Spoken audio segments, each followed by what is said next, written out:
Bună dimineața! Good morning! This is not a Taylor Swift concert. Good morning, everyone. I am happy to see you all at the second edition of ROStartup Conference. My name is Vlad Andriescu, editor-in-chief of Startup.ro, and I am glad to be your host today. We have a saying in our newsroom, we don't call this month simply by its name, but by its feeling. So we are in the November purge. That moment when everybody runs, everybody is trying to close the deals, to make the most of the year before Christmas. So I am grateful to see you all here at BOA for ROStartup Conference, the place where ecosystem builders are gathering again. We have with us founders, entrepreneurs, investors, industry experts, makers, educators, policymakers, and startup communities. Today's agenda, it's going to be about understanding the local ecosystem from a global perspective, the investors, the founders, the authorities. We will have 5 panels for today that will talk about Romanian startup scene, entrepreneurial education in Romania, investments, tech giants. And after the lunch break, the event will be split into group sessions, breakout rooms based on teams. We'll have 4 group sessions. First will be cultivating an investor-friendly ecosystem. Second one will talk about legal frameworks and policies for startups. Third one about enhancing our global presence. And fourth one about building the bridge between academia and research. After these group sessions, the facilitators will reconvene on stage to present the results. ROStartup Conference is part of the ROStartup initiative that was started in 2020 by Northeast RDA to Rubik Hub with the support of 2 strategic partners, European Commission and the World Bank. Along the way, other strategic actors joined as supporters of the initiative, actors such as the Ministry of Research, Innovation and Digitalization, the Ministry of Economy, Entrepreneurship and Tourism in Romania. For this year's edition of the conference, we want to thank all the corporate partners that made this edition a reality: Orange, Verde, Microsoft, Vitamin Aqua, Popcola, and Fenicia Hotels, and our ecosystem partners, Innovation Labs, and our community partners. And actually reading the list of community partners brings me a lot of joy, because I don't know who is missing from this list. So this is the purpose of ROStartup, to bring communities together here, not just for a day, but for the entire year. We read just a few and probably miss some. Activize, Make IT in Oradea, Underline Ventures, Cowork Timișoara, Step Forward, Cluj Startups, Transylvania IT Cluster, Grow Channel, RocaX, Tech Angels, Fresh Blood, Catalyst Romania, Cluj Hub, Roadsat, Accelerator, we still have more. Ronin, Endeavor, Impact Hub, How to Web, La French Tech, Seedbrink, Timișoara Startups, Commons Accel, Idea, My Idea, Tech Lounge, Roreg, Consolidate, I didn't finish. iFactor, F&B Business Accelerator, Founder Institute, the Climate Vertical, Moguera Science Park, Launch, the Entrepreneurship Academy, Fortech Investments, and Readers Foundation. Quite a few. And it's a long list, but this is basically the Romanian ecosystem. And just take a moment and think back where we were 5 years, 10 years ago. You have a QR code over there, and I hope it's going to be also on those screens. Scan the QR code and access the digital brochure, where you will find additional info on the speakers. We'll have breaks. You can go in the other room to the expo area. A moment for our guests here on stage. Please be careful with the steps. Please be careful with the stage. This is a hole here, so I hope nobody will fall into the bar. As I mentioned, this is not a Taylor Swift concert, so this is not the VIP area. Do not jump the bar. And if you don't have space here or here, you can go over there in the other area. So let's start this event. I want to invite on stage Vasile Asandei, General Director, Northeast RDA. He has been involved as a promoter of the regional development for the past 22 years, and today leads an organization of 240 people, a veritable engine of economic and social growth. Please welcome on stage Vasile Asandei. A round of applause for him. Thank you. Bună dimineața, oameni frumoși! Sunt foarte încântat să am prilejul să vă adresez câteva gânduri la această a doua ediție a conferinței ROStartup. Și aș începe cu primul gând, care este despre faptul că dumneavoastră sunteți cei care faceți pasul de la 0 la 1.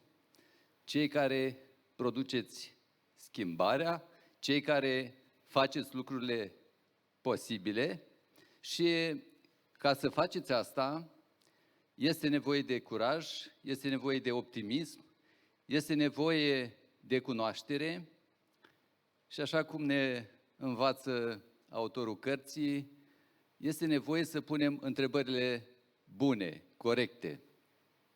O întrebare bună este de ce? De ce organizăm noi conferința ROStartup? De ce am avut această inițiativă?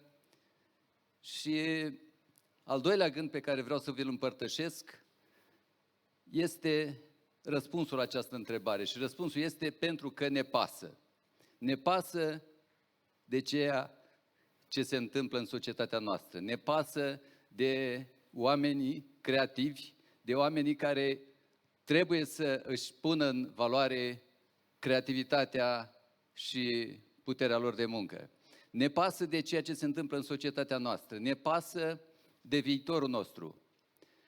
Ne pasă de felul în care reușim să fim împreună. Ne pasă, bineînțeles, și de bunăstarea noastră, dar ne pasă în poate mai mare măsură de starea de bine.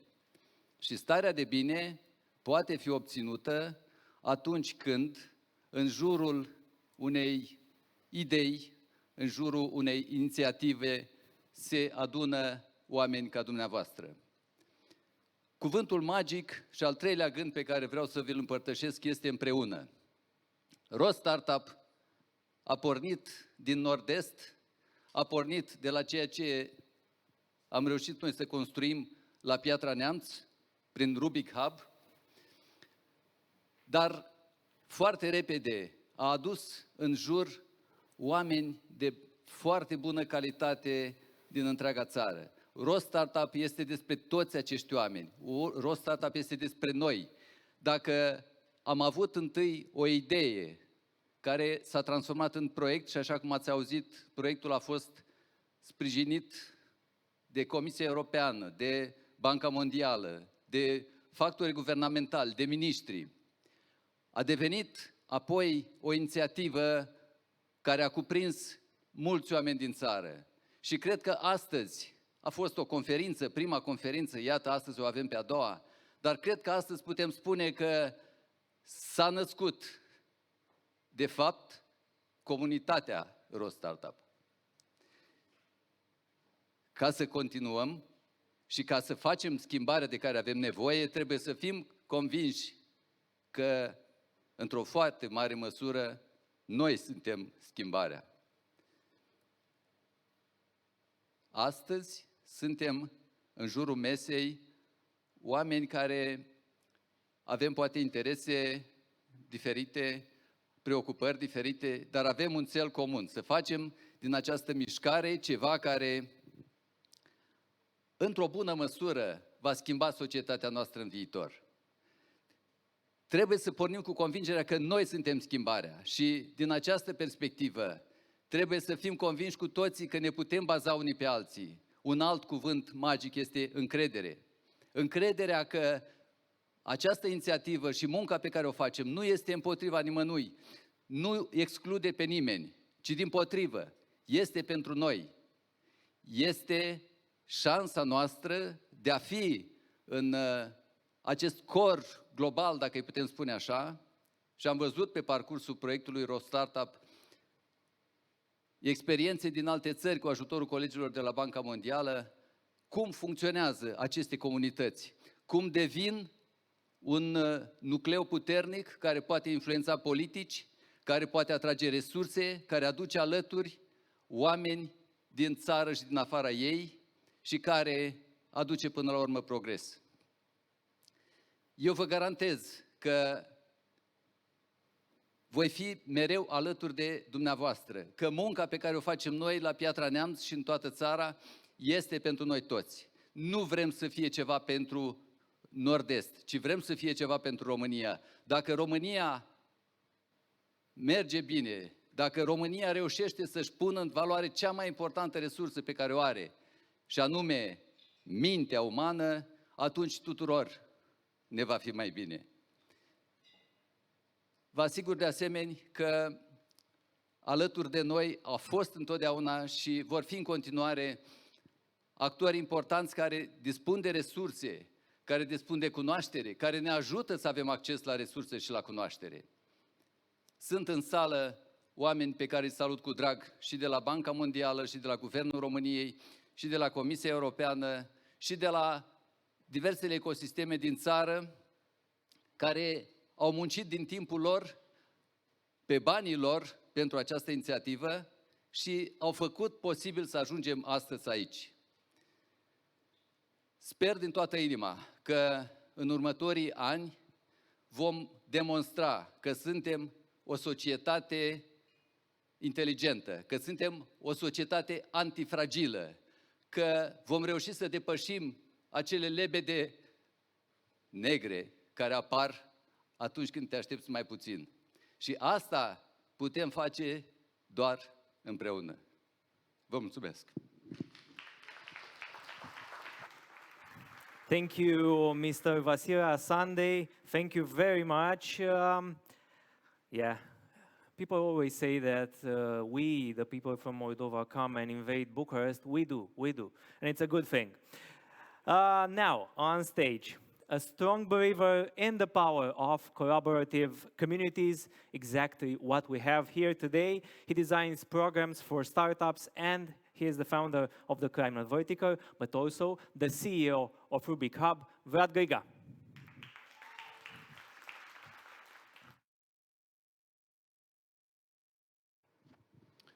Hello, everybody. My heart is pumping being here. Otherwise, I would have liked to do some exercising with you this morning, is what we do usually when we start any program. I see some happy faces, but this time you're safe because this podium, I'm not sure is going to hold this. So, welcome. I'm happy to see you here, all of you. I'm happy to see Romanian doers willing to make Romania a better place.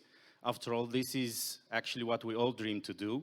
And this is why actually we contribute to ROStartup mission to position Romania actually on the global startup map. And that is a big dream. But together, if we, and we proved to actually to do that already, if we manage to stay together, I'm sure we'll become that force or that voice that will be able to design and help in adopting the right changes that actually will help the Romanian ecosystem to inspire founders, and not only that, but to help them grow in Romania as long as possible in their startup journey. I'm pretty sure that in several years, we'll be able to say that Romania is the most important startup ecosystem in Central and Eastern Europe, at least. And we have this goal by 2030. And why I believe that is because Vlad just presented all the partners in this program, and that list was that long. It's impossible for us not to succeed. And as he very well mentioned, if today we don't do that, then when? We have all the resources possible to happen now. So with this confidence, I'm happy to present what we did so far, what was happening in the lab in the past years. Now it's in front stage, but for several years, some great people were working together in order to make this dream possible. And everything started with what if. We have a message in our hub by Socrate, wisdom begins in wonder. And starting to put this question, what if in Romania would exist one entity, an umbrella for representing the startup ecosystem, and one umbrella that would represent Romania inside but also outside. How would that influence the growth of the ecosystem? And having these questions once in a while among startup players, startup enablers, meeting at various conferences, at some point we said, let's start doing it. If it doesn't exist, then there is only one way. First step is most important. Let's get together and do this. After several meetings and getting more confident that we can do this together, we got to the position where we had the pitch. We had a story that we were able to present it. But to whom? Who was the important partner in Europe that could help in this sense? And we found the European Commission as the best VC in this type of initiatives. And we went super brave to pitch them. And apparently, we were actually having a great pitch and a great story. They wanted to invest in what they call a collaborative ecosystem. And to be honest, now we are the single ecosystem collaborative story, successful story, at least in Central Eastern Europe. So following that pitch, we got resources in order to be able to start first actions. And we love the first action to be building the community. This is what we did at Rubik Hub. We got together again all the players, and for hundreds of hours, we worked together in designing what would make Romania actually a more family-friendly and prosper ecosystem for startups. In 2021, we released the first strategy. We kept working. In 2022, we had, beside the strategy, we had more players and more reports stating what it takes, actually what changes should happen, fiscal, legal, structural in the academia side. And all these are actually all prepared together with World Bank, presented to our government. Hopefully, we'll be able to start implementing part of them. And here we are. We're in the position where ROStartup will become actually a hub that would represent Romania inside and outside. And the good news is the future actually comes with better news, with more news, with resources, financial resources for startup enablers, for startups, and for the ecosystem itself. And it's a great starting point. I'm not going to make the disclosure of the money that we manage already to attract for the startup ecosystem in Romania, because the following panel will talk about that. Done with the long speech, I have only one mention to make. We are sure that we can succeed only if we stay together. And as we always say, we really, really believe we're in this together. So let's make Romania shine, and we can do that only together. Cheers. Thank you, Vlad. As Vlad mentioned, we have the first panel of the day. I hope you are entertained already. And our first panel of the day deals with growing the startup scene, centralizing and amplifying the Romanian startup scene.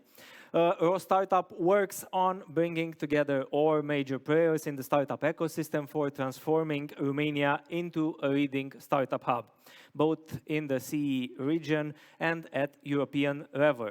The discussion with the current panel brings focus upon the importance of building a strong startup community and creating a safe space for all ecosystem players with the hope for development and growth. And our moderator of the day, and I want some cheers for him, Lukáš Mark, senior economist at World Bank, where he leads private and research sector dialogue in Romania and Poland. And his guests will be Adina Simionescu, the project manager of ROStartup. She is the connections with various stakeholders and builds bridges between the actors within the startup ecosystem. Andreea Budanu, head of operation at Innovation Labs, one of the most important pre-accelerators in Romania. David Achim is the executive director of Make IT in Oradea, a community builder at Make IT, an initiative that wants to support the startups in Oradea. Also with us, Călin Șipoș, president of Cluj Startups. He is an investor in Terioscare, licenseware, stock binder, and the board member in Transylvania Angels Network. Andrei Munteanu, the co-founder and CEO of Cowork Timișoara, not just a co-working space, but a place to be with business. He is also working with Growceanu, Startup Survivor, and ROStartup Conference. And our last guest in the panel will be George Turtoi, General Director of the Authority for Smart Growth, Digitalization and Financial Instruments Program from the Ministry of European Investments and Projects. Thank you all for being here. I will let you on the stage. Thank you very much. Bună dimineața, good morning. It's so fantastic to be here in this interesting venue, interesting setup as well. I think half of the most difficult part is already behind us, walking up the stairs. It's a true pleasure to be here, to be a moderator. We will today reflect a little bit on the ROStartup still, reflect also what happened since you last met here on the ROStartup last year in May. Talk about the good aspects that happened in the ecosystem, like the collaboration as well, but also look a little bit into the future. So what the Startup Ecosystem Hub can bring as well. And while indeed it's not a Taylor Swift concert, I feel a little bit like a rock star, but the true stars are in the panel. So let me first start with Adina. Adina, Vlad already represented the origin and the process how the ROStartup was developing. And we are very happy that these 11 recommendations that the community made, they first made it to the joint publication with the ROStartup, but also they were heard at the national level. And last year when we saw the PUCIDIF, the Operational Program for Competitiveness and Innovation, we saw that there are also money allocated for the Startup Ecosystem Hub. And I guess everyone is kind of impatiently waiting to hear what has happened since then. But we know also that the startup ecosystem moves very quickly. It's not necessarily the case for the public administration or the World Bank, just to mention that. So Adina, what has happened with the Startup Ecosystem Hub project and what do we expect in the near future? Thank you, Łukasz, for the questions. First of all, I want to thank everyone for being here today. I'm so happy to be here with you. To reach this point, it was a very long journey, as Vlad said, and a very bumpy one with lots of challenges, but we managed to overcome this. And as you already know, most of you already know, we are in the process of creating the business model and the context for the future ecosystem hub. We started this 3 years ago by engaging with other similar entities from other startup ecosystems. Because I don't know if you know, but Romania is probably the only country in Europe that doesn't have an organization to represent the startup ecosystem at national and international level. So this organization is going to be a connector in the ecosystem, a think tank, do tank, a data gatherer, an advocate for the startup ecosystem, and a capacity builder for the enablers. Indeed, the process it's a little bit longer, but we are now working with George from the managing authority of the program, and we are discussing the technical details in order to make sure that we are going to build something strong that is going to last over the years. And also that will be an entity that is endorsed by the ecosystem, but also by the public authorities, we hope.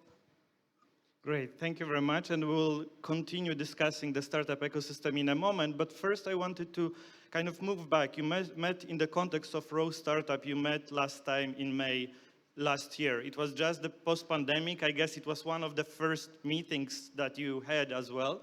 In some industries, 1.5 years, it's nothing.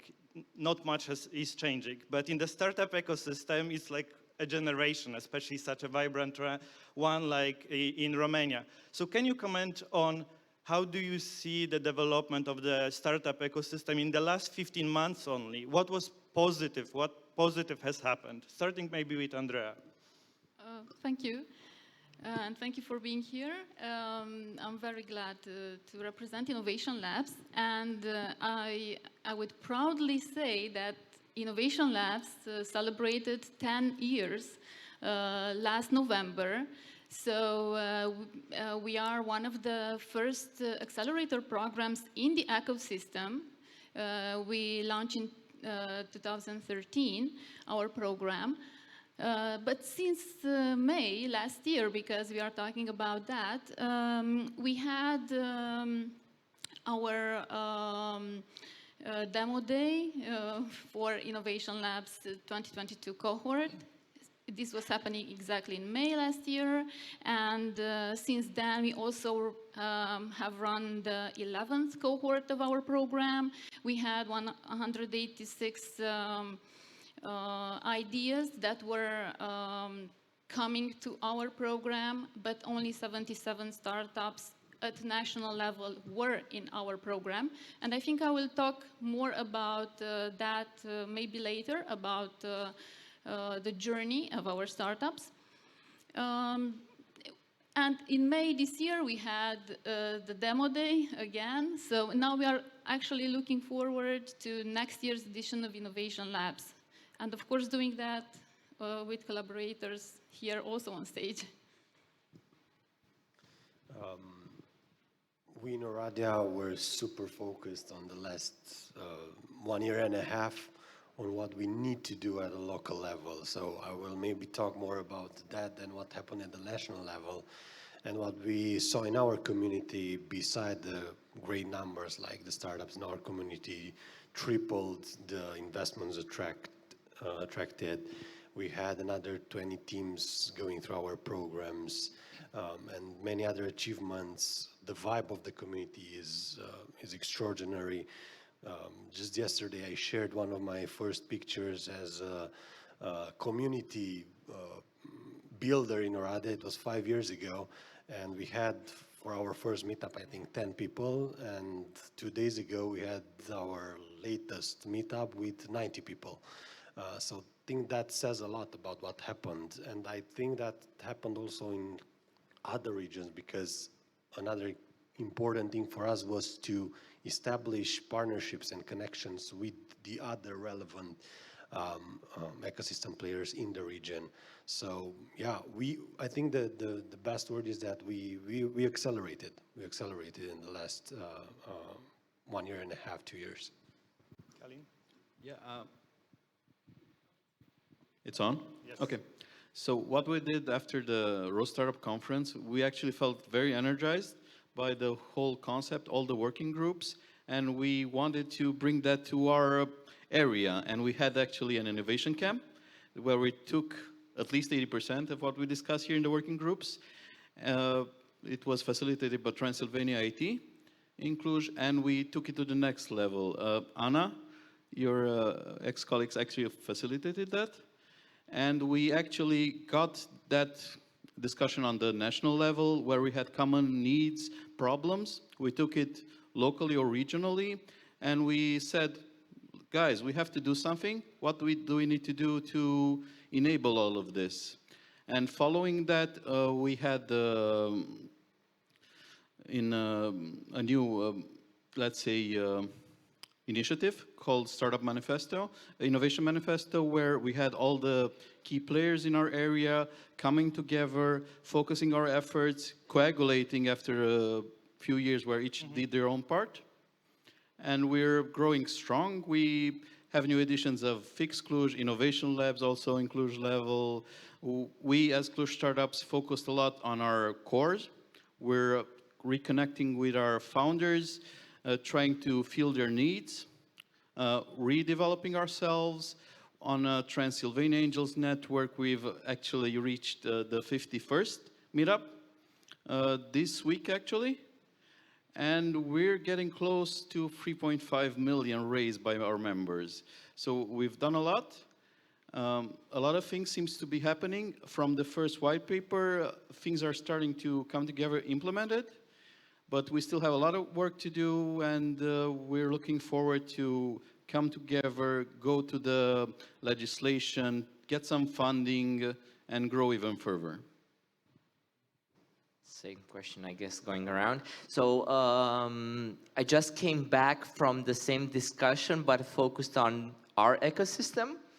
So we had yesterday a recap of 2023 for the Timișoara ecosystem, which turned out to show a lot of difference in terms of what happened in 2022. Of course, we had the good excuse this year because we were European Capital of Culture, and we still are for a month-ish. But taking into perspective what are the things that actually happened, I think one of the most important things is that we managed to have a unified initiative within the ecosystem, a full week of celebrating tech entrepreneurship in Timișoara, which was at the end of October, which was formed out of Proud Conference, Investing Unicorns, CRAI, which reunited universities, and so it gathered more than 1,000 people focusing on tech startups, everything from founders, tech is building digital products, all the way to investors looking to scout and grow their skills in terms of investing in tech startups. So we're still working on capacity building within our ecosystem. We're still working on getting all the right stakeholders actively involved. And we're still working on solving those challenges. But in terms of progress, I think we're on a track of actually defining what happens in Timișoara as a full-fledged startup ecosystem. So that would be super in a nutshell, but we do have a report to share around later on. Thank you very much, Andrei. George, we'll get to you in a second, but let me ask a follow-up question and start with Andrei, maybe. So I moved to Romania a year ago. I'm from Poland originally. It's natural to kind of compare the two countries. And what I noticed is that both of our countries are polycentric in a sense that, okay, Warsaw and Bucharest are of course, the strongest economic hubs, but a lot of the economic and social life is happening also in smaller places. And we see that also in mid-sized cities like Cluj, Timișoara, or Oradea that we have here, or even in a relatively small city of Piatra Neamț, right?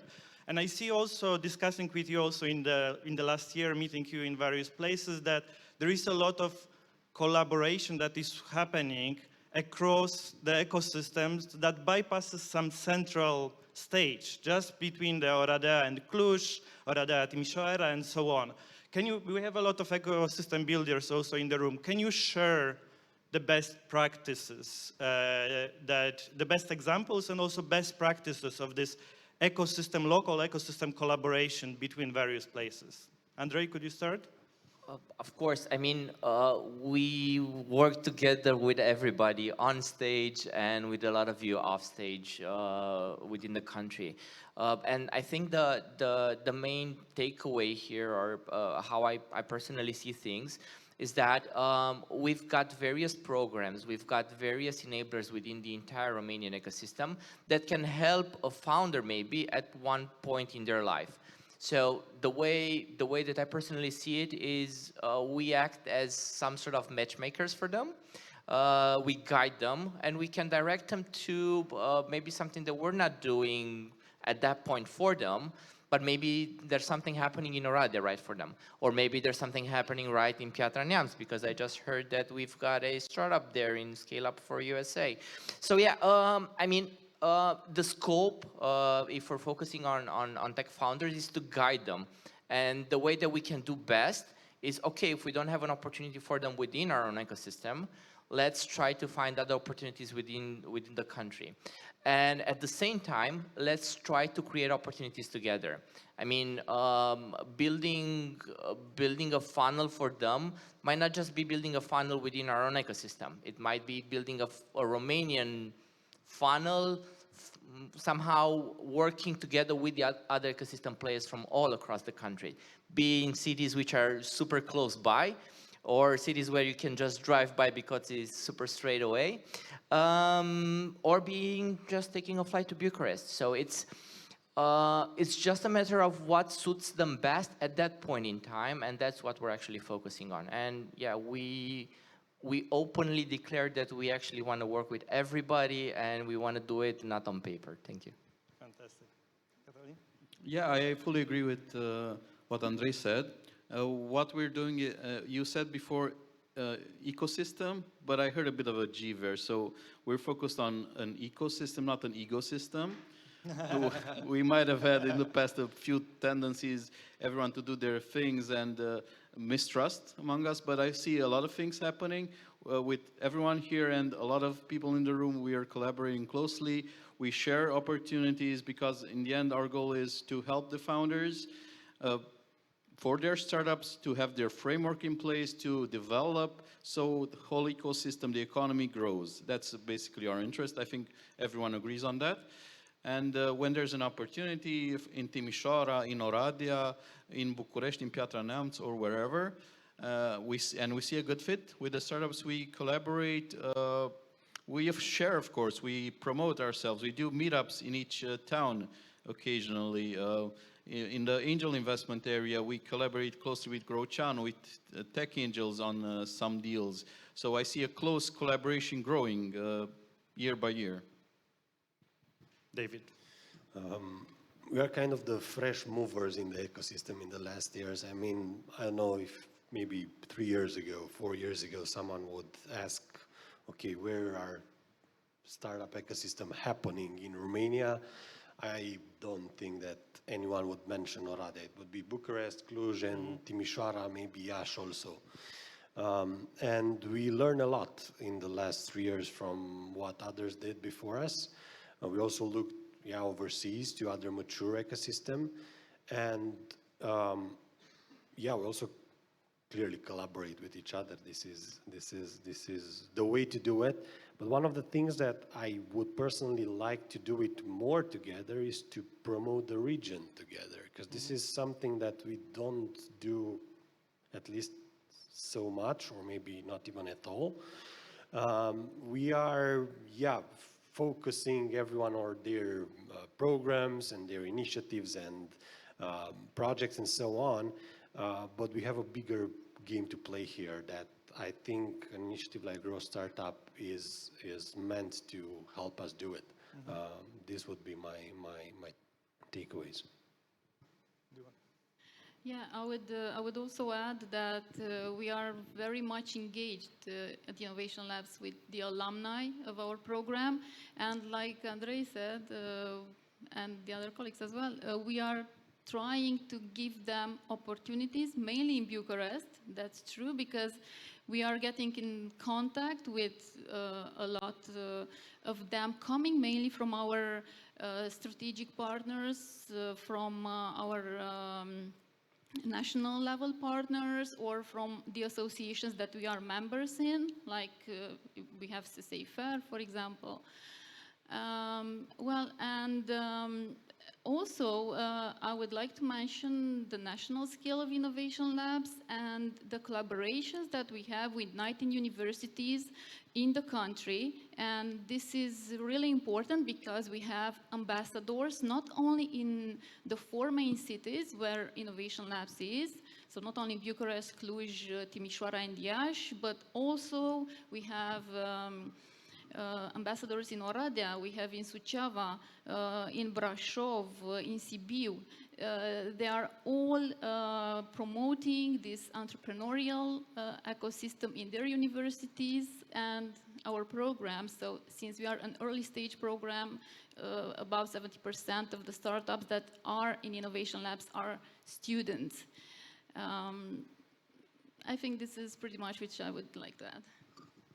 Thank you. Do you want to add anything, Karina? Yeah, I was really happy to hear the guys that they work together and that somehow ROStartups build these connections and make them grow. Actually, this is one of ROStartup Initiative's objectives, so I think it's accomplished. It's a good start.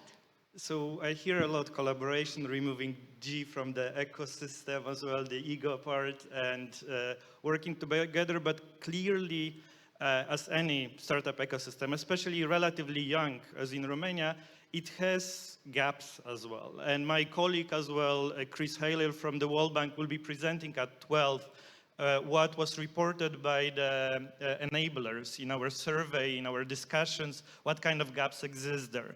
Then we heard Mr. Asande, Vlad, and Adina announcing the Startup Ecosystem Hub. So what role would you see for the Startup Ecosystem Hub? Which gaps would you like the Startup Ecosystem Hub to fill? And if we meet here, again, we will meet next year, but it will take time, obviously, to establish that. But if we meet again in 3 years, what would be the success? How would you define the success of the Startup Ecosystem Hub? Maybe let's start with David.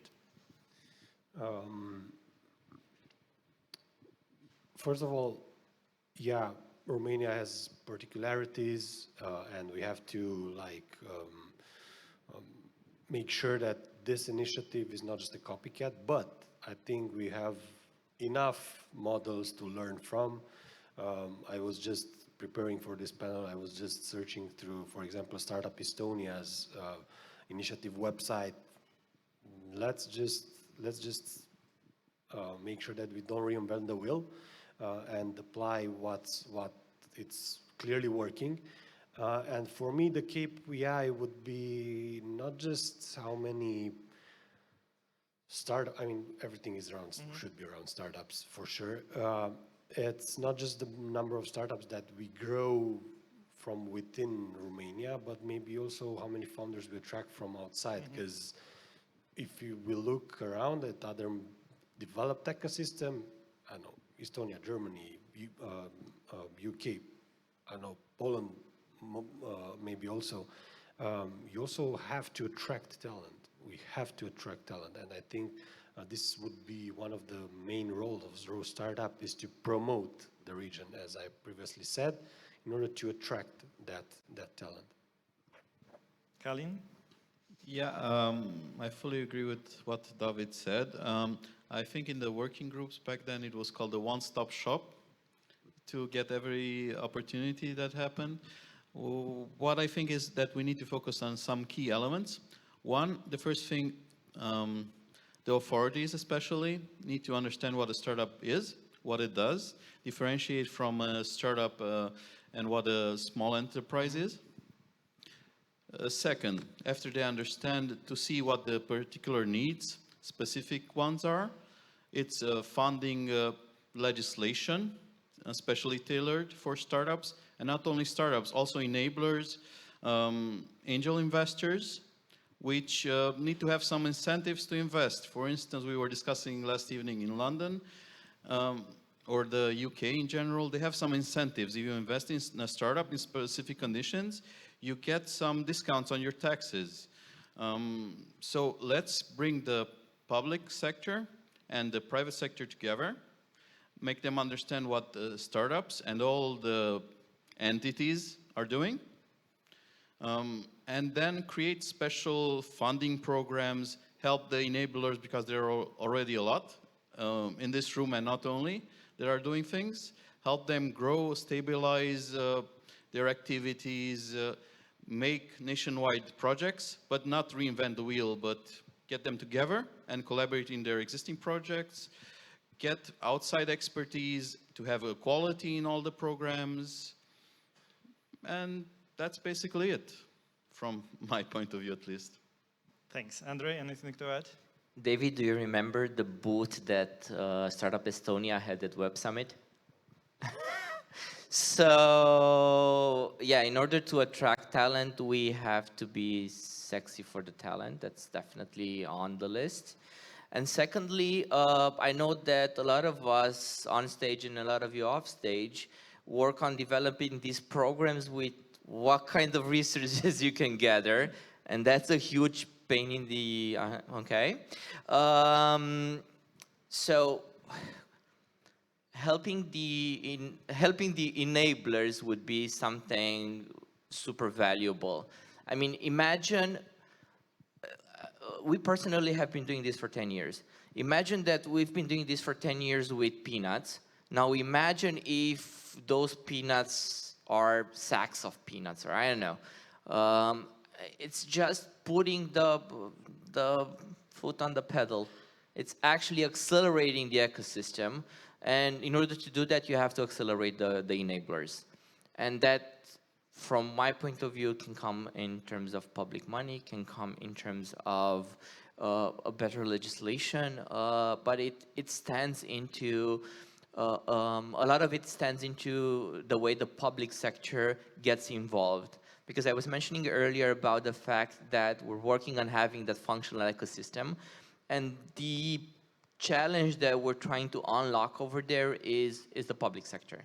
Everything's aligned because it's easier, because the interests are easier to put on the table, but there's still a gap over there. And I know it's work, and we've figured out a few key people that can help with that work, but now we have to start doing things. The time is now. Not in a year, not in 5, not now. Thank you. Thank you. Andrea? Well, I would also look, beside everything that has been said, which I agree with, I would also look at building interdisciplinary teams.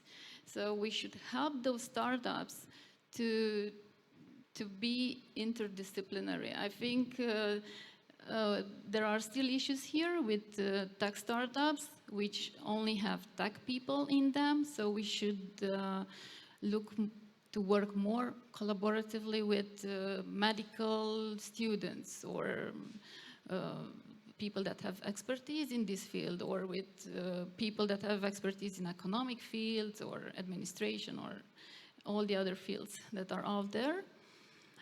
Yeah, and again, indeed, the fundraising. I would raise this issue that there are difficult years ahead, I think, in terms of fundraising. So we really should have those kind of programs, and we should build a confident ecosystem based on smart objectives. But of course, we should define them, that's right, so that we can gain the confidence of all the other players in Romania and outside as well. Adina, I think it resonates very much with your thinking. What would you add to it? I wouldn't add anything to it because this is actually what our conclusions after all the all the work that we did in the past 3 years.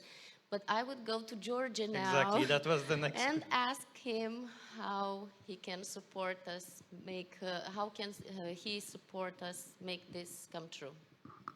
Yes, thank you very much for the invitation. The money are ready. The program is approved from 1 year now. And we are ready to give you the money to help the facilitators and to start working. Now we are preparing everything together with Adina, and not only to make our own procedures because we are ready with all of this, but to formalize the initiative ROStartup and to form an entity that can grow in time and to become a national initiative and to become very valuable for all the country. The initiative is born in Northeast, but it will move in the center and grow. That's the idea. And we hope next year in February, March to be ready. We are not launching the call until we are not seeing that the initiative is ready to submit the proposal. And we are working very close to help them. Our concept is that we are public servants, so we are in the service of them. We are not the masters. We are not the owners of the beneficiaries. So we are helping them. We are giving them a lot of freedom to make the initiative and to form. We are guiding them because we also have some rules from the European Commission. We cannot give the money in a bag. So that's the idea. But we are not trying to be involved in their heart and to show them how to do this or this or this. We are just consulting them, help them, and also giving them the money when they are ready to absorb it. The allocation is around 20 million euros, but can be over-contracted as long as we see that it's an appetite for this. So your presence and the presence of your colleagues sends a strong signal here of the cooperation. What kind of cooperation do you expect from the startup ecosystem as well? How would you like to, beyond Adina, who will be the contact person, obviously, how do you expect to discuss with them and cooperate with them? I see like we have the monitoring committee for the program where we bring at the table all the actors involved in our program. I want to see the same thing in ROStartup. So they put at the table all the representative of the facilitators and not to, and they have the power to approve and to establish what are the rules of functioning, not to have an authority, but to have a committee that it's working together. Or for the moment, we have only one contact person, but in the future, we will be at the table and we are trying to be an observer, not to be an, how to say, a people that vote. Thank you. So let me turn a bit the table, and but also make one remark. So we have worked as the World Bank in many startup ecosystems, and it's always a bottom-up process. But what is a little bit particular in Romania is that this bottom-up process then was supported by the cities or regional governments, with the national level a bit less engaged, let's say it like that. And I heard what you've been saying, Kalin started with that as well, that the Startup Ecosystem Hub will have also a role of, we can call it lobbying or bringing up the issues to the national level. You mentioned already the issue of the regulations for the startups, the issue of financing and so on. We are in Bucharest, 40 minutes walk from the Ministry of Innovation and Research, 40 minutes walk more or less from the Ministry of Economy. What kind of message you would send to them? What would you expect for these ministries to bring to the startup ecosystem to help it grow? Just to add on what Mr. George already said, or actually not add, I don't know, share from the experience of unique public-private partnership that happens in Oradea with Make IT in Oradea, where the local government there puts 300,000 euros into the ecosystem each year. And the way they do it, it's like the British people say it: trust, but verify. But first, trust. I mean, if we don't start with trust in this, it's game over, in my opinion. Because if we don't trust, we'll just keep verifying, re-verifying, and I love what you said. It's not, I don't know, it's that you don't do this already, but I really enjoyed what you said, because it's looking back to these 3 years since we started in Oradea. I just thought about this a couple of months ago. If the local government should have had to pay the bills we paid from Make IT in Oradea, would have never happened. 90% of it. I mean, the public sector is not structured to do something like that. They need to support it financially, trust the people that know how to do it. That's what happened in Oradea. The local government came to the private sector and said, guys, we don't know how to do startups. You know how to do it. Here are the money. We trust you. Yes, they verify it lightly and very honestly and transparently each year. It's working great. Thank you. Anyone else? Yeah, what I'd like to add is I think you need the trust, like David mentioned. If you have the trust and working in previously some banking kind of domains, proof of concept, some success stories will definitely help. So trust the people there, the enablers in the area, see the results, and what I think would be good after that, if you see what's happening, understand it better. I like people from the government to actually be involved. Be actively with people from different ministries in different working groups, and step by step getting their involvement more in these kind of initiatives. I want both of both worlds. So I both want what David and Adina have in their towns, but I also want what's happening on a national level to happen in Timișoara. So there we're still working on figuring out, again, how the local municipality can reuse what's happening in other cities in Romania. And I hope somebody's hearing me. So as David mentioned earlier, we don't have to reinvent anything. We just have to see. So I know that the legislation doesn't facilitate this, but if some of the people across Romania figured it out, with the existing legislation and thinking that everybody else can do that.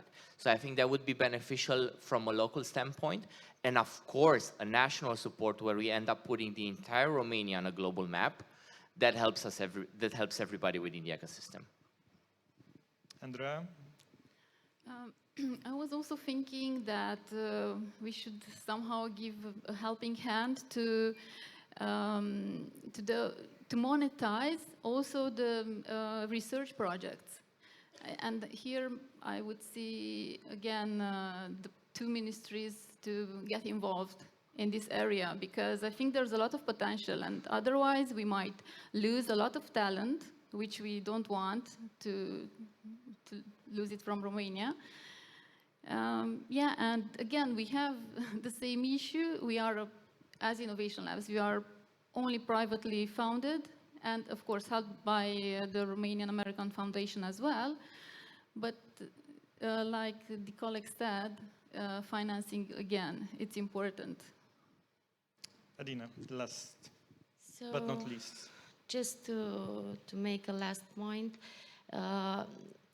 we try to work closely with the government authorities, and actually we work closely with the Ministry of Entrepreneurship and Economy. We work closely with Ministry of Research and Innovation. And I have to say that we encountered some challenges, but we found some good people that are our ambassadors.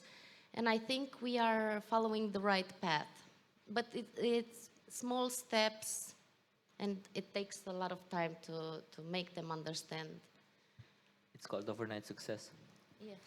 And on that optimistic note, we are exactly on time. So let me thank the panel, and a round of applause for our stars on the stage. Thank you. Thank you for this panel. Let's be careful when exiting the stage. We don't want to exit forever. It's important, their work, these builders, and to recognize and to be here on stage, because they are not seen every single day. They are working. So in our second panel of the day, we will talk about how can we make a Romanian startup ecosystem be global. This is the topic of our second panel. This panel promises to inspire and educate, shedding light on the secrets of thriving in the international startup scene with some founders. So I invite back on stage the moderator of this panel, Vlad Griga. Vlad is actually one of those people who studied abroad and decided to come back home and change things. So thank you, Vlad. His guests will be Evelina Necura, co-founder and CMO at Kinderpedia, a platform that transforms the interaction in schools and kindergartens. Also, Andrea Purcaru, head of operations at RACECAPE, formerly known as XVision, a pioneering health tech startup specializing in AI for medical imaging. Sebastian Gabor is the co-founder and CEO of Digitail, a software that helps veterinarians enter in the 21st century. And Digitail received the $11 million investments from Atomico in a Series A. And also Claudiu Petria, the CEO and co-founder of Questo, a platform that changes the way we visit cities. Thank you guys for being here, and I will let you enjoy the panel. A round of applause. Woo. Thank you, Vlad. Yes, we have here 4 amazing startups, crazy enough to dare to scale internationally, right? And actually, they're the reasons for why we are here today, and we want to learn from them. How did they do it, and what can we do as an ecosystem better to help them, but others as well? So I want you to be inspiring for aspiring entrepreneurs, but also inspiring for our government, academia, and all the other players in the ecosystem. We want to learn from your stories, and we want to be able to replicate stories like you and become that ecosystem that we want to shine in the world, not just in Europe, right? Yes, we have here Evelina. Thank you for being here, freshly returned from Web Summit. Thank you for joining us. We have Andrea. Thank you for the invitation. Happy to be here. We have Sebi and Claudio. Hello. Cool. I would like to do together with you some time traveling. Right? Let's do that surprise. Because for me, it's easy to do time traveling with Claudia and Sebi. Back in 2018, I think we were on, it was one of the first events at Rubik Hub, and you were as aspiring startups invited over there, right? Promising to the world you will build that startup that will raise investment, will scale. Here we are. I would like you to do this time traveling exercise, and let's go back for 3 seconds and meet your self version, but in the time when you were just building on your idea, maybe before pre-validation. And if you have to give yourself 3 seconds strong advices, what would that be?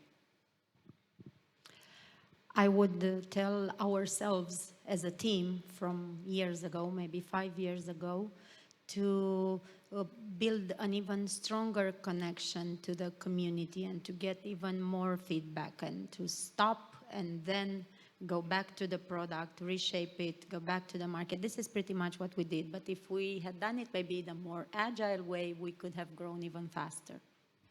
Nice. Thank you. Andrea? I think that in our case, I would say to myself to not be so naive because the process takes longer than expected and it's harder than we could ever imagine. Cool. I would say be naive and don't listen to me. No, it would be focus because the journey is really, really long and you need to balance out the advice that you get and the work that you need to put in. So again, if you listen to all the advice in the world, then you're going to stop actually doing, you're going to be paralyzed. So you actually need to work. So the advice would be just like focus on working. Trust yourself and get the shit done. 3 seconds. That's a corrective advice to yourself, or? I keep have this advice constantly in my mind. When I feel stuck, I just say it from time to time. Of course, we cannot travel back, but building trust in ourselves will help us to move faster. Yeah, I think that's a good advice, especially with our cultural challenges we inherited. Thank you all for that. It takes a lot of courage, first of all, to build a startup. And to scale it internationally, it's super daring, as I was mentioning. It takes much more blood, sweat, and tears. But still, it helps us, and we have to go through that pain in order to get somewhere. And this is actually what I would love the audience to learn. How did you evolve since you decided to go internationally? And you personally, what lessons have you learned from this process? When we first started, basically we built the product with a global vision in mind because we started from a global need. That is the need for connection between schools and families. And then addressed all the layers below that in order to make that communication and that collaboration possible. And that gave us the confidence from the very beginning that we could take it globally. Beyond that confidence, we also built the product in a way that would allow it to become global. So it was cloud-based, multi-language, multi-currency from the very beginning. We looked at ways of making it as versatile as possible, accommodating as many curriculums as possible, as many ways of giving grades as possible, so that we actually can cater to the needs of schools and kindergartens throughout the world. So that was the vision within the need and the product. When it comes to the go-to-market, what we have learned throughout the past 3 years, and here I am perfectly in sync with my co-panelists, is that it is extremely important to narrow your focus. Because you may think as an entrepreneur that the world is your playground, but you actually need to choose a smaller area to play in, to conquer, to show proof of success in order to go beyond that. Amazing. Thank you so much. Yeah, I think that what Evelina said is very valuable for every startupper out there, and it's also our case. What's even more relevant for the health tech startups, because we are a health tech startup and we have some, particularities, it's the fact that the process may take longer than expected. For example, in our case, before selling the product, we need to have the CE certifications. and it was a long and expensive process. But don't waste that time. Maybe use it to get feedback on your product, try to validate it with some local accounts, because it's very important to do this. So this would be the first lesson. The process may take longer, and you have to take into consideration these particularities of the health tech startups. More than that, I also agree on the fact that you need to narrow your focus, because when we are saying that you are planning to scale to Europe, for example, Europe is a very fragmented market, and you are not scaling to one country, we are scaling to 44 different countries. So maybe you should choose carefully the countries that are the best fit for you, based on maybe, I don't know, their willingness to pay for your solution, or I don't know, the technical infrastructure of hospitals in our case, and so on. And also the go-to-market strategy, I think that is very important, because you might not have the resources to hire sales force in each country that you are targeting. So maybe you might want to go with, I know, channel partners and different players that might accelerate your growth in those specific countries. So go to market, narrow the focus, and take into consideration the factors that might delay a little bit the process. Amazing. Sebi? Absolutely, like plus one, yeah. Like the whole idea is that if you love what you do, you won't work a day in your life, right? And you said blood, sweat, and tears, but the reality is that, has any of you felt like really painful? Like there's a lot of pains, but it's joy at the end of the day, because we get a chance to change an industry. And yes, at the beginning, we go really wide and we think that we can change everything. And then we realize that actually we can change maybe a bit less, and it starts narrowing down. And that's the process of understanding that there's a lot of opportunity, and we need to learn how to say no to opportunities. And that's a really, really painful process. I don't know how it was for you, but it's like, for me, I wanted to grab everything, but you realize that you need to be really good in a couple of things. And for us, when we started going international, it was just another challenge for us. It was, yes, let's look at another market. But the question is, which market? And I think this was really, really difficult, because we started from Romania. We then started having clients in 16 countries, and we were, okay, what's the best next market to focus on? And everyone was asking that, but no one had any hints on, like, this is how you could approach it. So at the end of the day, after getting a lot of advice, we decided, okay, we have 3 factors that we really want to take into account, which was size, time of the market, and some variables about our clients. And then we decided on US. And since that moment, we only focused on US. And we went and we pushed, and we started understanding what are the channel partners, what are the segments of the clients, like how do we become the best in that country to make it work. And after you do that, you go to the next, and you go to the next. And it's a fun journey that we're on. Amazing. Nice. Claudio? Yeah, I have here a long, long list with things that I learned during this period. But I will start with something that probably was not covered during this panel. First, focus on yourself. Why I say this? Because if you build your healthy habits, if you start having a healthy program, a healthy schedule, if you start working on yourself, on your mind, on your body, start building good habits, walking, running, you decide your rate, you find your pace. Building a startup is like a marathon running at a sprint speed. So until you figure out all this stuff, you'll be extremely vulnerable. I spent like 6 years figure out this thing. So it takes a lot of time. Then it's not easy as it's looking. Like the entire process of the startup life is everything that happened between 2 press releases. So in this period, in these difficult times, you need to have close to you co-founders, good relationship with them. We need to have colleagues that when you have a bad day, they can pick up you. You need to have friends.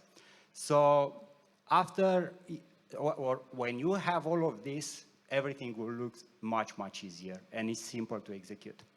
Now, I want to touch also other 2, 3 things.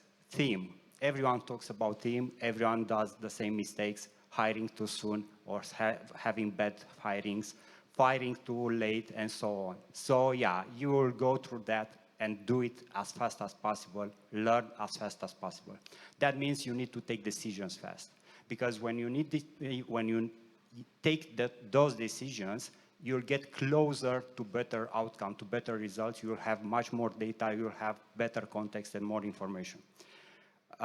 If you leave me a few more seconds, I want to say a few things about the customers, because they are the most important one for you, the one who pays, of course. And it's important because they will give the most valuable feedback. Everyone will give you feedback, everyone will express their opinion on what you are building, but probably one of the most relevant feedback comes from the customers who pay you, and you are in their service. So listen to them and show them you're not supporting them when they contact you. Show them caring. People don't expect from the company to care about the customers. So it will make a lot much advantage. Competition is good. Don't be scared of the competition. It's very, very good. And yeah, the logo is not a problem. So I just figured out this year was the first time when no one in our company complained about our logo. And I think this is a great success. I told them last night, because looks like we grow as a team, we become much mature, thinking about what is important to execute this day, this week, this month, this year. And yeah, the logo is not the problem. And last thing... and the time is out for the pitch. And last thing, when you come to conferences and you start wearing eyeglasses, please update your pictures because people will not recognize you. Yeah, probably it's also important if you want to have contact after the presentations. Thank you. Yeah, that guy. I'll do a quick wrap up. First of all, don't miss an opportunity to pitch, as Claudio just did. Thank you very much for that. Do what you love and love what you do, right? Building a startup is a marathon and team is king. Have focus, validate, build with your customer, build, measure, learn. I think what you just mentioned here, I think it's a one-year curricula for our universities to adopt.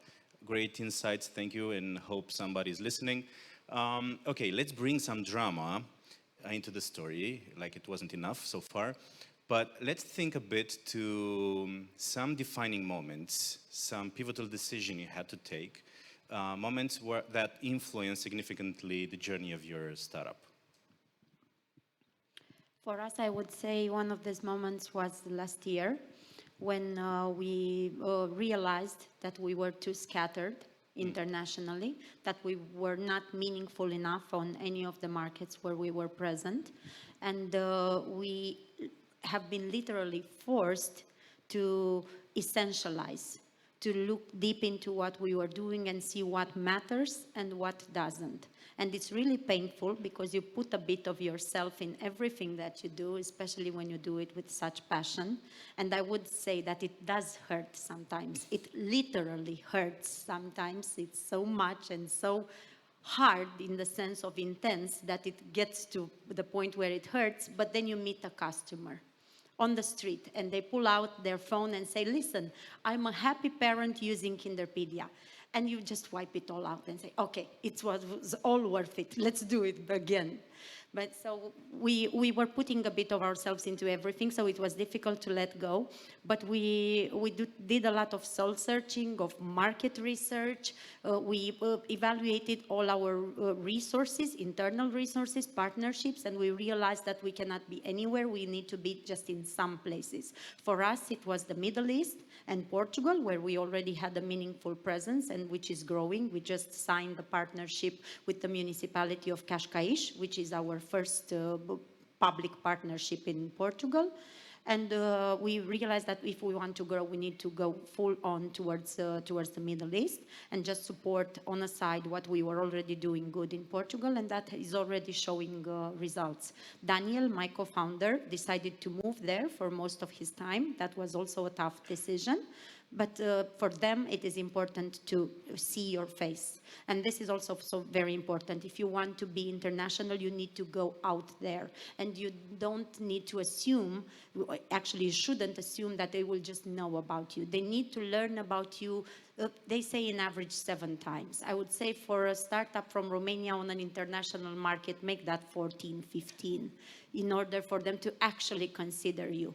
But do build reputation and build success stories. It's sometimes better, and I'm sure there are people who will argue with that, but it's sometimes better to grow slow but grow steadily and make sure that you build meaningful partnerships with your initial customers, because they will be the strongest and the most persuasive voice that you have the chance to get on those markets where you're nobody in the beginning.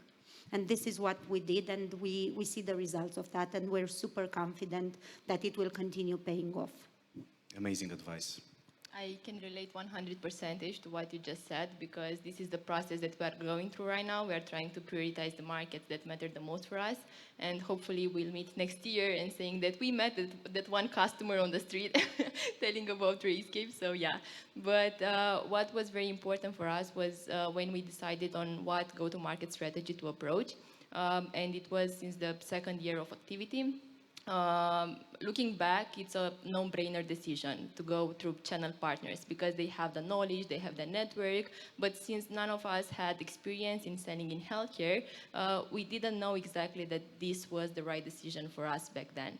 And we had a bit of luck because we were at a workshop, a business workshop organized by Sergiu Goods, and we met their medical devices reseller, a distributor, and we realized that, okay, look, this is the companies that we should partner with because they bring us a lot of value, we bring a lot of added value to their portfolio as well, and we should use their network. And since then, we are focusing on bringing on board the right channel partners, and this helped us a lot on growing internationally because these people have the network to the hospitals, know the market better than we do, and we don't need to hire local sales force in each country that we are targeting. So I think that if you are a medtech startup, and not only, you should look deeper into these channel partners and try to identify the best ones for you. Of course, you have to prioritize them. Maybe you should set internally some criteria because you can't run after everyone. You need to have focus, what we have discussed earlier.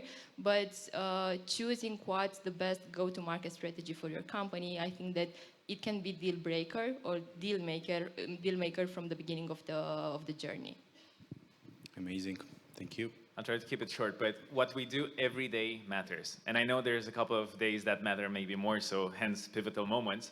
But for us, this was 2019, even before Rubik was becoming to be shaped into the Rubik that it is today, before the ecosystem was where it is today. We didn't have that, so we had to leave. And that's basically started on November day on Facebook, scrolling down and seeing Fast Track Malmo, which was an accelerator from Sweden that we applied to, and then we ended up being part of that accelerator. And that was basically just a door opener to see that the world is a huge place and there's so much we don't know and there's so many things, so many more steps that we need to go up on and learn. And that was basically the moment that started shaping Digita into a global company. Thanks. There are two moments for us. One was in 2018 when in the middle of the night police from Cluj called me and asked to stop the app because what happened were 3,000 people crossing the street in the square, in the main square in Cluj, and they blocked the streets and the traffic. And in that moment, I think, so I'm from Vâlcea, so I'm like a bit Latino, let's say. I don't have calm in myself. And that moment, I think, was the most chill moment in my life because I know it, yeah, we have something, we build something. And then I think another important moment was last year when we figured out for a few months, probably more than 1 year, we spent a lot of time on the wrong road, on a tactic, and we managed to take 2 steps back and remind ourselves about the vision, what we want to build, and where we want to go. And since then, we start executing a lot more on the boring stuff, and we start growing. And yeah, I think this year, month over month, we managed to achieve for the first time ever our targets. And You know, as a startup, it's very difficult to achieve your targets because you set such a high standards to achieve, and it's very, very difficult to achieve. And since June, month over month, we managed to have a clear path and achieve our objective. Cool. So just a quick wrap up. Prioritize what really matters to focus on to move the needle. Join an accelerator, and that might give you wings and fly. Have a go-to-market strategy and find the right partners, the channel partners. And last but not least, think big, start small, and grow gradually and steadily. Great. Thank you so much. As mentioned, you are startups that grew internationally. But what sets you apart in the local ecosystem, but what makes you competitive outside Romania? Because there is where we are afraid. We believe that there are stronger, richer, smarter people outside the borders. And you know the reality is not necessarily that way. And we are all humans as founders, and we can compete anywhere we want if we put that in mind. So what sets you apart, especially outside Romania? Indeed, in Romania and outside Romania, the schools that we target are somewhat different. In Romania, there are still schools that we bring to digital from pen and paper, while abroad, most of the schools and kindergartens that we interact with have already been through one or multiple systems. So they have much more tenure when it comes to digital, and they also have stronger and more elaborated criteria in choosing school management software. So what sets us apart is the fact that we are an all-in-one system. Normally, when we go into a school, we don't replace one, but 3 or 4 tools that don't communicate between each other, that we have multiple yet super tailored functionalities from what you want to set on and off to the particular fields that you want to encounter in one specific module. Everything can and is tailored during the onboarding process, that we do assist the onboarding of each school. We do personalized onboardings and trainings with all of our users, that we offer them permanent customer support. And last but not least, the fact that we have a superior user experience on web and mobile, which drives traffic, which drives usage. Basically, they log into Kinderpedia every day, they use it. 85% of our users, to be precise, are on the platform and in the mobile app every day. An additional 9% are logging in 2 or 3 times a week, which means that for them it is useful. It helps them in reaching the impact that they aim. And also another important thing that sets us apart are the success stories that we built with our initial users. Because as I was saying, there's nothing more persuasive than the voice of a fellow school leader who shares how Kinderpedia has transformed their day-to-day activity. Amazing checkpoints for any startup, actually. Thank you. Andrea. Yeah, I totally agree. And it's very important to have these customer success stories in order to get traction in different countries. In our case, I think that it's a combination between some great products at a fair price and a good team behind. And I have this example of a German hospital, a reference center in the DACH region. They have been testing a lot of AI solutions before testing ours, but from various reasons, they didn't like any of them and they didn't purchase any of them. And then they were trying Rayscape CXR, one of our products, and they were so happy with how comprehensive the products are and with their fair price, and they decided to buy us for a 3-year license. And I think that what mattered the most was the fact that the products were a very good fit for their needs, and it's important to target the customers that have those specific needs that we are solving, but also the fact that the team was very involved from the onboarding process to the implementation that was seamlessly into their workflow to the customer success part. They were super excited and super happy on how the partnership went from the team interaction perspective and the fact that we managed to integrate their feedback. So I think that is very important to try to stay close to your customers, even if you're growing and it's becoming more challenging to do this because you have to prioritize a lot of things, but try to be as close as possible to your customers and be there on the onboarding, on the implementation, on the customer success, because this may be a deal maker in most of the cases. Thank you, Andrea. Sebi? What I've learned is that competitive advantages change over time. Depends on at the stage that you're at, you'll have a different competitive advantage. When we started, maybe it was scrappiness. When we started growing, maybe it was the unrelentless focus of being the best. But nevertheless, like when we entered the bigger markets, they were choosing us because we were all in one. Then they started choosing us because we were the only one that had client-facing and we were doing end-to-end patient journey. Then afterwards, now, because we're the first AI-based vet assistant in the world. So there are reasons why they choose us stage by stage. But I think the most important, at least for me, is that the team and the values that we choose to live by, those are the main key components that make us the best in the vet space today and tomorrow and the day afterwards. And I wanted to answer more based on your question with Romania. And I think Romania gave us resilience, gave us a lot of the qualities that I know you probably were going for maybe scrappiness and that we know how to do things really cheap and put them together. But the reality is that we learn how to become resilient. Like when we grow in Romania, grow up, they always tell us, you can't do that, no, that's not possible. And we're like, no, we're not giving up. And this is one of the main skills that we have due to the ecosystem. At least I'm grateful for it. And that helped us push every day and to not give up. Yeah, totally agree. Totally agree with Sebastian. First thing first, let's look what we have and not focus on what we miss or we don't have. So I think all of us, we have resilience in our DNA. We are like, when it's hard, then yeah, there is a place for us. Let's go there. When it's not that hard, yeah, it may look boring. Probably this is also the reason that we are startup founders.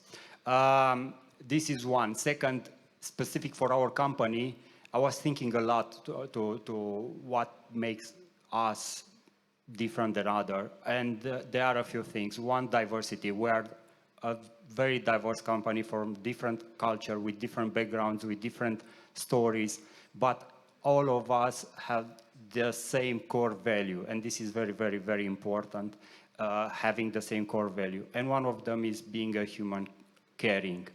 And this reflects in all our partnership, this reflects in all our interactions with our customer and everything that we are doing, but also internally. It's much, much easier working with people that you have the same the same values. And probably this willing to do something for other. And I have a very, very short story. It's a guy in New York. It's Andy, and last week he had the 16th-year anniversary, and his friends created a game about all the important places for him in New York, and they played. And he told us, like, I had the best anniversary in my life, and this is something that rewards all the hard moments while building a startup. So, yeah. When I was a small kid, I was imagining that the president of the country would have in every room flag of Romania printed out. I still hope that and believe that. But what I believe you have is in your dining room, you took out the paintings and you print out the customer persona. This is what you have there. I heard a lot of customer focus, and that is amazing, plus resilience. Great. Because we are running out of time, we have a very important question here in this room is, what do you believe the Romanian government, but also academia and the society in general, can do better for you to start, to grow, and to spend as much possible long time in this ecosystem? What resources, what support would you need and others following you? In our particular case with Kinderpedia and with the education sector, I would say the first thing that the government can do is to break the patterns of Romanian companies making it abroad and then coming back to the country. I would say there's still a lot of inertia when it comes to digital education in the public sector, and a lot of acceleration that can be done over there. And I would love to see them be more intentional about it for once, because so far looking at the private sector, especially entrepreneurs, is always risky, and they're like, oh no, we cannot engage with the private sector, you guys should figure it out on your own, and maybe if you make it, sometimes we will or might consider you.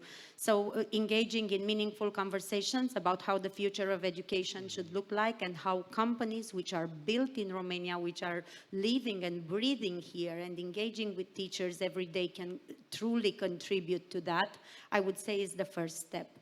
And when it comes to internationalization, I think there are steps that are being taken in this regard from a government point of view, but there's still much more to be done in terms of international presence in the most important fairs.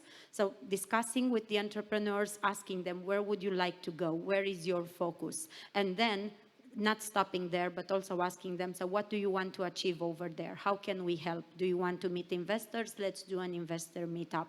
Do you want to engage with the media? Let's do a media event. Because just setting your tent, you know, in front, in the middle of the market, sometimes is not enough. You need to make a buzz around it. And that, I would say, is the healthiest step for the organizers of Romania's delegation into international fairs, making a buzz, showing off the Romanian entrepreneurs, what they do, and facilitating connections for them. Fingers crossed for that. Yeah, 100% agree. I think that the points were super fair. In our case, they should invest more in hospitals. Jokes aside. Besides this, I think that indeed things are going in a better direction. Since we have started like 5 years ago, now the ecosystem is developing, and there are a lot of financing opportunities. We have more and more ecosystem players such as VCs, accelerators, and other stakeholders, and I think that's very important, and we are growing, and we are becoming better and better in this. But maybe they should invest more in startups in generally. I don't know, maybe give us more financing opportunities, put us in contact with more relevant people. Maybe the companies should also invest more in maintaining and integrating these innovative technologies and so on. But I think that what Evelina said is very fair, and I don't have any other points to add in order not to repeat myself. Great point. Honestly, the question is really difficult, and the real answer is that probably we don't know. And if anyone wants to hear a list of things and problems that we have, we probably can figure it out and put it in a couple of seconds, and they're gonna be lists of things that can be solved. But at the end of the day, the best way to move ahead with this is first understand there are other ecosystems that are much more advanced, and we have from where to learn. So just look outside, figure out what's working there, and let's see what we need here. Then second, the most important part is that you need people. You need people that, this is a startup basically that you're building of an ecosystem, and you need the people that will go through all the hardship and not give up. And the most important part there is that there needs to be a mindset shift to go from we're just not even competing, we're like playing around, into we're competing and trying to become world athletes and winning the podium. And in that game, you're not willing to sacrifice on shoes or sneakers when you're running the Olympics. You're like, you need to be the best, and you need those type of people that want to push and want to build that ecosystem that then delivers the next generation legacy companies. Yeah, I was thinking, for me, I don't expect someone else to do something for me. So, but let's try together to do something for the future generation that are coming back. Let's help them to not spend 7 years building a startup. Let's help them to build the startup better than ours in 1 year. This is one. Regarding the government and the other side of the let's say, the stakeholders, build for longer game. Build first, and second, build for longer game. Not short term, not 1 year, not 4 years, build for 20 years. And this will be very, very important. And second, try to work on public-private sector partnership, because this can help the entire ecosystem grow. For the educational part and NGOs and all other people involved there, there is a very, very short story here. I grew up before my 15 years. I grew up in a countryside. I had around me only 4 neighborhoods. And there were some teachers who bring me hope because they show me the world that's not ending when the village ends. It's an entire world outside of my village. And that hope helped me and guided me the entire life, and this is the reason that probably I'm here on the stage. So for all of us, let's bring hope to others. Let's help other dreams. There is a world, a big world, where we can be competitive, where we can stay on the stage, where we can win, where we can produce impact. Yeah, that's it. You are amazing people. You are already role models for others. You inspire other people. But who does inspire you today? And who is your role model today? I would say the word role model comes with huge pressure on both sides. Being somebody's role model and having someone as a role model is a lot. I learn from everyone. I make it my business to learn from the people who are managing the elevator, you know, in old buildings, and from mentors and coaches at great events or accelerators. So everyone can teach you something, and it's important to stay humble and to realize that you are on a journey which never stops, and you always have to learn. So I would not say there's one person which is my role model. I draw a lot of inspiration from big names in education, and that is where I would love to become inspiring one day in shaping education and how children learn and how their future is shaped through technology, but not someone in particular, many. Thank you. Maybe books you want to share? Sure. When it comes to books, T2D Free is, I would say, is not a book, is a manual. I would recommend it to all entrepreneurs to sleep on top of it, go to bed with it, wake up with it, go back to it every time they're in doubt. And also Crossing the Chasm helped me a lot. Thank you. I also have a book that I would like to recommend to all startuppers out there, Extreme Ownership by Jocko Willing. Jocko is an ex-Navy SEALs, and he took some of the Navy SEALs principles and applied them to the business world. And I think that the core message of the book is that you should take responsibility for your decisions as a leader. And it's very important, especially for the startup world, because we have a lot of things to complain of, and we can find a lot of excuses for things that are not working as we expect to. But the most important thing is to take responsibility for your decision, because the mission, it's yours, and it's the same with its success or its failure. So I think that it's a very good book, and I highly recommend it. Super. Sebi?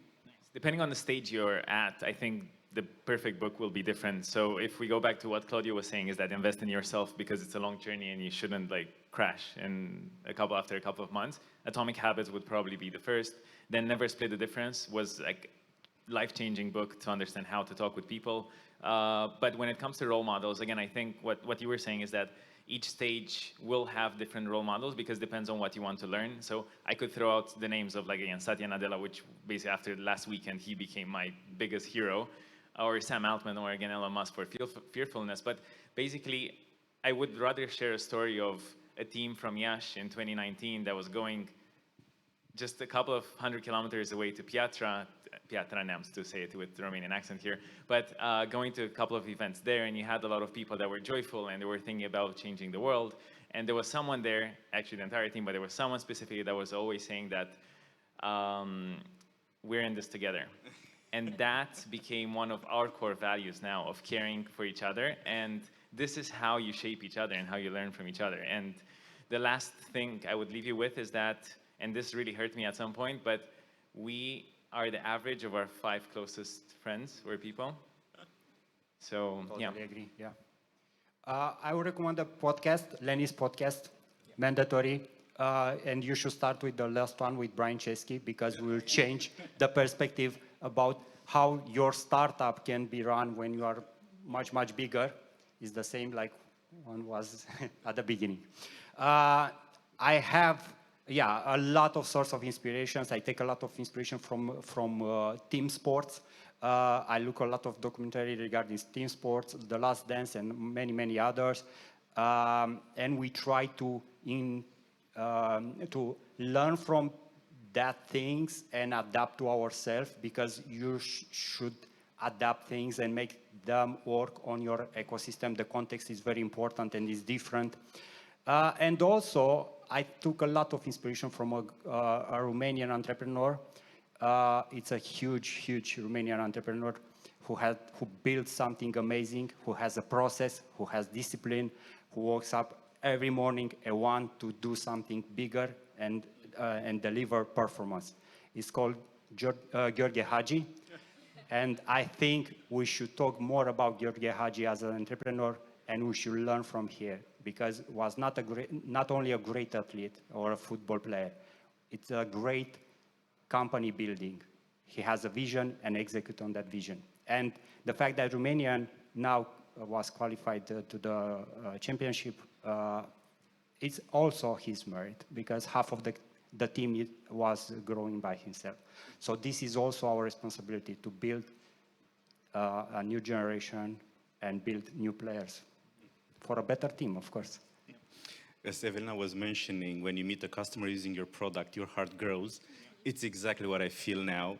I love who you are. I love what you do. Romania should really be proud of you and for the fact you exist. Thank you so much for your contribution back, and hope we'll be able to help you as well as much as you help us. Thank you so much. Thank you. Let's make it happen. Thank you, everybody. I don't hear the applauses. We had 4 amazing founders here. We should celebrate them. We should celebrate the founders more. They should know this. And I don't want to stop here, because they are here. People online are watching us, and they don't hear too much from here. They hear just the people talking. Also, someone who is in the expo area doesn't hear what I'm saying now, but they can hear you now. So I want another round of applause for these amazing founders, not just ones from the scene, but from the entire ecosystem. Thank you very much. So we are next on to the next panel, the third panel of our conference, which will talk about entrepreneurial education.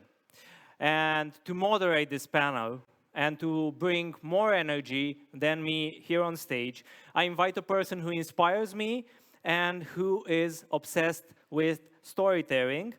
She is the country lead for the Recursive here in Romania, Elena Vrabie. And she will talk, she will talk on stage about the future of entrepreneurial education in Romania with Beatrice Alexandrescu, who is the CEO of Fundația Leaders and has contributed to developing leadership skills in over 30,000 individuals. Alexandru Ghiță, the president of Entrepreneurship Academy.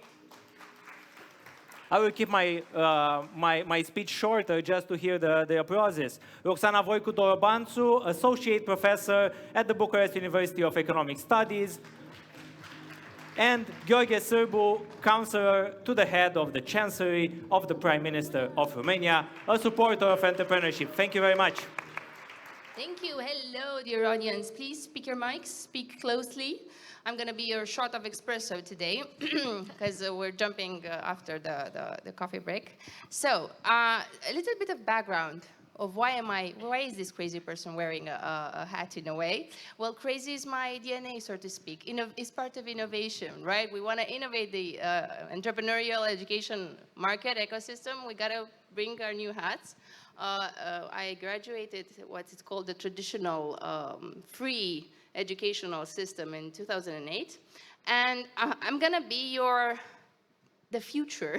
I'm going to represent the future of the entrepreneurial education today.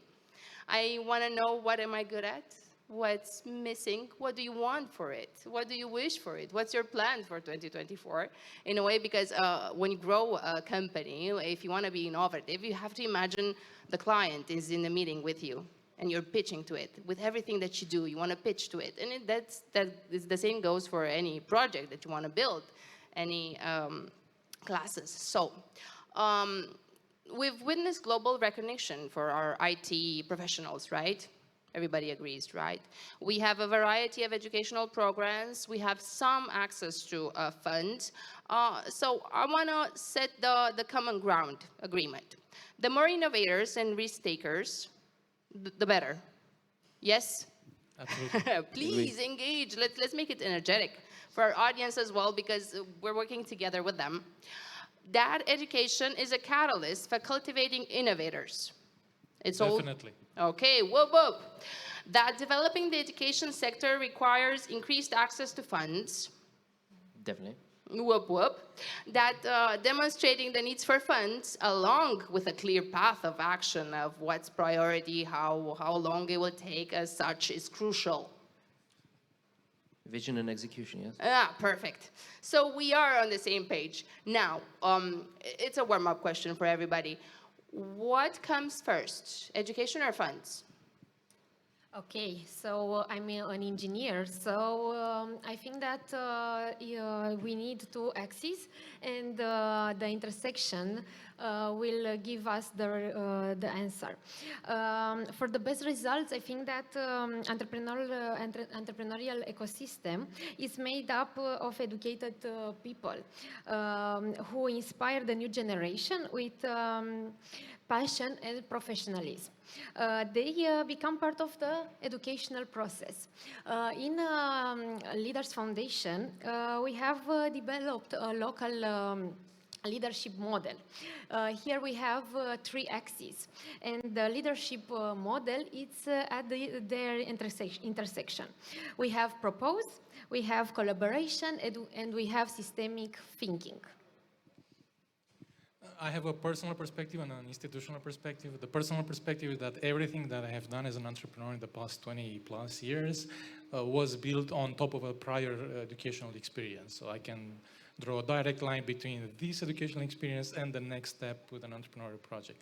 And our institutional perspective is that, look, we just have a report out there with where are our first 4 generations of alumni from the Entrepreneurship Academy, and 55% of them run their own businesses. So that's a clear statistical proof, scientific proof, that with an educational program, you can build entrepreneurship. There's, it's black on white. Well, I'm an economist, so if you ask me what comes first, my answer will always be money. Because we can't have proper education without funding.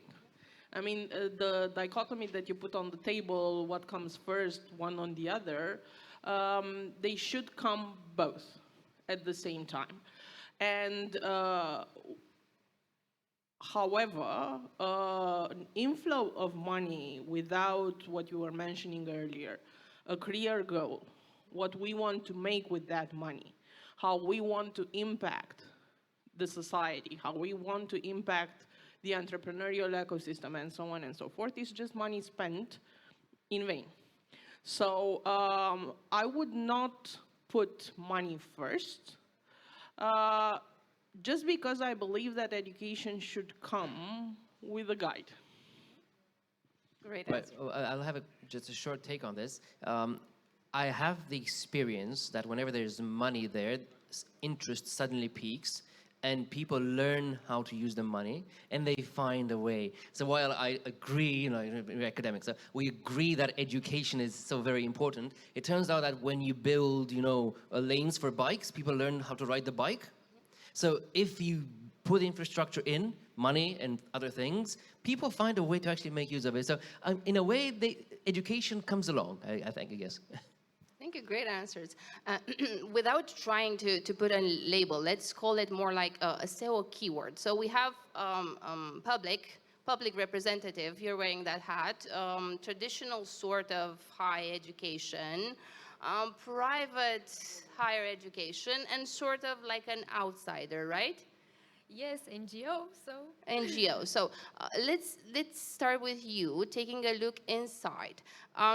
Starting from this external perspective, how do you envision entrepreneurs should educate themselves, considering your project as a your projects complement the traditional ecosystem?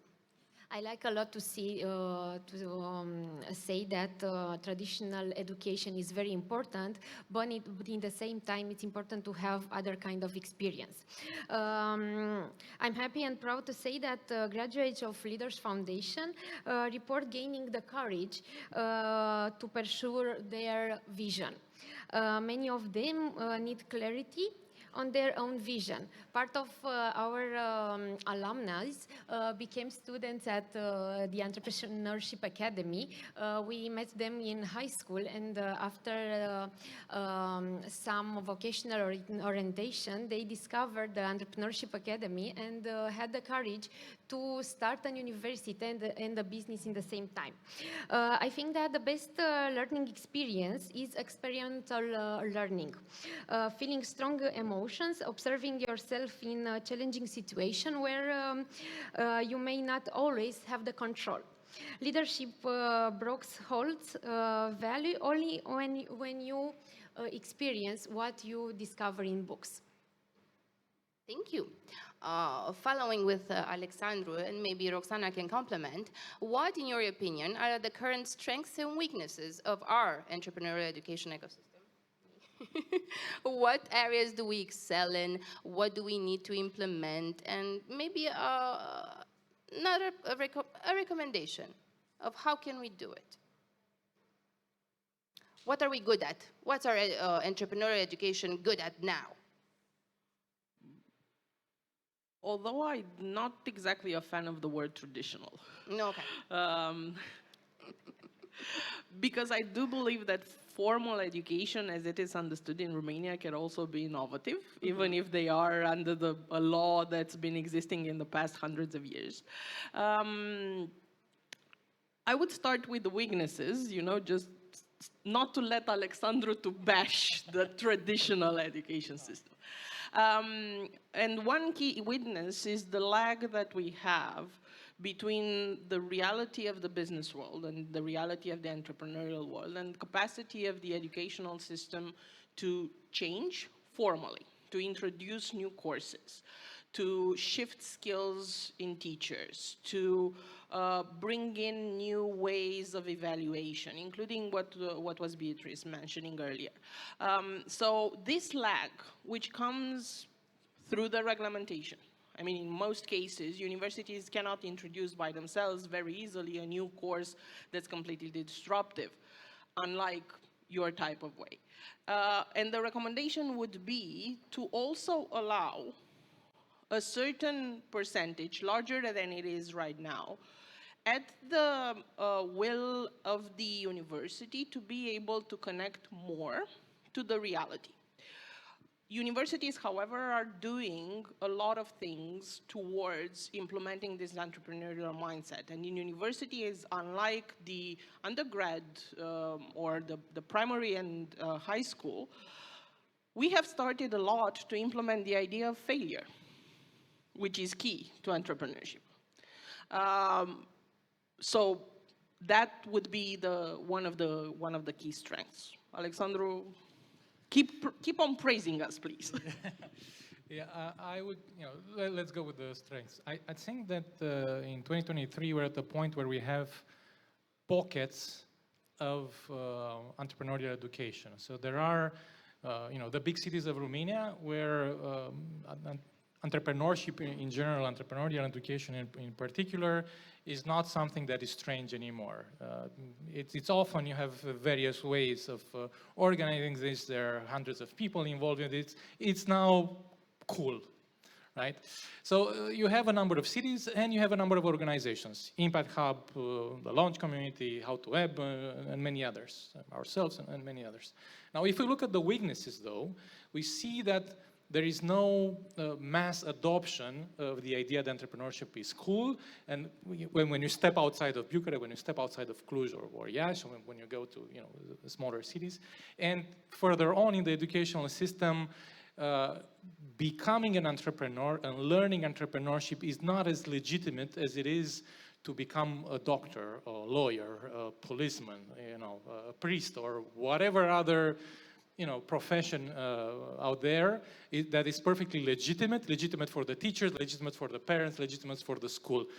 In this line, becoming an entrepreneur, dedicating significant amount of time to learn about entrepreneurship is not as valid as an option, right? So that's something that all of us as a society need to do much better at. Thank you. If you want to add something, you can. I was just going to say that having career path that actually has to do with entrepreneurship is something that we're missing. And we see it in government. We see that people, even politicians, when they say you need a job, they never mean open a business. They always mean something of a traditional kind with a business on the side maybe. So that yes, I agree. Education needs to change it. Yes, it's a big challenge. I had the opportunity to work with high school students, with their parents, with teachers, and tell them that being an entrepreneur, it's a really career. You can have this option and go to university for this. Thank you. I want to stay on this path, and maybe Roxana and Gheorghe, you could add something. Could you share your experience with past public educational initiatives aimed at growing the entrepreneur ecosystem? And are there international educational trends or maybe success cases, best practices that you would like to even hint at implementing in our local zip code? Right. So the way we look as educators, we're taught this, and the government also looks at it this way. Education is formal, informal, and non-formal. In all three classes of education, the state has more or less a contribution. First, obviously, in the formal domain. When we're discussing entrepreneurial education, we need to know that the government of Romania, so the educational system, has a curriculum for this since 2004. So it's almost 20 years now since having a curriculum, right? Professors from Bucharest and from Shaguna and Brașov, they've devised this curriculum even back then. So it's like an optional, obviously. So in theory, we sort of understand that we need this, even on a formal level. Then comes the informal ones, which is like programs that we have, like Junior Achievement and all the other Entrepreneurship Academy, all the other ones. Again, this is all pre-university. We agree that we need to start early, and the best examples that we have seen of this are in the UK, where they start very early with this idea. And what is the idea? It is, well, guys, making money is not shameful. It is okay to not say, I want to change the world and be like the Pope or Maria Theresa or someone, whatever, Mother Teresa, sorry. But I just want to make money. And maybe after I make money, I'll be rich and just start doling it away to people and causes. And that's something that we don't have yet. Maybe whatever communist legacy, or just the orthodox mindset that we have, is making money is like a secondary and sometimes even shameful thing to do. And this is where the last component, the non-formal component of education, comes in. Families need to do more in this regard and need to start seeing it as a real job for their kids.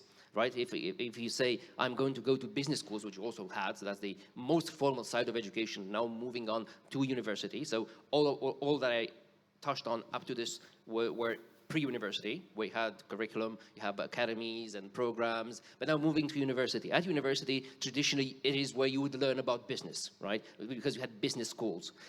And even those were considered for the rich people who already had something like their parents' business that you didn't take over at some point, right? But then I'm also on the board of Innovation Labs, and we've realized that not just economics students need to learn about business, but really everyone else needs to. And we started the accelerator for students in the tech field. So we understood engineers need business acumen as well, because they're going to be managers. And this is where I would like to say that the state did more. I think it's not doing enough yet to support the accelerators. And this is, maybe we'll touch on this a bit later, this is where we plan to intervene more with funding and also policy. Well, I will add a perspective that comes a little bit outside higher education. Because entrepreneurs don't need a diploma that says university on it. You can have very successful entrepreneurs that have barely graduated high school, right? So we're talking about a skill set, an entrepreneurial skill set that grows from primary school and families, as Georgia mentioned earlier, up until higher education. And you build on that. And in some cases, you were mentioning trends. We can even talk about micro-credentialing. I mean, to be able to understand the budget for your small business, you don't need a 14-week financial management course. You need a couple of hours, and you need to be able to understand the fact that you can outsource that to an accounting company and to be able to evaluate how well that accounting company is doing that job.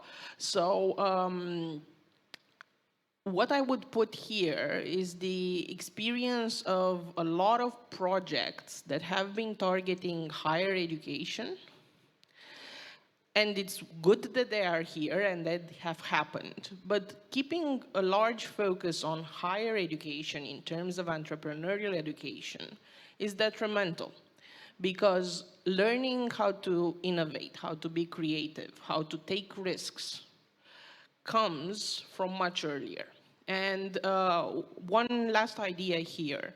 When we are talking about the career path in entrepreneurship, this comes from an improper understanding of uncertainty. Families don't accept entrepreneurship as a career path because you don't have a steady income, at least in the beginning. And that is taboo because in a society that has grown for the past 30 years, you need a steady income. To be able to overcome this, you must learn how to handle risks from the early age, and you must know how to handle uncertainty. It's late when you're starting to learn this when you're 18 and you're entering a higher education, formal or informal or in any way, shape, or form. That's something that you learn in the first year in primary school. So the good ideas and the good projects here would come from a lot of funding and a lot of skills and a lot of curricula that has been targeting education, formal education. But we need a much larger diversity and a full immersion of the entrepreneurial skill set, not just mindset, because you can't change that overnight, but the skill set throughout all years of education as it is understood. Thank you. Great answers. Out of curiosity, who are entrepreneurs here? Raise your hands. Entrepreneurs, entrepreneurs, entrepreneurs, entrepreneurs, entrepreneurs. Gen Zs? Entrepreneur Gen Zs? You gotta raise your hands higher. Okay, I see some hands and some backs. Okay, we definitely want to see more Gen Zs, right? Beatrice and Alexandru, so given your emphasis on leadership development and international business, how can ongoing entrepreneurial education contribute to shaping leaders capable of navigating the global business landscape effectively, since we want to grow together, grow the country, grow the region, but do it from here, not travel, go, leave forever. I'm kidding, go. Okay, for sure, Romania is an option for young people and not only. In our model, we have 3 levels. We talk about knowing yourself. This is the first part. If you know yourself, you know your purpose, you know what you want, you can go to the next part. After is to leading yourself. After you are leading yourself, we can talk about the others. We can move to leading others. One of our mottos is challenge yourself and lead with others. Are many competencies that are important for an entrepreneur.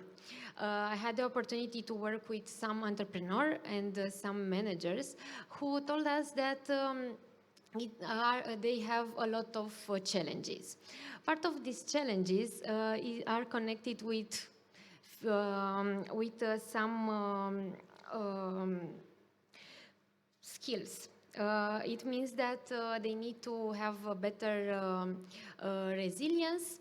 They need work better in teams. How they can develop these skills, I think that it's important to have the opportunity to do different things, like be in different teams, have similar objective, like I don't know, 10 people go on go with a boat on a sea and try to work together in this exercise. This is the most important thing, to know yourself. After this, have the opportunity to lead yourself, and after you are leading yourself, you can talk about leading with the other. It's very important not to lead your team, it's important to lead with them. My perspective is that at the core of preparing leaders for global challenges, or the starting point of this endeavor, is that educators see themselves as part of a global community. And they have this international perspective. So they're no longer limited at the elements that are relevant for their city or their country, but on a global level. That means curriculum is built not with aspects that are relevant only to Romania, but with the vision that we are part of EU, we are part of Europe, we are part of the global world. Teachers are not only from Romania, and experts and whoever speaks in front of students are not only from Romania, but are from the best of the world. There is a conscious effort of bringing students together that are not from only one geography, but from several geographies. Right? The educational experience that you build, that you plan for the students, are built with this international perspective. I'll tell you what we are doing. Our students, every year of their university, they go on to a learning journey, right? This year, year one students, they went to Porto for 6 weeks. Second year students almost always go to South Africa.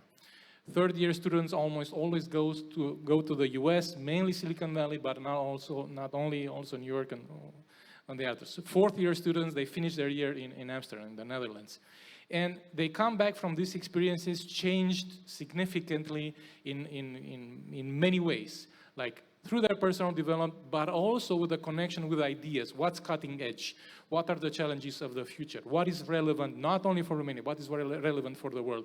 And that's how you build people. That's how you truly develop people who have both the mindset and the skill set to tackle items, issues, problems to solve, solutions to build that are relevant on a global scale. Thank you. On that note, I want to keep this energy, this like global energy, but keep it locally in a way. It's still for you, you can continue. Recognizing the pivotal role of government support, what policies or initiatives should the government prioritize to create a more favorable environment for startups and entrepreneurs? Let me take the first one here to throw a ball here, for the government. I would say that, look, we come from an educational perspective to do entrepreneurship, right? And I am of the belief that when you build a valuable educational institution, the value that you create there is not only the learning experience for that particular set of students, but all of the things that are built around that particular institution. And they can be accelerators, they can be incubators, you can have technology transfer, you can have know-how transfer, you have all sorts of radiant effects, right? So a school is more valuable than just the teaching in the process. With that in mind, understanding that schools can be at the center of innovation and growth, we have to ask ourselves, how easy is it in Romania to build new schools? And when I mean new schools, I mean not only alternative programs or complementary programs, but actually formal schools. And my perspective on this is that the legislative framework that we have right now, and the political will, and the arrangement of all the political interests, make it actually hard to build new institutions in Romania, because that could alter significantly the competitive landscape between education institutions. So my challenge here is, what can we do so that we make it easier, the easiest in Europe, to open a new competitive educational institution, and yes, with international investors, yes, with a lot of international experts that are interested in it. Because what I see, I've been working in this field for more than 20 years now. What I see that people are interested in education, are interested to contribute to the education sector, are interested to invest in education, are interested to come to teach. But when you look at how complicated it is to start a new school, beyond the economical challenges, beyond the uncertainties of the business model and so on and so forth, just the legislative part, that's a major turnoff. So let's do better with that. Well, I can't, obviously someone from the Ministry of Education should speak to that. I can only agree that... Your vision, of course. Yes. I can only agree to his particular point. I can only agree that it is indeed a hurdle to do anything on education in Romania, even non-formal, let alone formal. So we learned this the hard way, even at Innovation Labs. And that is a very institutional framework because we have the Polytechnica University as a strategic partner and the other 19 universities. But opening up a high school, for instance, yes, I agree. It's a very lengthy process of getting approvals. But on that note, I think, again, I'll go at all levels. What is the government doing? What is it planning to do? What does it know? What does it not know? I think it's important to know what you don't know, at least.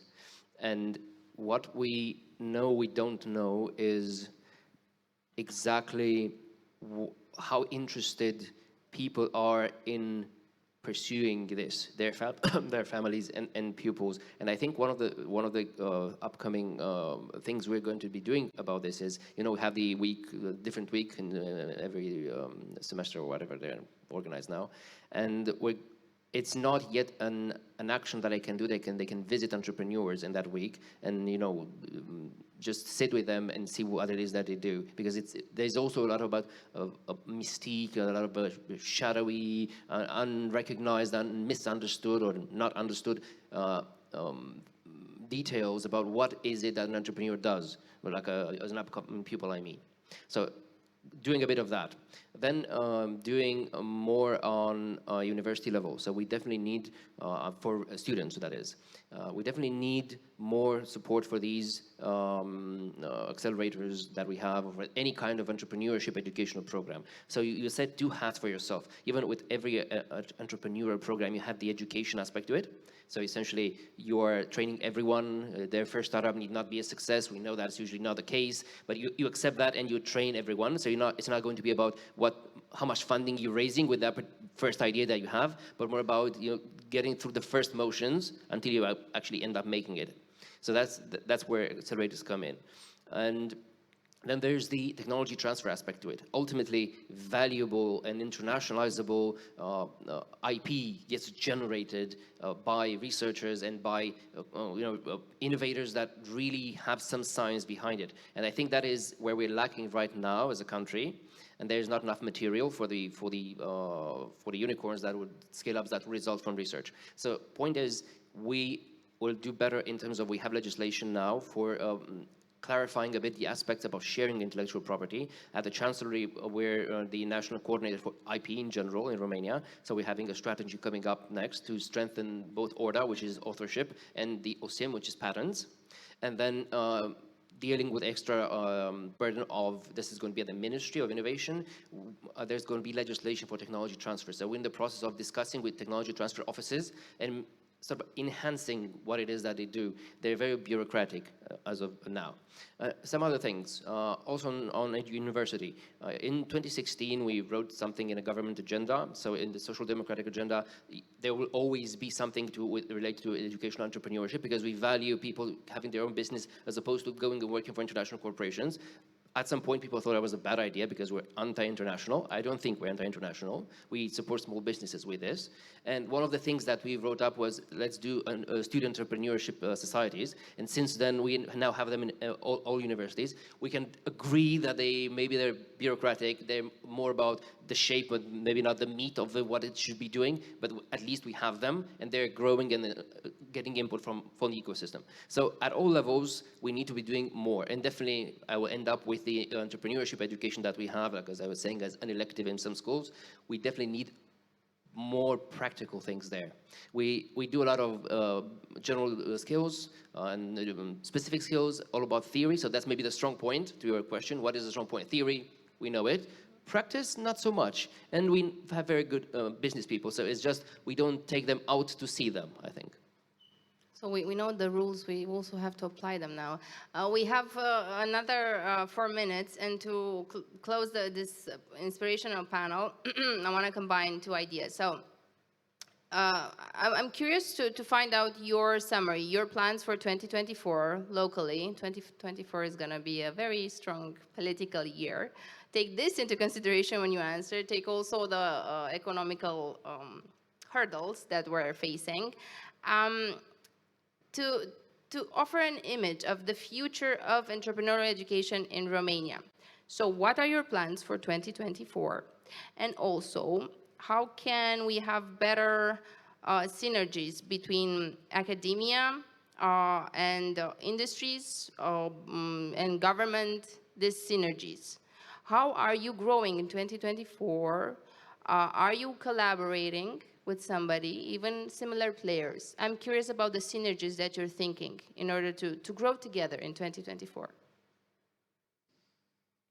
For 2024, for Leaders Foundation, it's objective to develop many partnerships because, as you said, it's very important to have many collaboration. And in the same time, we will continue to help our students. It means high school students, university students, young professionals, and managers and entrepreneurs to develop communities. Because one of our strategies is to encourage and create context for them to identify the needs in their communities and develop many little projects in this context, because this is a way to help them to collaborate and do better things together. As a follow-up, so I can understand properly, who are you looking to collaborate? Tell me an example of a collaboration. Okay, maybe with Alexandru, because the interest for entrepreneurship career, it's higher and higher, and I think that's important to have a collaboration here. And for sure with universities and government. Thank you. Thank you. Look, we run the Entrepreneurship Academy, but we are entrepreneurs ourselves. So by definition, we have hundreds of ideas. I won't speak about all of them. I'll just choose a few of them. Our first and foremost priority is, as always, to do good for our students. So the number one thing is to do a better product. And that for us means customer success, means the success of our students, success of our alumni. We have very promising results as they come out from the alumni report, but we want to do even better, even better, even better, even more for them. So that's number one. Number two is, true to our mission, we want more entrepreneurs, more education entrepreneurs. So a strategic goal for us is to expand the size of our intake. So to recruit, upcoming entrepreneurs from all the counties of this country, from all the big cities. So basically to increase our footprint and our impact. And as a support for that, because we understand that the type of entrepreneurship education we offer that is high quality, but is also fairly expensive, and it's unaffordable for many. And we have this ideology that education can be transformational from a socio-economical point of view for a lot of youth, and especially entrepreneurial education. We want to make that more affordable. So one of the elements of focus for us is to build an even better scholarship fund for us. And talking about partnerships, I'm very happy to say that we restarted our partnership with NN Romania, and this year in the summer we launched a new scholarship fund of 200,000 euros, which we are going to renew, and together with them we're building the first endowment fund for scholarships, right? So evergreen endowment fund, and we need the help of everybody that wants to commit to such a project. I'm very happy to give technical details, but the idea is to put some money that generate a return, and those plant the seeds, the financing necessary for students to pass through the school, and many others.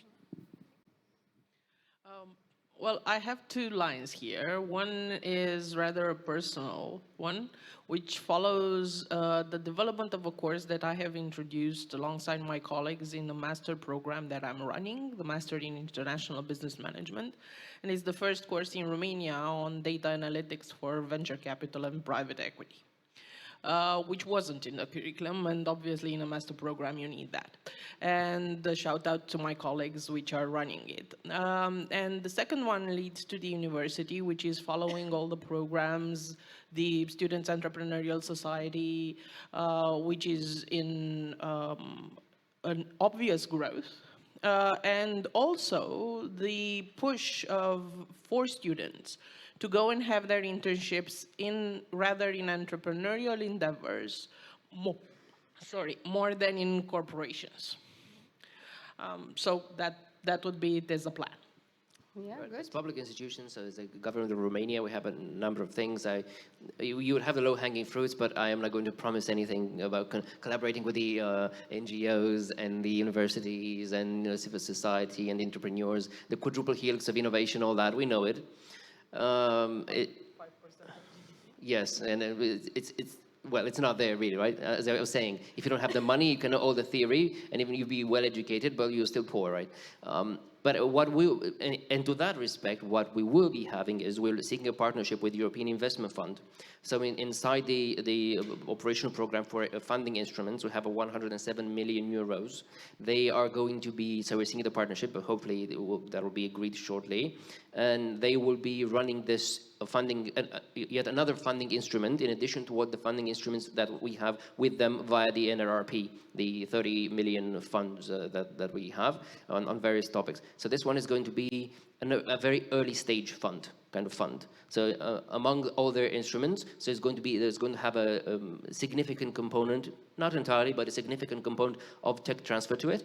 So it's going to be targeting researchers, but definitely something like seed. So pre-round one investment, because this we found to be a gap, and we're working with them, and they agree that it needs to be addressed. So in general terms, what we seek is a better partnership with European institutions to try and connect even what ROStartup is doing for Romania better with the European ecosystem. We know, and we were just in Brussels on last Tuesday, the Romanian Digital Day organized by MEP Victor Negrescu, and we had like the commissioner and the vice presidents for the European Parliament. So a lot of people from Brussels were there, and they all agreed that we are lagging behind, the US especially.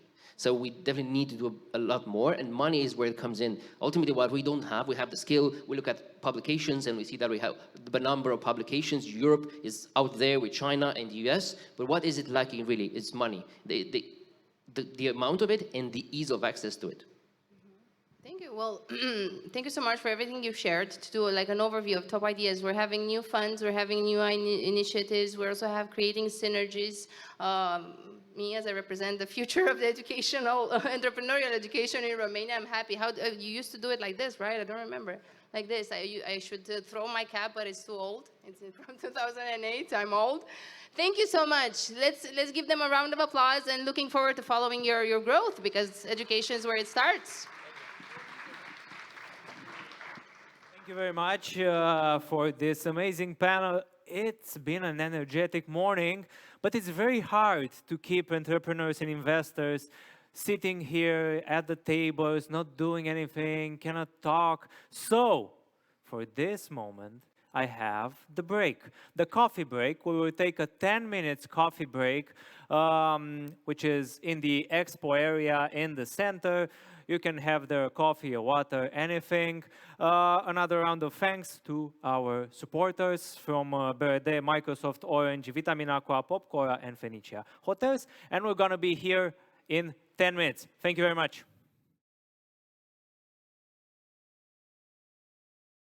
Welcome back. I'm gonna wait here and maybe present the other events that are here.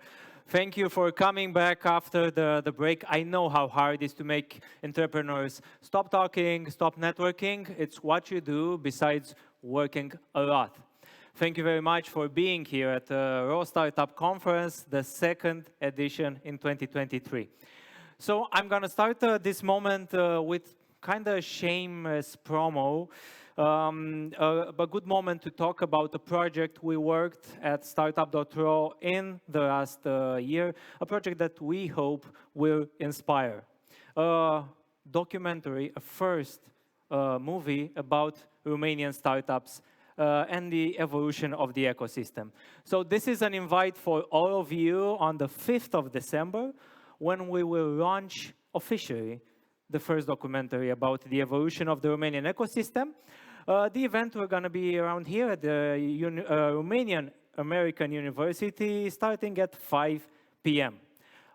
This movie, which was made a reality by my colleagues, Oana Coșman and Florin Cașotă, aims to fill a gap and tell a story, to bring a history to light, a history of brave people, of you. No sane people would start a startup, but this is why we are here. As Steve Jobs would say, the lunatics have taken over the asylum. So this will be a story about these lunatics. Some we missed, of course. Some even didn't want to talk with us, but it's just a small step we are doing to help the ecosystem. So I expect all of you on the 5th of December at the Romanian American University in Aula Magna for the premiere of the Romanian Startups Roaring Tigers of Europe documentary. So, going forward, today we're going to have an interactive moment for you with the head of research at Startup Genome, Christopher Haley.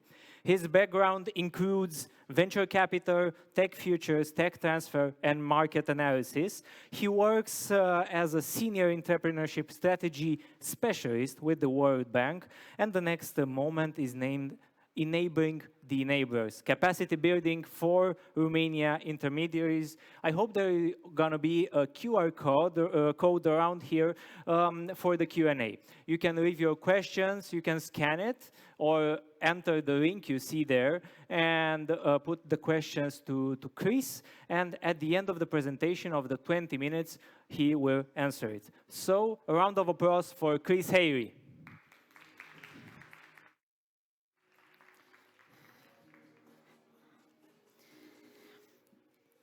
Thank you very much. Hello, everyone. Hopefully you are well caffeinated and ready for some data for this session. So for this session, I'm going to be talking about enabling the enablers and presenting some work that the World Bank has been doing over the past year to understand how to support the intermediaries and the enablers that in turn support the startups of Romania. To begin, I'd like to start with 3 thanks. The first is to the ROStartup team for making space in the program for us to present this. The second thanks is to my colleagues at the World Bank, particularly Oana Craiovanu and Madalina Niagu, as well as Łukasz Mark for supporting the project. And the third set of thanks is to you out there, because this is very much built on data which you have provided to us by way of surveys and interviews and roundtables. So thank you to everyone in the room who has participated in helping this project. So what I'm going to discuss is up here. Briefly, I think, just start with a little bit of an overview of what the World Bank has been doing, then move on to why we think it's important to support the intermediaries, the enablers. Then the meat of the presentation is what we've learned over the past 9 months or so. And then I'm going to end with just a word about the next phase of the project and how you can be involved in that. So just by way of context then, the bank has been active in Romania since at least 2020 at the request of the RDA and the ecosystem as a whole, really. And has been involved in a number of different ways. Many of you have already participated in interviews, in workshops, in stakeholder forums. And part of this led, as many of you will know, to the publication of a couple of reports last year. And I'm pleased to say that many of the recommendations in those reports are being taken forward by government. The bank is also continuing to work in Romania in a broader set of research sector modernization, which is relevant to startups by way of improving access to talent, improving access to research facilities, and so on. But as part of that process, and the reason I mentioned that context, as part of that process, the ecosystem clearly indicated that there was a desire to strengthen the enablers. Many of you will have voted yourselves on the platform, on the ROStartup platform, and these were some of the top priorities. And as you can see, strengthening the ecosystem enablers was really one of the top 5 priorities that you voted for. And it was also one of the top dozen or so recommendations that the bank put forward in our strategy paper. I'm not going to recap all of that chapter, but if you do want to read that report, it is still available online, and there's a whole chapter about the importance of these enablers. And I'm sometimes asked with some of my other hats whether, for instance, there is evidence that things like accelerators can actually improve startups. And the short answer is yes. We do now collectively have some pretty robust data to show that accelerators can improve various success outcomes for startups. That's not to say that every accelerator always does, but they can work. They can definitely add value. And there are also some arguments for public funding of these entities, which I will come on to in a moment. So what have we done? Well, enablers is a very broad set of entities. So to make it a bit tractable, we've divided into 3 phases. And the first phase of research, which we've been doing, has focused on what we call the phase 1 enablers. And these, for us, are the entities that are directly involved in startup support. They wouldn't exist if it were not for startups. So really, this is about pre-accelerators, boot camps, accelerators, incubators, co-working spaces, venture studios, and so on. There are other types of enablers, which you see here, but the phase 2 and phase 3 will be focused on entities that maybe do things to support other small businesses or broader tech transfer or work in other ways. So phase 1, really, the kind of core entities for us at the moment. And what we have done, and thank you again to all of you who have participated, over the last 9 months or so, we ran a survey, tried to reach out to as many enablers as possible across the ecosystem. And we also ran 3 roundtables. 2 of them were in person here in Bucharest, and 1 was online for those people who are a little bit further afield and maybe couldn't come to Bucharest. So that's what we've been doing. What did we find from this? So this first slide is not going to surprise you, but it's maybe helpful to put some numbers on it. So the ecosystem is clearly young and small in comparison with other ecosystems. The average age of the intermediaries we found was 7 years, and only 1 in 10 of the enablers was actually older than a decade. Why does that matter? Well, there is some evidence to say that, all else being equal, older accelerators, older programs are actually more impactful. There are some learning effects of these entities over time, and hence there's probably some opportunities to increase those learning effects.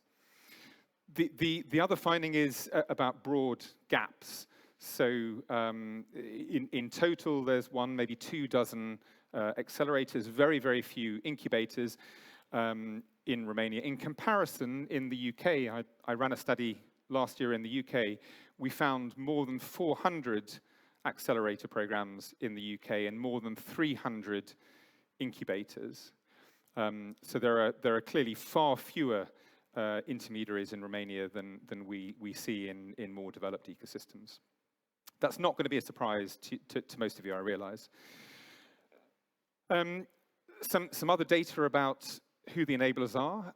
So on average, these are quite small entities, so typically only 5 members of staff per organization. So in many ways, actually, the enablers are startups themselves. They're small, they're young, they're often, and I'll talk about this in a moment, often looking for sustainable business model themselves. They exhibit many of the characteristics of the startups which they are trying to support. It was also noticeable that there was quite high levels of ambition. So we asked how many startups have been supported on average per year to date, and typically organizations reported that they were hoping to support 3 times as many startups this year as they had done typically per year in the past. Now, whether that level of ambition is realistic, I think time will tell. But it does raise the question, if these entities really are trying to scale up threefold in a year, what kinds of skills, what kinds of competencies do they need in order to do this?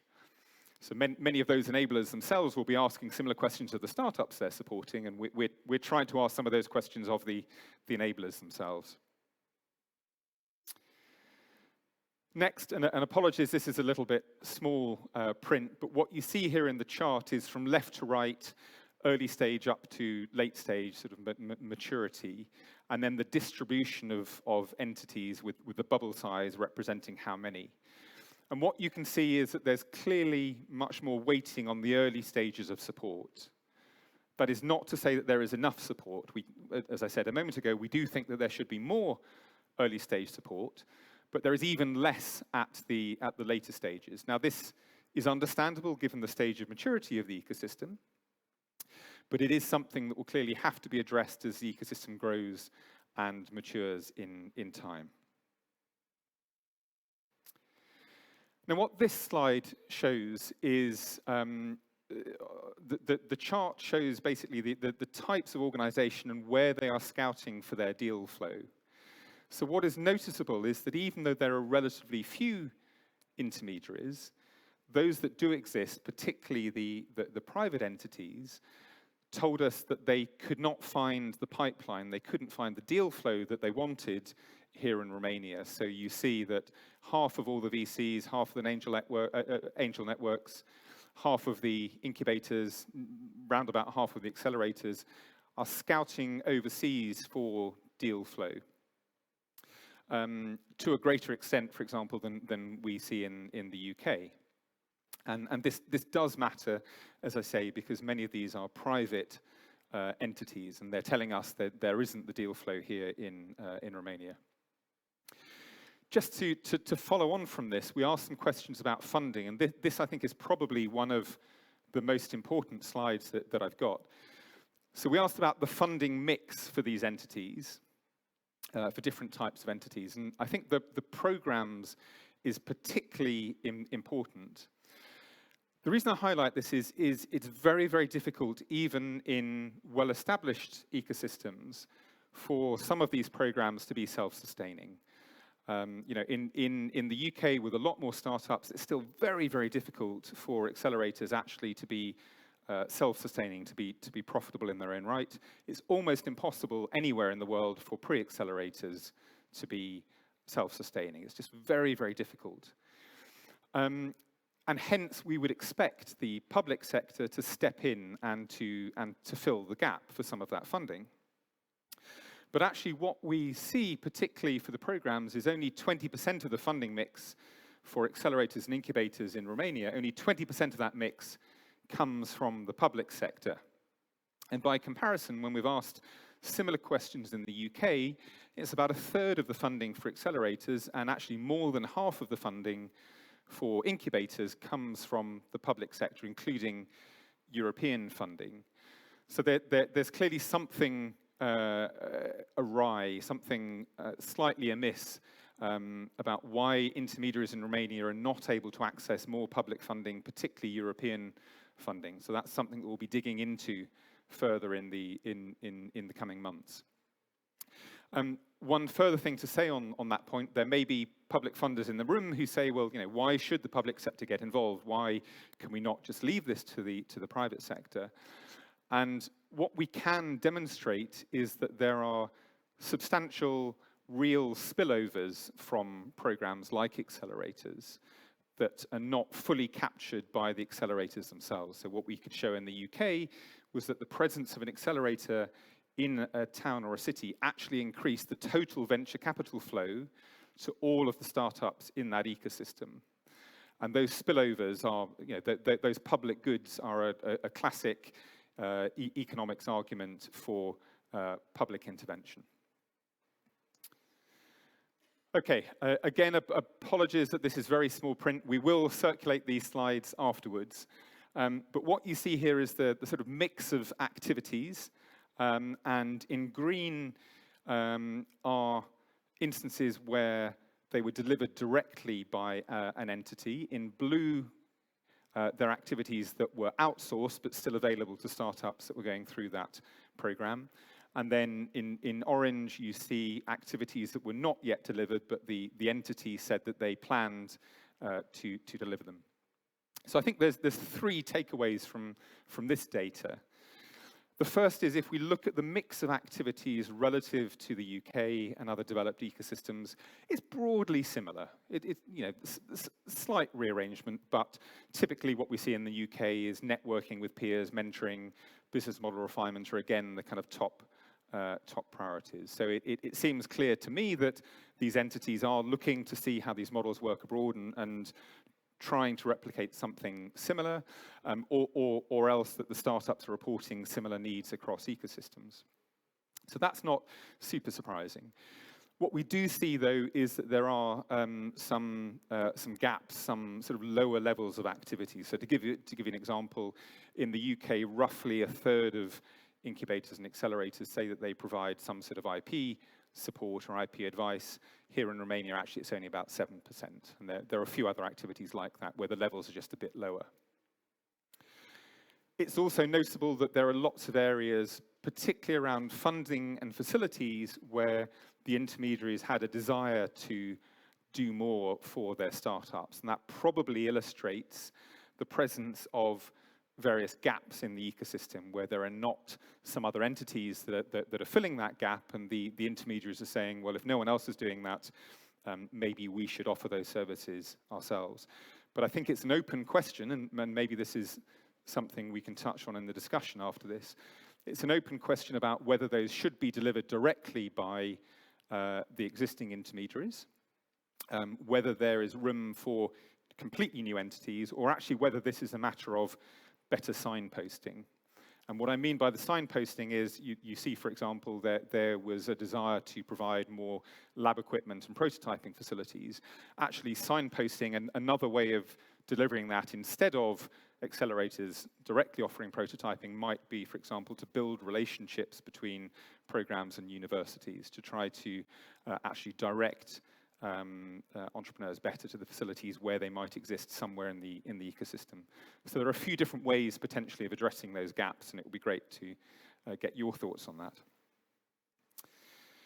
We also asked some questions about where did individual enablers feel their own gaps were in terms of expertise or competence, and almost every program reported some gaps. It was interesting that probably the highest rated areas where people felt lowest confidence or lowest competence were around things like program impact measurement, and that's obviously relevant in terms of funding, being able to show that your program is really having an impact on startups. Being able to show that robustly clearly helps when you're trying to get funders on board.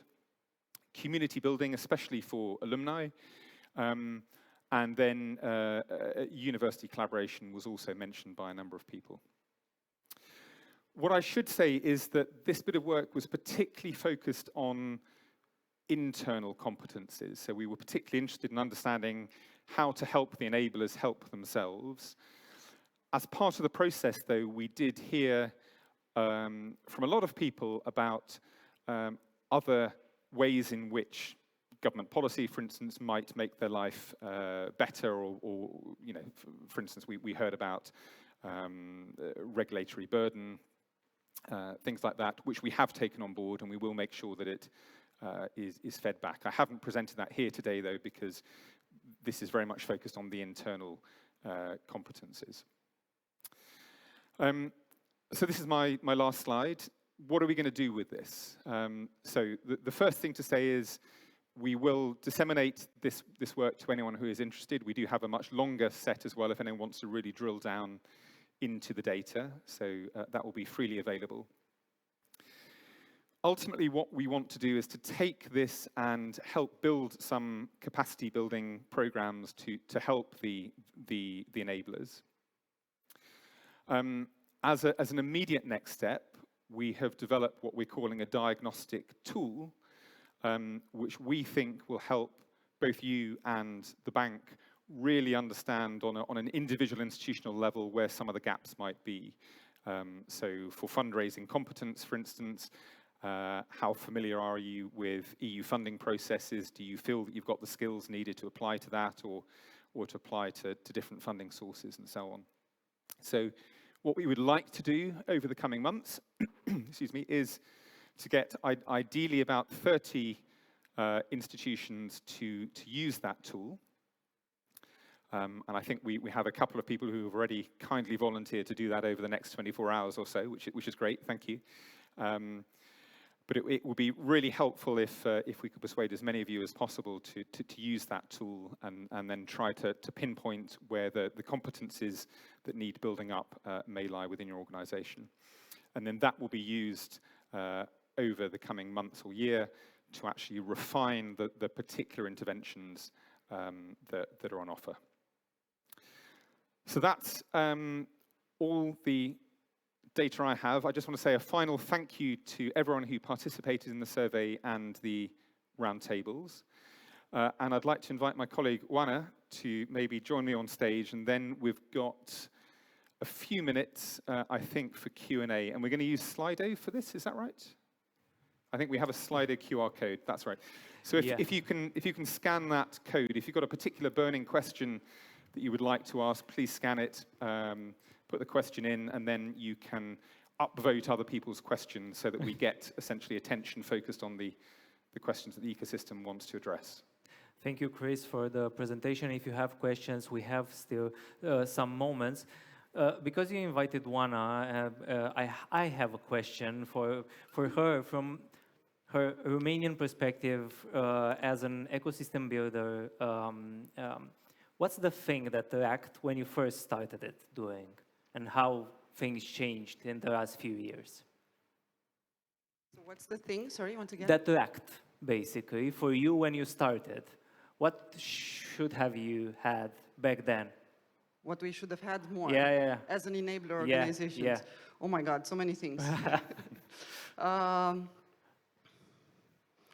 Given the perspective of our, capability assessment, I would say we should have had also a different understanding of an ecosystem. I think even, for example, in this process this year, working with Chris, I learned so much. Because in Romania, we tend, and for years, we tended to believe that the fact that it's a mostly private-led organization ecosystem, it's a good thing.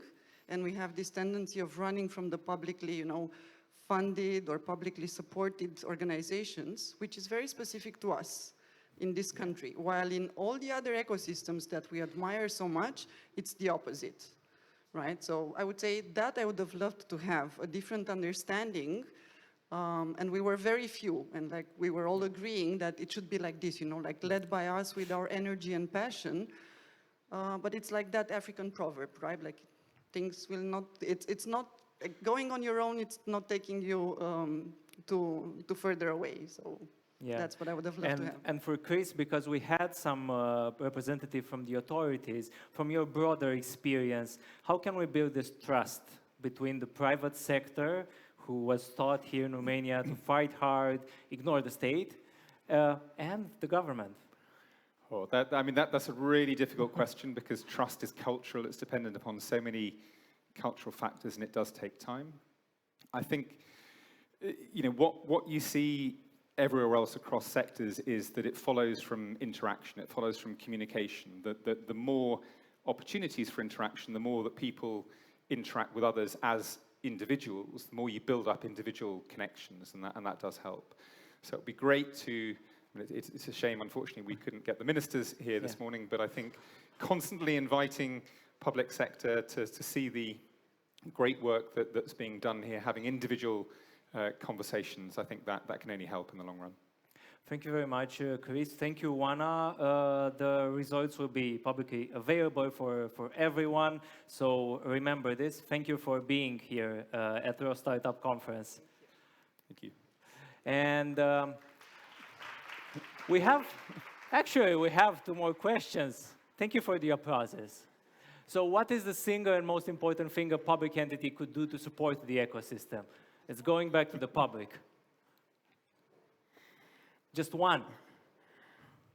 I mean, I think it probably depends what type of public entity we're talking about. I mean, very clearly there are gaps in funding. And that was probably the number one thing that we heard in the roundtables and the interviews was we could do so much more if we had more funding.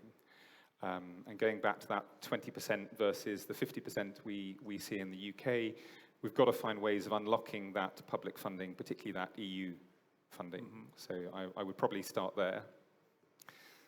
So I'm happy that Chris was the one saying we need more funding in order for me not to be the one to mention that.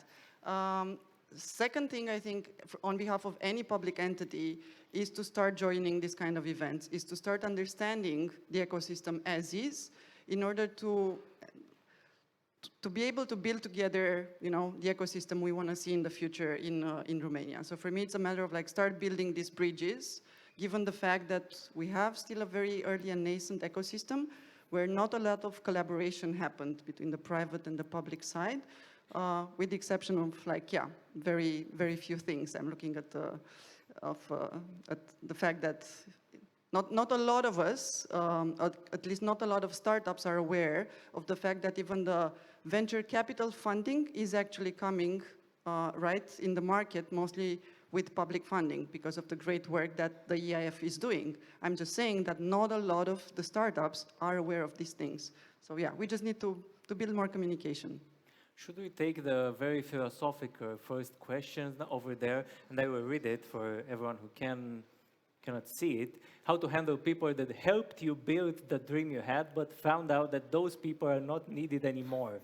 It's a very interesting topic. I don't know if it's the topic of the presentation, but it's philosophical, and we have founders and builders here. And if you have any thought on that. I mean, I'm not sure we're the best people to answer that. I would like to hear maybe from some others in the room, but I can offer one small comment. So before working in the policy world, I worked directly in tech transfer at Imperial College for about 10 years, and we were forming about a dozen spin-outs every year, and we very often had the case of academic founders who would maybe collaborate together and start forming the company, and it was often very clear that their expertise was not in actually building the company, and they were far better off as CTOs or CSOs rather than CSOs.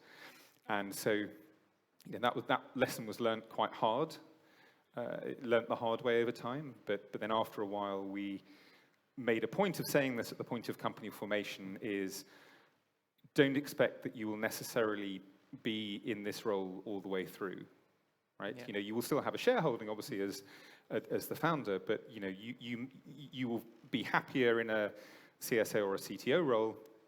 And even then, the first CEOs that we got in, we would say the person to build the company from 1 to 10 people is probably not the right person to then build it from 10 to 100 or 200.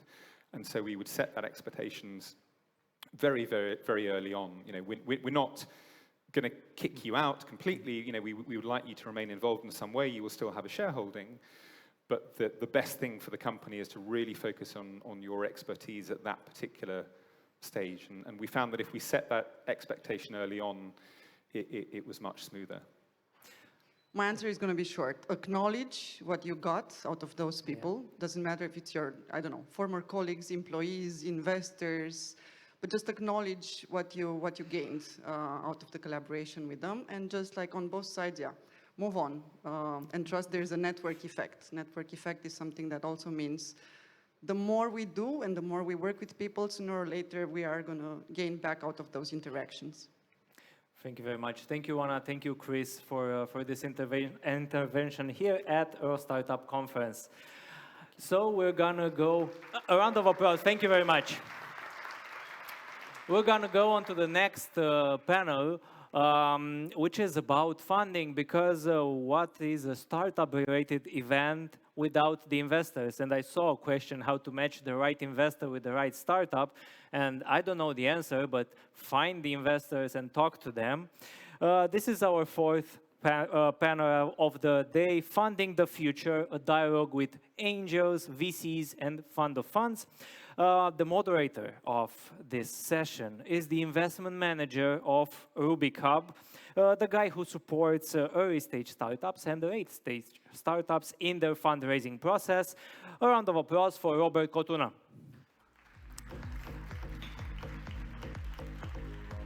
His guests will be the managing partner of Activize, founding board member of Transylvania Angel Networks, and one of those people who is involved in everything in the ecosystem, Mircea Vădan. Also on stage, the senior mandate manager at the European Investment Fund, and IEF has helped Romanian funds grow and has been essential in developing the ecosystem, Camelia Dragoi. Next with us, the investment manager of Catalyst Romania. She has been involved in some of the investments in the past 10 years and exits such as Greenhorse Games to Miniclip and Vector Watch to Fitbit. Alina Georgescu. The manager of Fortech Investments and a guy with 15 years of experience in technology startups and product and business development, Valentin Filip from Fortech Investments. And the former Chief People Officer of UiPath and the Chairman of the Board of Tech Angels Romania, Marius Istrate. Let's have a good one.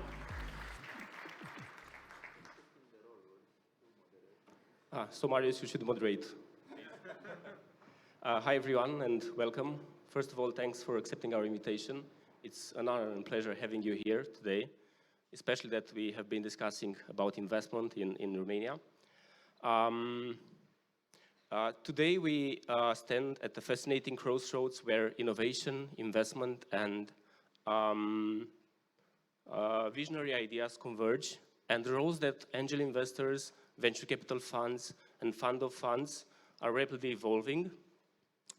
These changes are not just reshaping the startup ecosystem, but are also setting new standards for how big ideas find the support they need to flourish.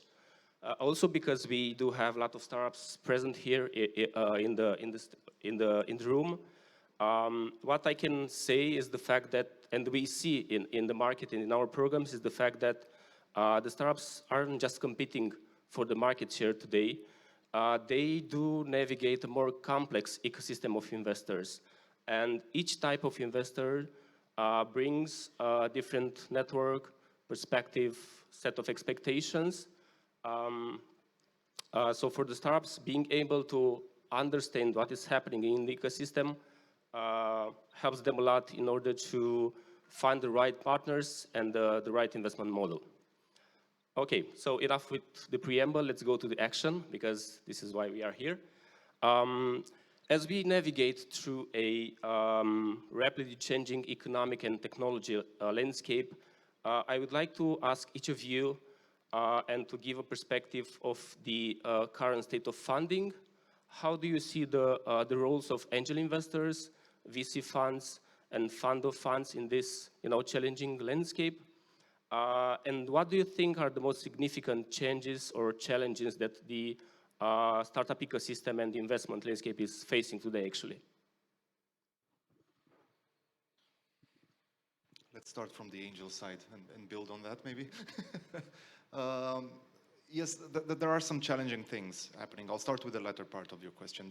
When you're talking about angels, you're talking about people investing their own money. So obviously, there's going to be a lot more caution, I think is the word, during times of rapid change. And I'm talking geopolitical change.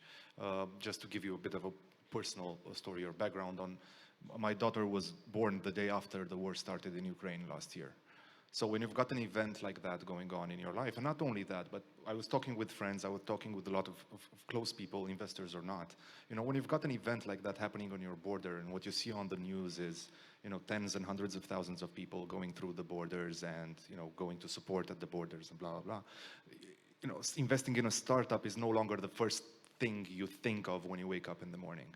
And there are a number of these things that have happened over the past 2 years that maybe distract us a little bit as angel investors, right? For the right or for the wrong reasons, I'm not judging. It's just what's happening. We're humans. So there is this, yep. However, despite all this, I would like to point out that this is the best time ever to build something out of Romania, period. There has never been a better time to build something out of Romania as a startup. I was asked this morning by one of the startup founders, when is the right time to come and pitch to the angel communities? And you know, in terms of us having an appetite for investment, and my answer to him and to everyone is, the right time is the right time for you, not for us. Because as long as you're working to build a solid business, there will be money that will be able to fund it, and it will come from angels, it will come from VC funds that also do pre-seed activity. There are sources. And I'll close with this thought. Think about 10 years ago. Don't think about 2-3 years ago. Think about 10 years ago, 2013. This was the first moment when I got in contact sort of with what the startup ecosystem is and how it works. 10 years ago, there was no money. There was very, very little money. There was like a trickle of money, even compared to the standards that we have today, okay? On this positive note. Thanks. And exactly 10 years ago, I was having a startup and I went to Bulgaria to raise funding. And we were 8 Romanian startups staying in Sofia and getting funding from Launch Hub and 11 back then. So yeah, there was 2013. Something like that happening. So from my perspective, looking as well from the group of angels, people investing in Transylvania Angels Network, what I see is that the activity dropped in the first part of the year. Somehow things kind of went better with 4 deals closed in Q3 and Q4 now, towards the end of the year. What I would add on top of what Marius said, of course, the best year so far, like the best times to do a startup because the ecosystem is growing, but we had a couple of shocks. And besides the economical shock, what I see is the financial crisis and so on, the war. I also think that some funds were investing less, and because they were raising the second fund. So this also affected the ecosystem. In the first 6 months of the year, we haven't done yet the analysis for the second part of the year. For the first 6 months, the investments were 40% down compared with the first 6 months of past year. So I refer to Romanian money. I'm not referring to rounds like Digital closed, which was foreign money from what I saw. So it's down, but we're still very hopeful on this side. And I just think the next 6 months will be still kind of gray, but afterwards things will get better on track. And also the amount of founders reaching out that they need funding, I think doubled or tripled since compared with a year and a half ago, for example. Yeah, so I'm optimistic for the future, but now very realistic. Super, thank you, Mitchell. So my job at the EIF is to raise money from the government and put into the venture capital and private equity ecosystem in Romania. This I have been doing since 2012, and I hope that the efforts of our team, because there are a lot of people working here in Romania and in Luxembourg, are being seen. And we have been fortunate enough that the government has put the trust into us to support the creation of the ecosystem. So the state of public funding, I would say, is a relatively good one. Last year, we launched a 400 million euro fund of funds financed by the government with public money. 1/3 of it is, of course, that's open to not only the early stage proposals, but also to the later stage infrastructure and everything that can be called private equity and venture capital. 1/3 of it is gone, 2/3 is still available, so everybody welcome. We are discussing now something that is still in the early stages, which hopefully will go to the roots of and is linked to what the presentation of the study was before, supporting the business angel community and the acceleration community. Because let's not forget that we financed the 2 institutional accelerators, Techcelerator and the Early Game one, but they are ending their investment period at the end of this year, because that's how the rules work with public funding. So We have to continue that, and we want to increase that also with public funding. But it's not just about public money. The validation of a deal does not come from public money only, because we should not be shy to say when we spend public money, there's also an element that you have certain deadlines by which you have to spend it. So this has the, let's say, the potential to hurt the quality of the pipeline. And therefore, we also need, together with us, together with the public money, we need private investors. And in Romania, they are at the business angel level stronger. When you go into venture capital and into what should be institutional private investors like pension funds or other asset managers, they are not there. The legislation, I understand, does not help them. The mood is not great, and so therefore their appetite is low. So that's where I think that some of the education should still go towards.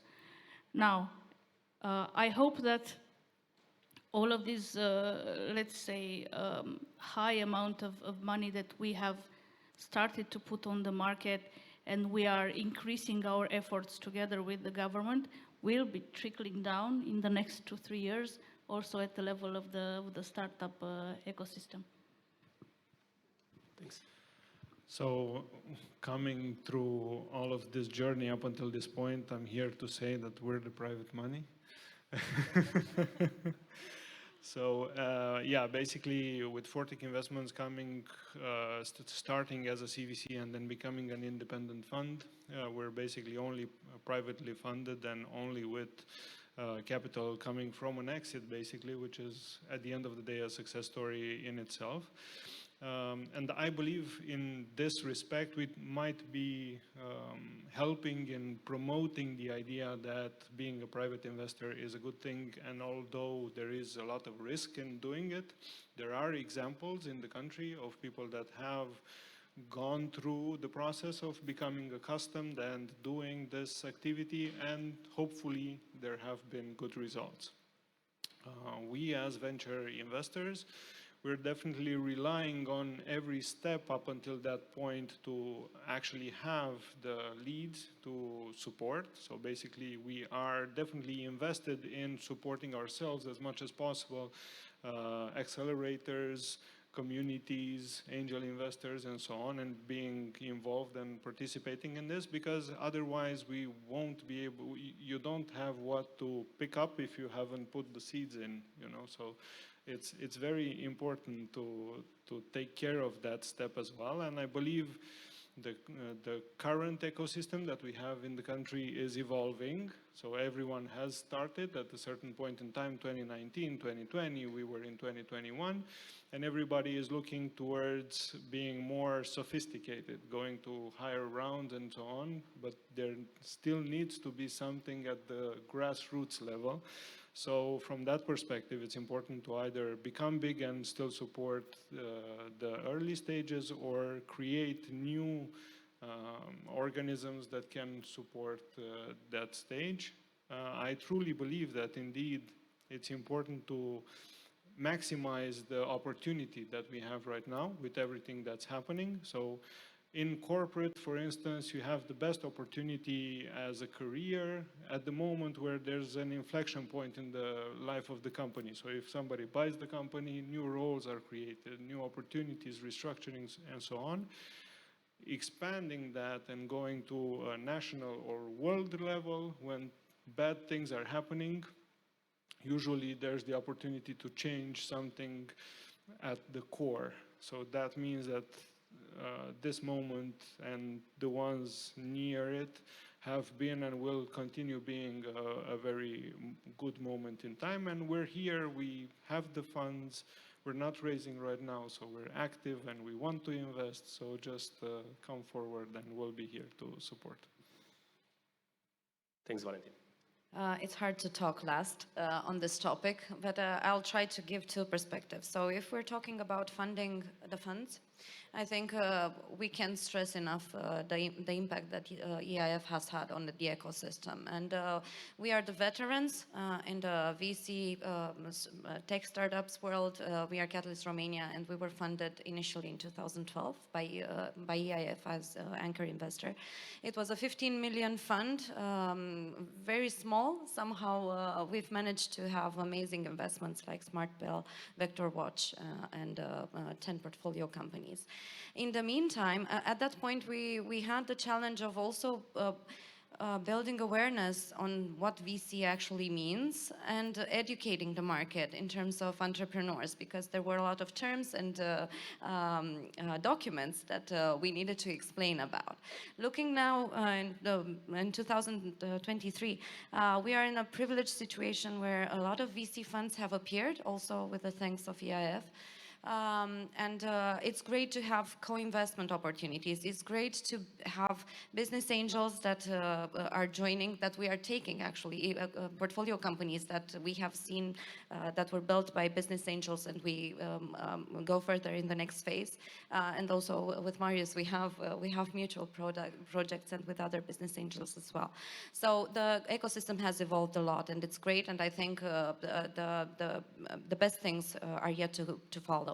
Now, when we're talking about funding the startups, Mircea said that funds haven't invested that much last year because they were too focused on fundraising. I don't quite agree with that. So looking back, we've had a 2021 with amazing multiples going high because the pandemic favorized at least the technology world. 2022, everything went down. Most of the multiples even halved.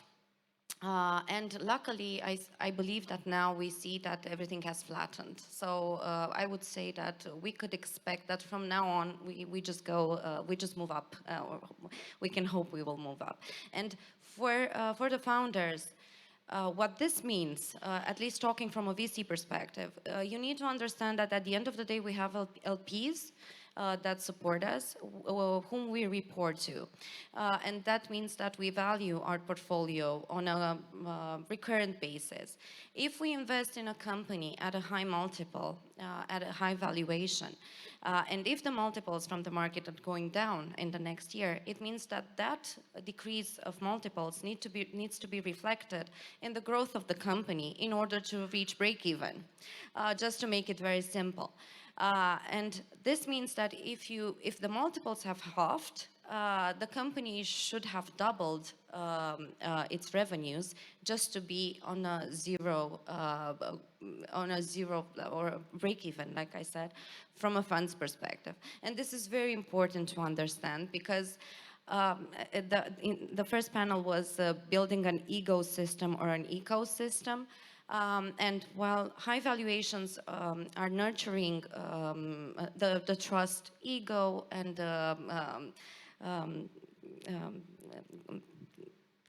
trust of a founder, it's very important to understand that the worst thing that can happen is to have a down round.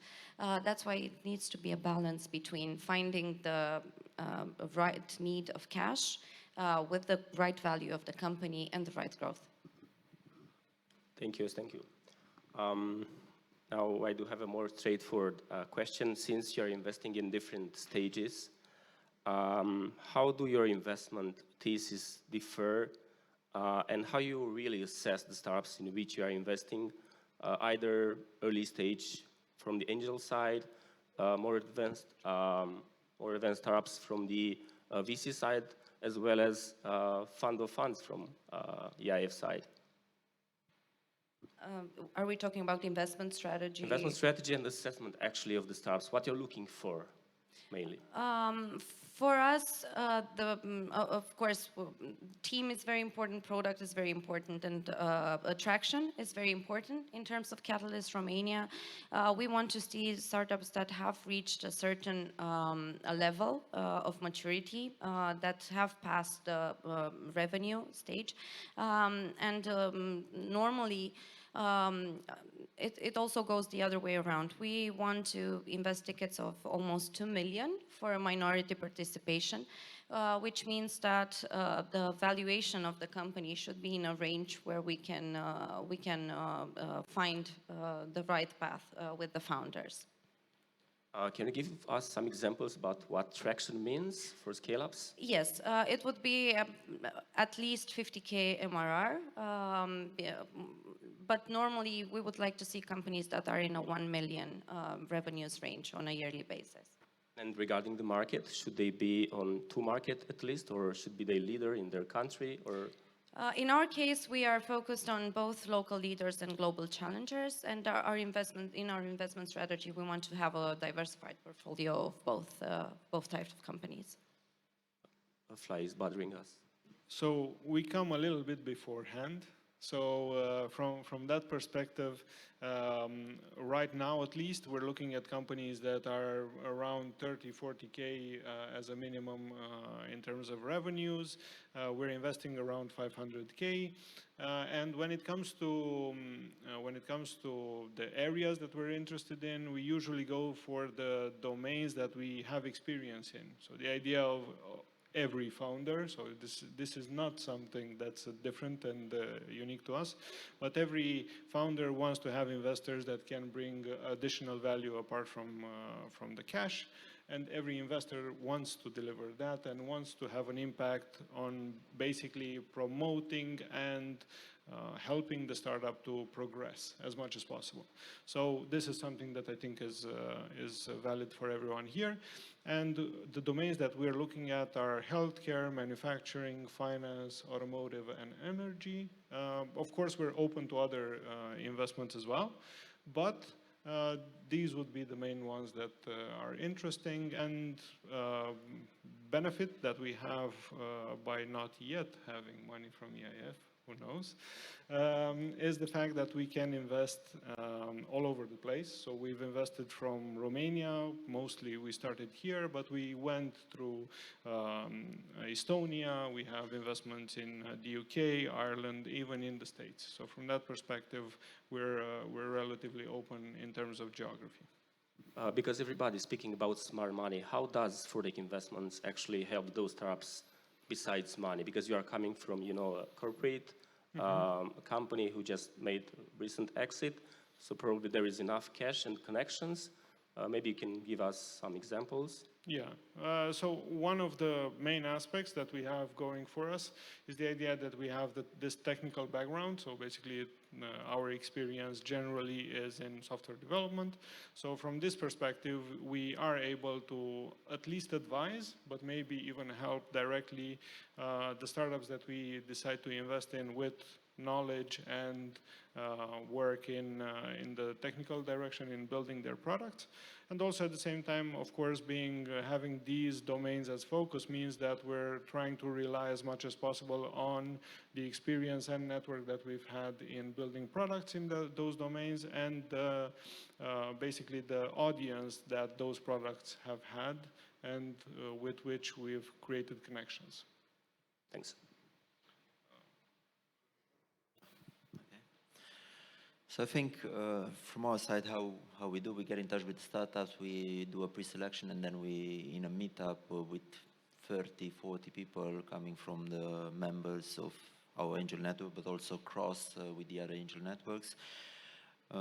We analyze the startup, and afterwards, if there are 5 or 10 people willing to join, we create a syndicate. So this is how it goes in the angel investment network sessions, and in this case, we prefer to be preferably the first investor, but doesn't happen all the time to be like that. And we saw a discrepancy between my ideal thesis and what happens in reality. So my ideal thesis would be to invest in startups which are pre-revenue, at a low valuation, first investment, support them at the usually being out of an acceleration program or incubator or pre-accelerator. and being with them during that process. I think that's a sweet spot for angel investment groups. But what happens that people tend to prefer a little bit more certainty and safety, and they go into startups which have already investment, a couple of thousands of euros, with a little bit higher valuation. But I still think we have a gap in the very early stage. And very few incubators, pre-accelerators, accelerators, or not at all, they are giving funding, very maybe to some pre-selected few of the startups in the program. So I think this is a problem for the pyramid, let's say, because we don't have a strong enough base in order for the VCs to come to invest. And I hope, because what I heard in a statistic from our friends in Growchanu, they said that very few people out of Romania are actually angel investors, around, let's say, top 500. But there are thousands, more than 50,000 people who have the budget to spare in investing in startups. So it's a lot of education to be done in this area. So I think the tickets in the angel networks can vary from 30,000 to 150,000, 200,000. A little bit more if we pull together some sums, which happened most of the times.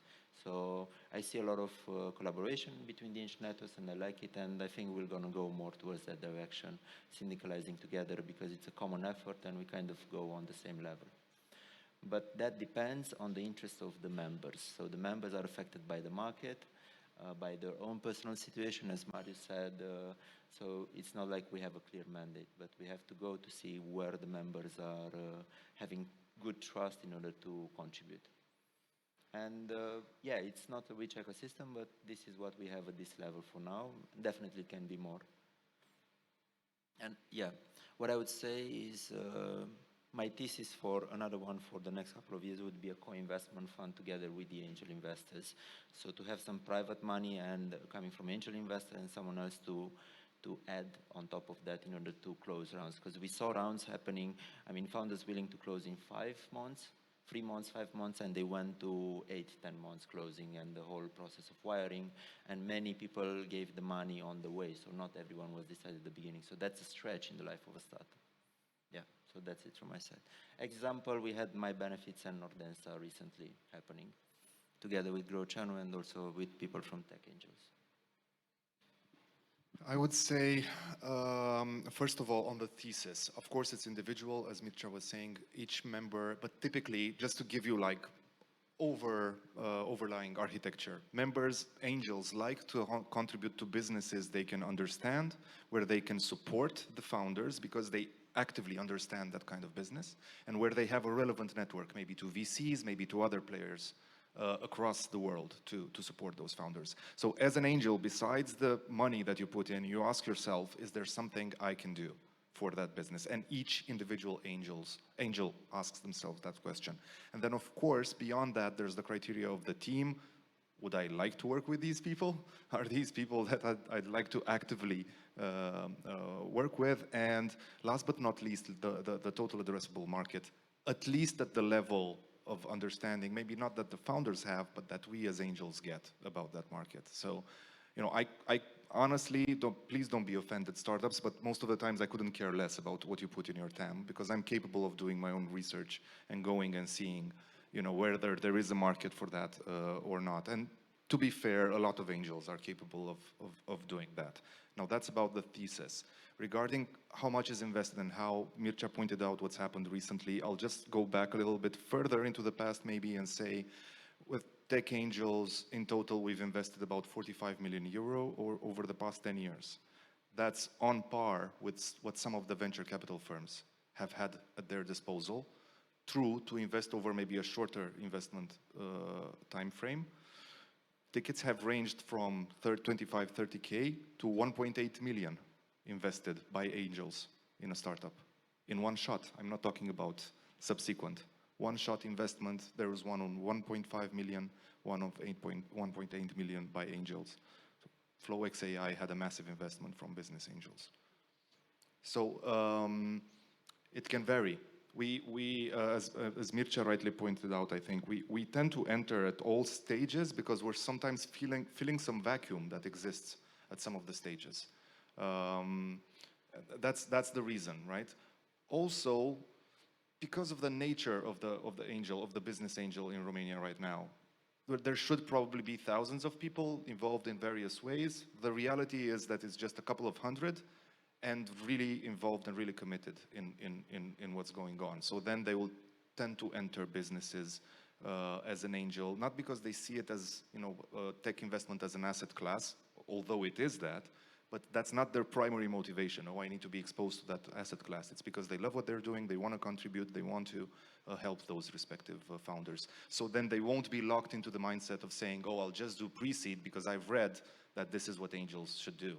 They should only do pre-seed. If I love the founder, the team, the product, the market, I understand the business, why not jump in even before a Series A, for example, and support that business if I can? Super, thanks. Yeah, Camelia, please. We're not looking for startups, of course. We're looking for, in essence, the same thing that the funds are looking for and the business angels are looking for, which is teams that are able to execute the strategy. We have a lot of colleagues in Luxembourg in the equity investments department who are very much able and experienced to assess that. I want to touch on a point that was made earlier, that whether or not to have EIF on board. In many cases, when we support teams, such as business angel teams, which have been active for a long while at a small level, we are looking to see if they are ready to go to the next level. And because going to the next level in terms of financing means also bringing on board an institutional investor with or without public money. In our case, most of the cases, it is public money.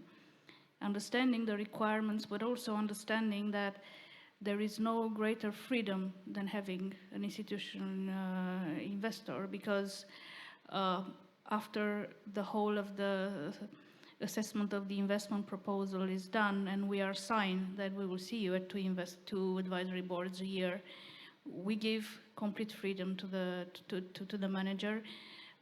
If the team proves that they are able to step up from doing $500,000 a year to, let's say, 20 million a year, or 20 million over a 5-year investment period.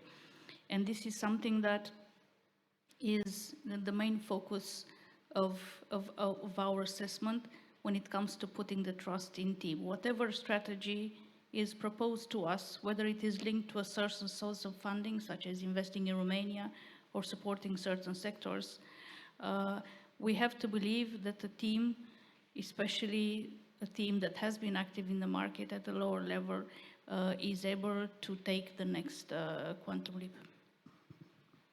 Great, thank you so much. When the discussions are very good, the time flies. Speaking about fly, that was here a few minutes ago. So probably we'll have time for the final question. Since the topic is funding the future, we didn't discuss about the future. Do you see any major trends or some specific measures or actions that could improve the availability of funding in the future? Do you see any threats, or how do you actually see the future of the funding in the next, let's say, 3 to 5 years at least?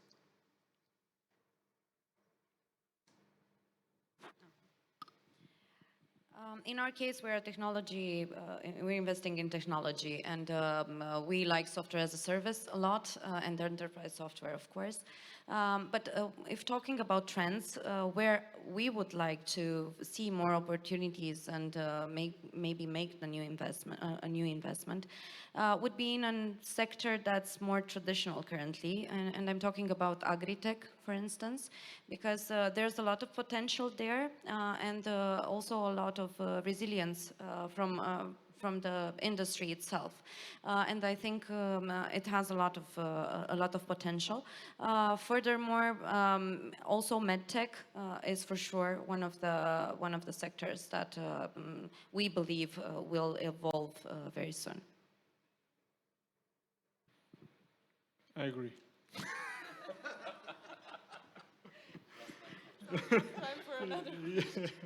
I would add manufacturing. Yeah, so I think what it seems that we have in common is the ambition to jolt domains that have not been innovated in or that are very reluctant to innovation at the moment, at least. Because historically there has been innovation, but at least when it comes to the digital age and so on, there is some resistance. And this is why we're trying to do as much as possible to support those directions and to come up with strategies that would enable the decision makers in those domains to be more open towards the startups. And I think if that happens, there is a real chance for the startups to have a good playground in which to at least identify problems, to identify and test solutions, and from that point to be able to grow. So from my perspective, what's going to grow is, of course, all of the technologies that are appearing and innovating the technology, let's say, angle, but also at the same time, the domains that will get the focus of actors to enable innovation.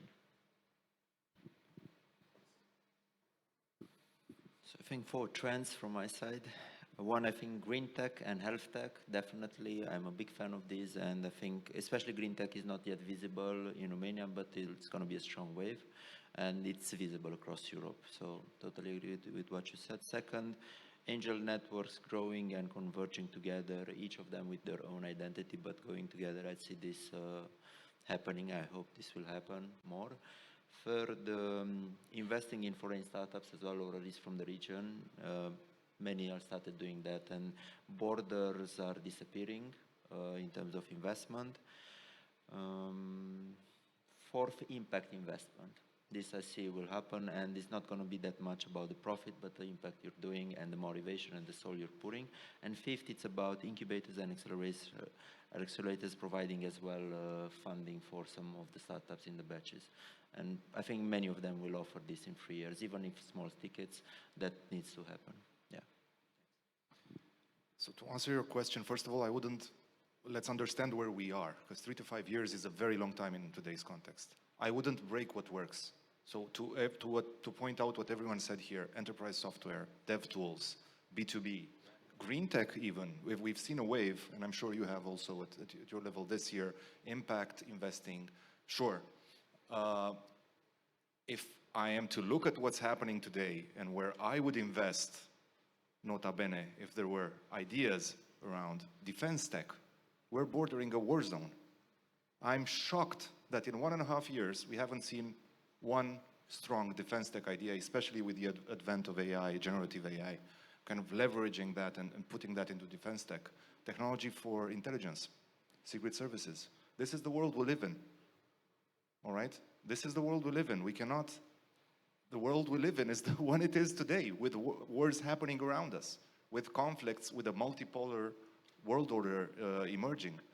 To imagine that you're going to be able, I'm not trying to scare anybody, but to imagine that you're going to be able to do, for example, what UiPath and others from this region have done. You know, we had offices when I left in Russia, in China, in Hong Kong, of course, all across the US, all across Western Europe, so on and so forth. First thing that happened when the war started, minus 3% on the revenues of the company because 3% of the business was in China. And you can see that it's public information. I'm not disclosing anything secret here.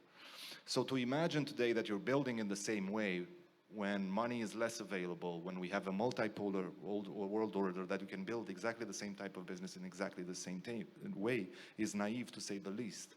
So what I would expect to see in the following years, if indeed we are maturing, not just as investors, but also as founders, is applied technology, applied AI into these fields that are critical for the basic stuff. This is the safety of people, right?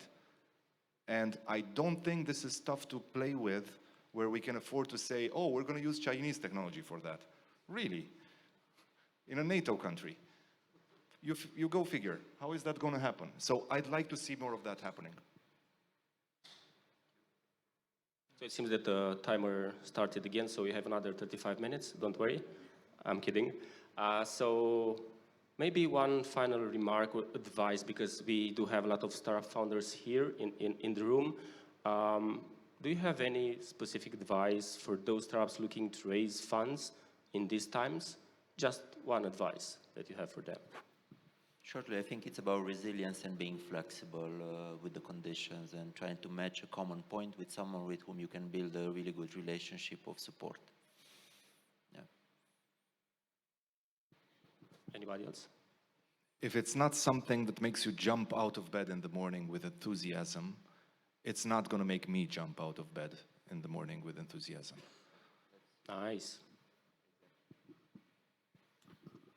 I would also say know what you want and ask for it. A lot of startups are not actually asking for enough help. And from this perspective, they should be bold, not only for asking for high valuations, but also for support. I would tell them to use the networking opportunities that events like ROStartup are bringing, and to try to identify, when looking for investors, try to find the investor that you need and whom you're most compatible with in terms of plans, strategy, chemistry, personal chemistry. It's very important to like the persons you are building this with, because at the end of the day, getting an investor is like getting into a marriage that you know it will end with a divorce, because investors want to exit, and that's the main purpose. And it's very important how you build the relationship in the meantime. So find the right investor which is suitable for you, because it might not be the same investor that your friend has chosen. I would say to everybody, whether at the enabling level, intermediary level, or startup level, to not be afraid of public money. There's a lot of misunderstanding around. Public money is everywhere. It can be done as a commercial investment, which is what we're doing. It can be done as a guarantee that you're taking for a startup loan at the bank. It can be done as a grant through an incubation program. It is important to know that this does not mean any, interference with your business. Of course, the money has to be accounted for in an eligible manner, but that does not mean that there is interference in your business, because there is a lot of there are a lot of resources which are there to help you. The money is abundant, and these resources are waiting to be used by people who get enthusiastically out of bed, out of desire to get a grant to support their next program, which is also a form of help, a complementary form of help. Great. Alina, Valentin, Camelia, Mircea, and Marius, thank you so much for being here today with us. It's been an honor again. Let's give them a round of applause. Thank you, everybody, for this panel. Careful with the steps when you go down from this stage. I have another message. If the investors had a message for the startups, if you are not a defense AI very secret startup, you can also tell your story. It's good. It's a good one, either with us, either with my colleagues from the Recursive around there. So don't forget about telling your story. And also, because ROStartup Conference is not just about panels, it's about work. I remind you that after the lunch break, we will split this room in 4 open working sessions and 1 which is closed right now, but you can choose the working session you have the most expertise and you want to join. But right now, it's time for our last panel, our 5th panel, which is tasked with finding out how can we bridge the gap between tech giants and startups. How can startups benefit from the experience and funding programs of those organizations? And I invite on stage the moderator for this panel, the associate professor at the Bucharest University of Economic Studies, ASE, who leads also the first 5G lab in Romania developed by Orange at the Polytechnica University, Răzvan Crăciunescu. On stage with him, the senior director at Microsoft, who for 9 years has been part of the team that wants to bring value in the ecosystem, Alina Irma Orban. Also, the co-founder and cluster manager of Transylvania IT Cluster, Honorary Consul of Estonia, and a person with 25 years of experience in creating and developing innovation ecosystem, Bianca Muntean. A seasoned entrepreneur with more than 20 years of experience, angel investor in Tech Angels Romania, and co-founder of iFactor, Cosmin Curticăpean. A person who is the cloud and professional services at Orange Romania. He wants to complete cloud propositions for enterprises and helping companies step into the digital transformation revolution, Cristian Turcin. And last but not least, the director of engineering at Fortec, an engineer at heart with almost a decade of management experience, Claudiu Fauer. Let's have a great last panel for today. I hope it's working, yes. So they told us to keep the mic like this, yes. Thank you for being in the panel. So yes, I'm with University Polytechnic of Bucharest, but I also had a master at the economic studies. Perfect. So bridging the gap. So the first question is, do you think there is a gap between tech giants and startups? Because this is our panel. We have to bridge this gap. If you think there is a gap, what's the gap? How can we bridge it? Hello, everyone. Of course there is a gap. And of course there is no gap. So I guess the question actually it's formulated in terms of a paradigm, because in fact when it comes to innovation, startups and big tech, they traditionally fight on different products. So you have so many examples of very powerful startup products that are sometimes even better than the big tech products. From the perspective of dimension and how fast and whatever the size of the big techs, then of course it's very hard to pick up with them. And I think in order to be on the same page, it would be great if we define what big tech refers to. Because if we talk about any kind of real economic brick and mortar, I don't know, enterprise company that involves some technology or develops services or stuff, then I don't think we are referring to the right companies. If we are referring to Google, Amazon, Microsoft, and others likes, then of course we talk about the big tech. It just works. Okay. Yeah, I also believe that there is a gap between big companies and the way the software services companies, because that's what I represent here, are working with different companies. Is a different mindset and a different collaboration model when you are working with enterprise companies, and different agility and the way you need to focus working with startups. I believe that both are great. They came with challenges, different challenges. It's not easy with neither of them, and different risks that you need to mitigate and prevent upfront if you can, if not to mitigate. But yeah, definitely you need people with different mindsets to work with different types of company, including startups. Hello, and thank you very much for the invitation.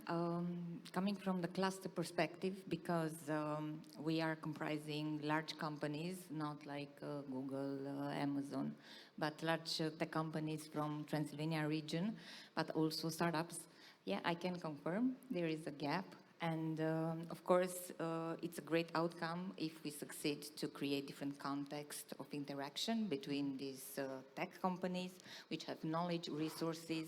If they put at the disposal of the startups, I think it can come up really great things. Yeah, can you give me an example of a big tech from the Cluj? Yeah. Entity data, for example. Entity data, Arabs are organizing, for example, different competition. We are discussing at this level. Well, you see, this is why I said that we should be on the same page when we refer to big tech, because in my opinion, these companies that you mentioned, they are not big techs.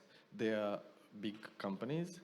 They do develop technology, but big tech refers to product-led technology companies and not necessarily services. And of course, there are lots of spin-offs from, there is a thin line, but in terms of common agreement, we should be on the same page. Let's say regional big tech. So or we have local. Yeah, so we have Microsoft. Yes, actually, I represented big tech, but indeed, it is a gap, not very big. I would say that innovation is cross-border, because this is something that is linking actually big techs, regional techs, and startups. And I think that what we are trying to do today with those organizations like Rubik and ROStartup and everything, I think it's actually bridging that gap, because big techs has a responsibility to nurture innovation across the board and to actually support and maybe get influenced by the innovation that startups are doing, because the niches are not so well exploited by big corporations. So I think that here maybe it's the opportunity that we need to tackle, maybe more intense. Yeah, I see that the first gap is the taxonomy, which is a big tech or not a big tech or whatever. But from my perspective, by working with startups and transforming startups into products, we are considering big techs. We have more than 55 tech products. And I'm not just envision the gaps, I'm just having the gaps all the days. And for example, one of the gaps is always my question is, to whom you are selling? I'm selling to everyone. And from that point is just, and that's a grassroots gap that we need to start and tackle, and through our mentorship, that's what we are doing. Helping startups in order to, let's say, narrow the target, and by that becoming, let's say, much more successful. Okay, thanks. So going back to Microsoft, so you are Microsoft, of course. You have an extensive list of products. Sam Altman come to Microsoft, so you have OpenAI. Now I think he's back to OpenAI. And also you are responsible for Central Asia. So let's say there is a startup here that wants to go to Central Asia, or there is a startup that wants to use your products. How can Microsoft help them? Let's say going to Central Asia or having access to the Microsoft products?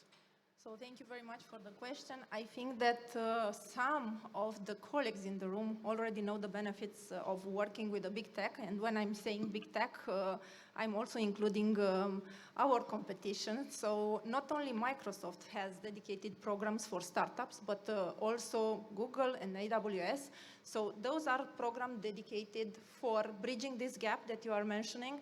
And for example, we have Founders Hub, where any startup in the room that has an idea, so not necessarily a product yet, can actually access, and our colleagues will support them to get to a product. And then we have a lot of credits for Asia, for example, because it's our infrastructure, around 150K. And in Romania right now, only this fiscal, we have 235 companies. Across Central Europe, we have more than 2,000 in the program. So beside this Founders Hub, we also have another program called ISV Success. I can provide more details to anybody in the room, but that is SaaS, which is actually, I think, a very used language today in the panels, and not only. So it's good. And related with OpenAI, I was very happy that Marius mentioned in the panel earlier that a lot of innovation and mega trends will go there. So it's not about only artificial intelligence and everything related with OpenAI, but it's about where the economy and where the future will go. So OpenAI, for example, it's part of our investment, free of charge in the Founders Hub. And yes, we also have, we are calling it co-sell. Once a startup enters into our ecosystem, we are supporting them with narrow the list of potential customers, like you mentioned earlier, and we can actually get them access to those companies. I think I have seen in the room some of the startups that joined forces with Microsoft and our colleagues across the board, supporting them to reach to UAE, to Dubai, to Africa, to US. Some of the names in the former panel, FlowXAI, UiPath, FintechOS, and so on, were benefiting from this. So I think that it's just a matter of daring to ask, and then definitely something will appear and will be of support. And everything related to SaaS will be I would say, absolute success if it's very well done in the up-to-come period, because everybody wants automation. Okay, so ask and you shall be given. Yes. Perfect. So going also with the same question to Orange and Fortech. So if you have maybe examples of what you did. So you are, of course, big technology companies that can leverage what you have and help startups. Regional big technology. Yes, so there are mutual benefits working with startups that we seen during the years. Growing of Fortech is related to working with Fortex. One example that comes into my mind in terms of benefits is one startup that was a really small business. They came to us only for some small development on the mobile, like to developers or something, and they grew up in the e-commerce groceries in United States, becoming one of the biggest players there. We also helped us grow the company. The project ended up to have over 250 people assigned only on that project. So that kind of startup helped this company to grow. Also, all the startups, all the startups are using innovative technologies and also help us to open new development streams. Most recently, in another collaboration that we have with a company that develops a platform for the capital markets in Abu Dhabi, they had blockchain development. We didn't have that before, so we had to build it. So this comes as opportunities for us. We also go back and provide not only technical expertise, but also domain-specific expertise, because we need to be aware that all the software services companies rely on their clients and the success of our clients. If they have success, we are also going to have success. So we are going to do whatever it takes to help them succeed, opening doors, connection with other companies from the same field, consultancies, advices, anything that it takes, not just technology. Thank you. Yeah, we are operating the startup accelerator, which is Orange FRAB, through which we are nurturing now 50 startups. 14 of them, we use part of them for the internal use, so in cybersec, in IoT, in 5G. And we transfer some of them in white label products to our market. Again, narrow it down directly to the need of that vertical, or because of our long knowledge with all the verticals, so we can speed up the startup targeting. We are mentoring through all our participation to the startups conventions and so on. We are helping them to deliver proof of concept in front of our customers.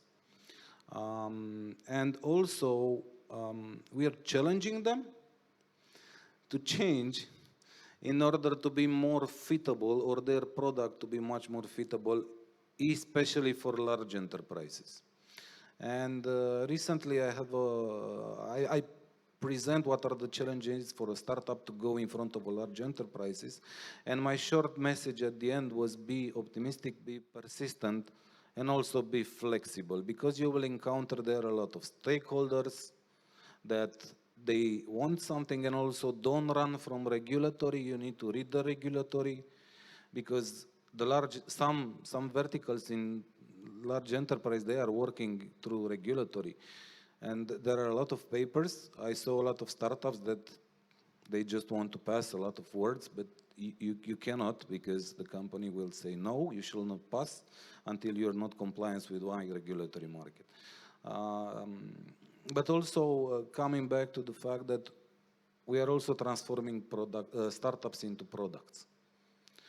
And based on they should come and discuss with us, we are always open through all the channels, not through only to Orange Fab, to discuss about how they can become products or whatever the need they have. So the first thing that I'm asking startup is just free yourself and start discussing with us. Thank you, thank you.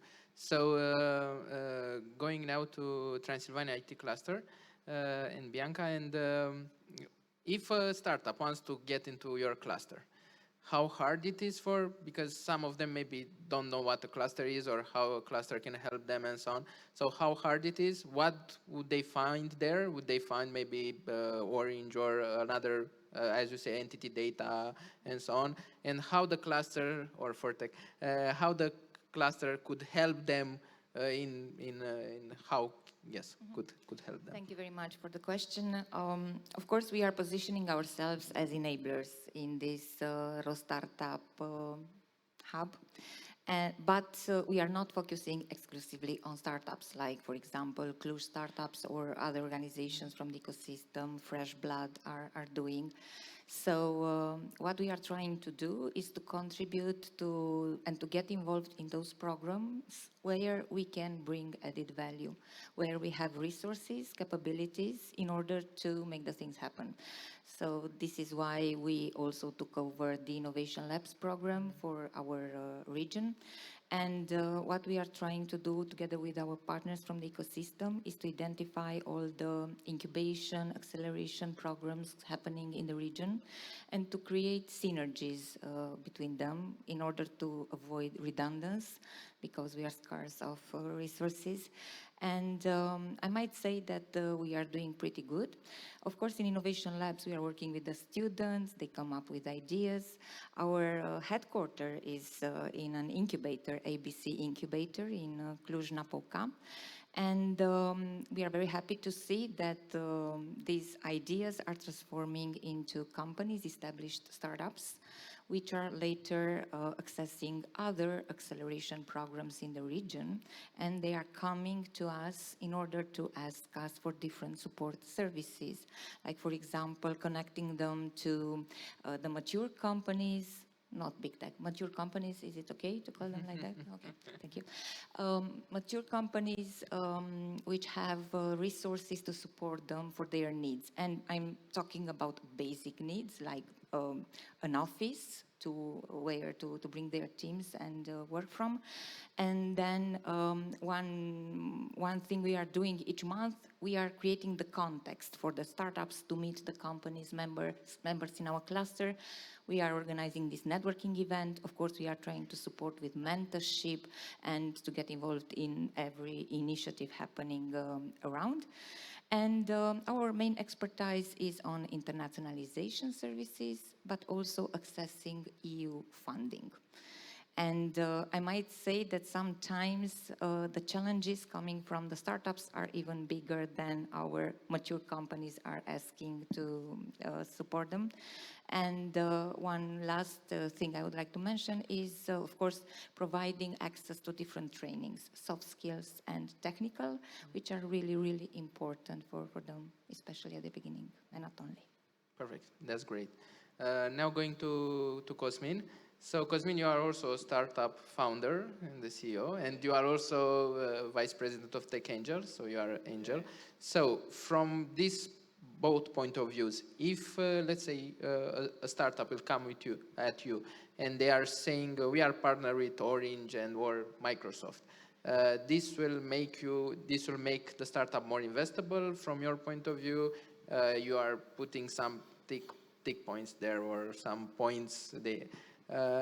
If your startup is going to partner with Orange or Microsoft or Fortec, do you think investors that you are now going to and ask for money, they are going to give it the money more easily? Or? Well, the obvious answer is yes, but in fact it's more complicated. If you're really looking to the way risk capital is going to startups, the way, especially lately, investors are performing the due diligence, it really matters how deep that partnership goes. Sometimes we see startups that are very easily, I don't know, collaborating or showing on the slides some nice logos and stuff.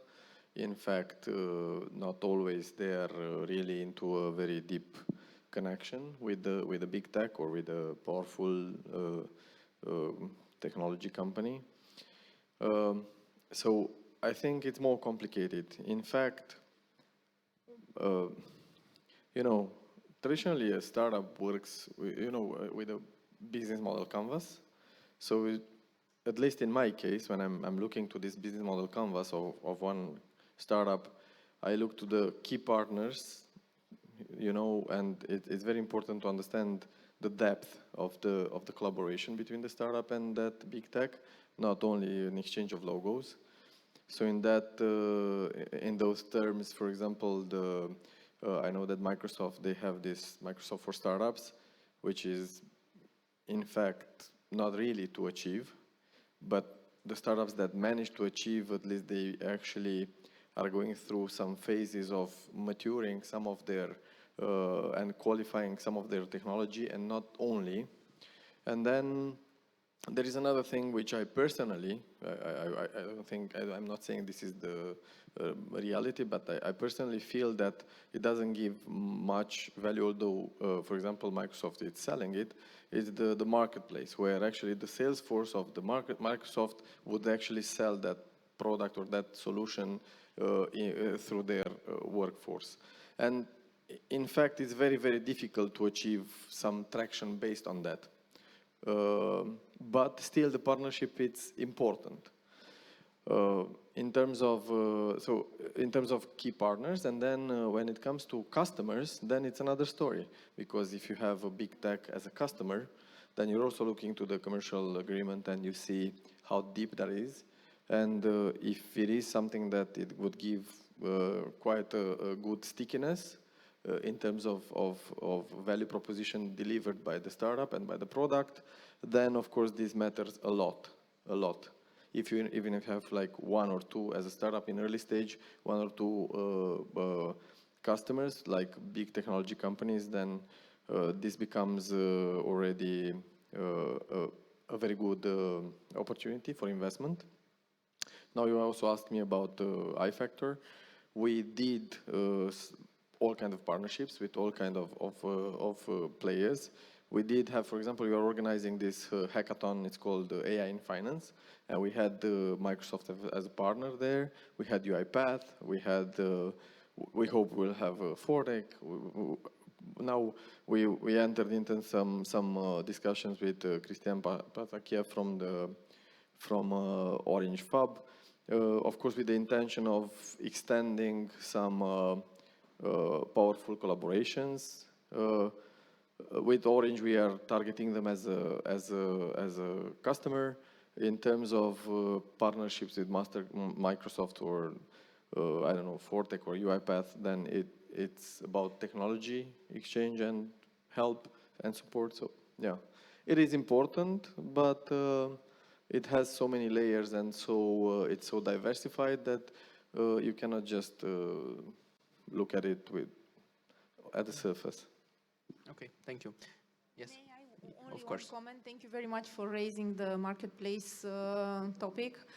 Indeed, SaaS, it's, I would say, more complex process to achieve it. And once a startup, even though it's very small, achieves to have a solution that can be raised to Microsoft Marketplace, it goes globally. For example, we have customer in Japan, we have customer in US, Canada, and so on, that were actually very easy to access through Marketplace. And you get not only the tech infrastructure, but you get, we can discuss about it, we get also the consultancy, the mentorship, the co-selling, a lot of incentives, and I would say that it's a pretty structured program, and it's not only some credits that we are giving for everybody to be able to join the program.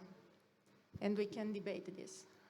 But I want to add something, because we are a group that operates in more than 100 countries, and the startups just want to benefit from this and to be leveraged to the others. But first of all, we are telling them, you won't go to the major league until you will be clearanced by the local ones.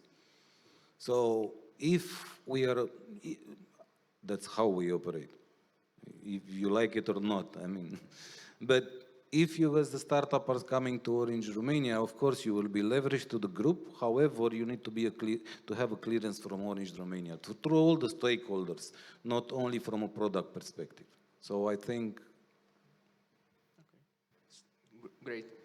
Yes. Do we have time? Yes, we have some time. Yes. Husky. You look like a husky. Look at the picture there. Yes, of course. See my eyes. Yeah. So, in fact, you see, you actually answered also to some of the difficulties between the big tech and the gap. You just answered it very, very straight.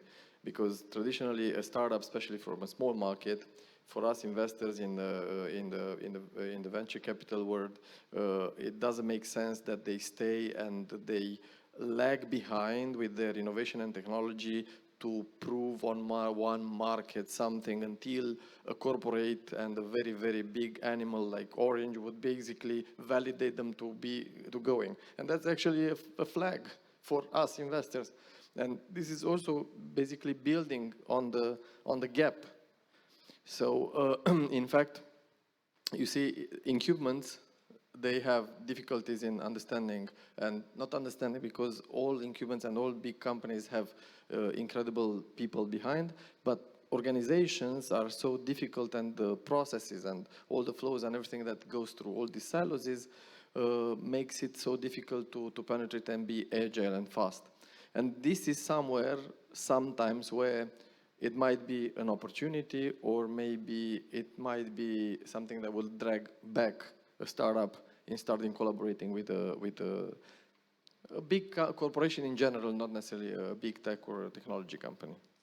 Should we jump on this, or should we pass through this topic? No, I think we have discussing with startups about this topic that's on the table, that we are a big elephant, that we're moving slowly, and sometimes we are creating more challenges than successful thing. But let's say we know more of startups than startups know about us. Yes, we are highly complex in processes because we have big markets and big responsibility. And that complexity comes from responsibility. We don't necessarily want it, and all the big ones are trying to be more and more agile, but also maintaining responsibility. We are taking parts of the company that need to be more agile in front of the startup, and that can be a successful one. Not all the company need to be agile, but at least one part, like Orange Fab, like engineers and stuff like that, you know. Okay, perfect. So we have a little time, and I want to ask you about the future. How do you see the future, like 2 to 3 years, about this startup and technology, big corporation, let's say, gap?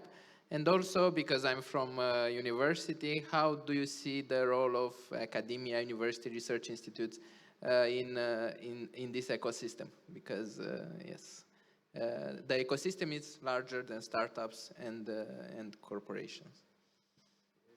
Yes. How do we see the future? We are creating the future, so we will see together how it will look like.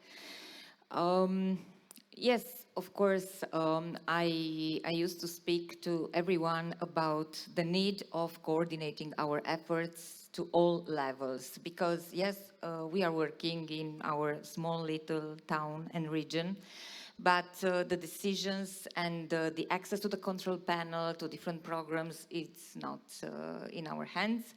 So we have to also to convince the people managing the control panel. And I'm speaking here about the policymakers at the national, regional, and local level. I think that the future will look also like this collaboration with this policymaker will look. Because if we are not setting the framework, if we are not coordinating our efforts, of course, our impact will be smaller. I mean, we are dealing with these activities on a daily basis, but in order to see something significantly changing and happening, it needs to be a coordinating effort.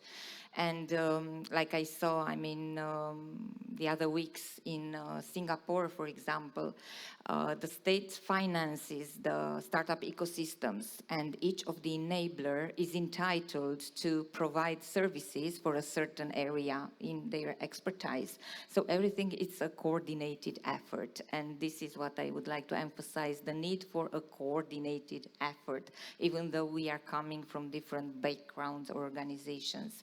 And regarding the universities, I mean, we see a lot of initiatives in the universities, like the entrepreneurial societies. They are involved in the Innovation Labs program, and of course they are a very, very important part of the ecosystems. They are providing the talent used by the big companies in order to develop and so on. I also think that each of the actors should do the things they are the best to. I mean, in the university you can find the access to infrastructure, and this should be more open and more accessible for the ecosystem. And the universities have a lot of resources, a lot of money, a lot of knowledge, and I would be very, very happy to find the perfect formula in order to grasp out of this in the most efficient way. Thank you. Very shortly, I will just add a bit on what Bianca mentioned. It's a matter of responsibility, and having today the opportunity to see the previous panel and hearing Camelia that there are a lot of money coming also from the government, I think that what we need to do is to take action very fast, because I must say that for Romania, it's a matter of brain drain, I would say, because we have a lot of talent. I can say from my personal experience working at Microsoft that a lot of startups from Romania managed to grow very, very big, very, very fast across the board. So we are almost in the same level with Poland in Central Europe. But we don't have the right regulation from our government in order to nurture this and to maintain the talent here, because we are not eating our own food. So I think that we need to consume what we are producing, meaning from the perspective of software, first of all, and we need to responsible access all the available resources and try to make the most of it. Because I'm looking at Israel, where I think that innovation, startup nation is there, and we want to copy that. We have here the potential, not only in Romania, but across Central Europe. What we don't have companies that believes that these are the right companies to give their products to. So it's very hard for the startups in Romania and across Central Europe to actually access bigger markets. Right now, it's not so hard because both Microsoft, Google, AWS can geo-export them easily. And I love the mention about Abu Dhabi, Claudio, because in Abu Dhabi, for example, there is an innovation or investment office that is granting a lot of startups that want to have their presence, a lot of benefits. So I think that markets like UAE are open to grab the innovation that we are creating, but it's our responsibility to also consume the innovation here. Yeah, probably 5 to 7 years, because, well, geopolitical stuff is happening, and it will very much depend on it. So 5 to 7 years, I'm a true believer of Moore coefficient. You know, I think that innovation will spring from any corner. I think startups have more and more options and access to cutting-edge technologies. Therefore, I guess we will see a very big impact, especially in AI, brought by startups. Of course, it might be coordinated actions like OpenAI and the others, but we might see also some very powerful improvements from smaller companies. In terms of universities, just to close the intervention, until 2-3 years ago, I thought, you know, sometimes collaborating with universities, it was actually happening because I could see the statistics. It was a little bit of ballast traditionally into a startup. Lately, there is a shift. And talking about coordinated actions, we see now from EU, there are some initiatives, and I'm part of one of it. It's called COST, and I'm part of a community with 200 plus researchers, professors from different universities from Europe. And we gather in different groups and we work a lot in technology transfer, which I think in terms of actually acceleration of innovative products, and especially innovative models, it will be something very powerful.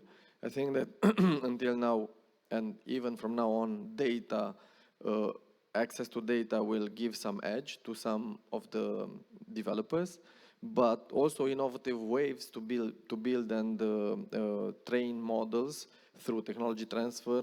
It might be also a big opportunity on the startup scene.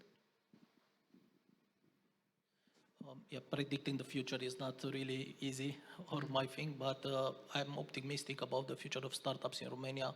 The market matures every day. You see more and more startups that have more innovative ideas, and I think it also relates to the way the new generation of people are raised today. I've seen high school kids presenting startup ideas, and they have the vocabulary, and they had great ideas and already started to implement it. And these are things that we didn't have the courage or knew how to do it at their age, not to talk about access to information as they have today. So I think they are going to build the new generation of startups in Romania, and we are going to see a lot of new unicorns coming from this space.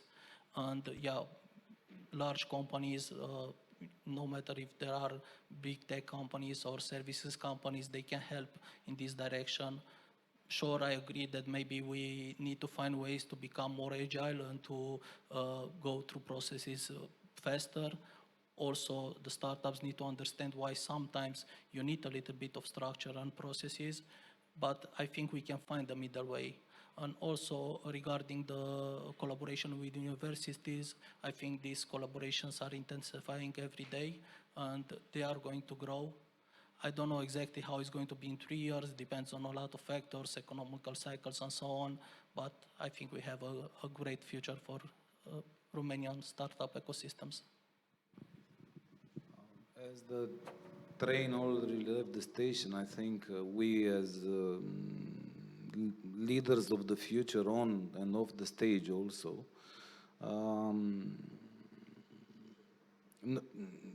to be careful not to put the handbrake on the train actually, because we are doing it so often, but to find solution in order to speed it up. And for the universities, I want to see more business skills developed in tech universities. Thank you. Okay, thank you all. So my last question for one of you, whoever wants to answer it. So let's say we are 10 years from now and we have a newspaper, maybe a digital newspaper that is a tabloid. and it has that clickbait title. So what will be a clickbait title for the Romanian ecosystem? So everybody will click it. So I don't know, Romania, it's the Israel of whatever, or something, yes. Or in Romania, 100,000 people are billionaires. And somebody will click it, a lot of clicks. Clickbait. What's the clickbait for the Romanian ecosystem 10 years from now? One of you. I can try just Yes. one fast. So the 20th decacorn was born in Romania now, today. Thank you. Not optimistic.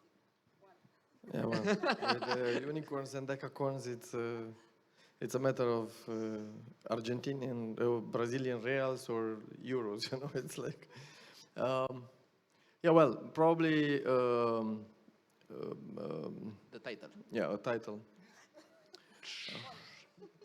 No? I don't know. Like, actually, I like the computers for all type of title, but in this case, probably it would be great, like entrepreneurship for all. I think this would be something. So in Romania, everybody knows entrepreneurship. Click here. Yeah. Perfect. Thank you. Thank you all. Thank you, everybody, for this last panel. You have gave me a homework to find the clickbait title for the Romanian ecosystem. I will tell you a title I used to describe the Israeli ecosystem 5 years ago when I went there, and I will say it in Romanian because there are some lyrics from BUG Mafia. Am ales să fac asta, altceva n-a fost și am să fac bani din asta, altfel n-are rost. So this would be a good title for the Romanian ecosystem also. We had 5 panels today. But ROStartup Conference is not ending right now because we will split it after the lunch break in 4 working groups. It will be in this very room, over there, over there, over there, and there.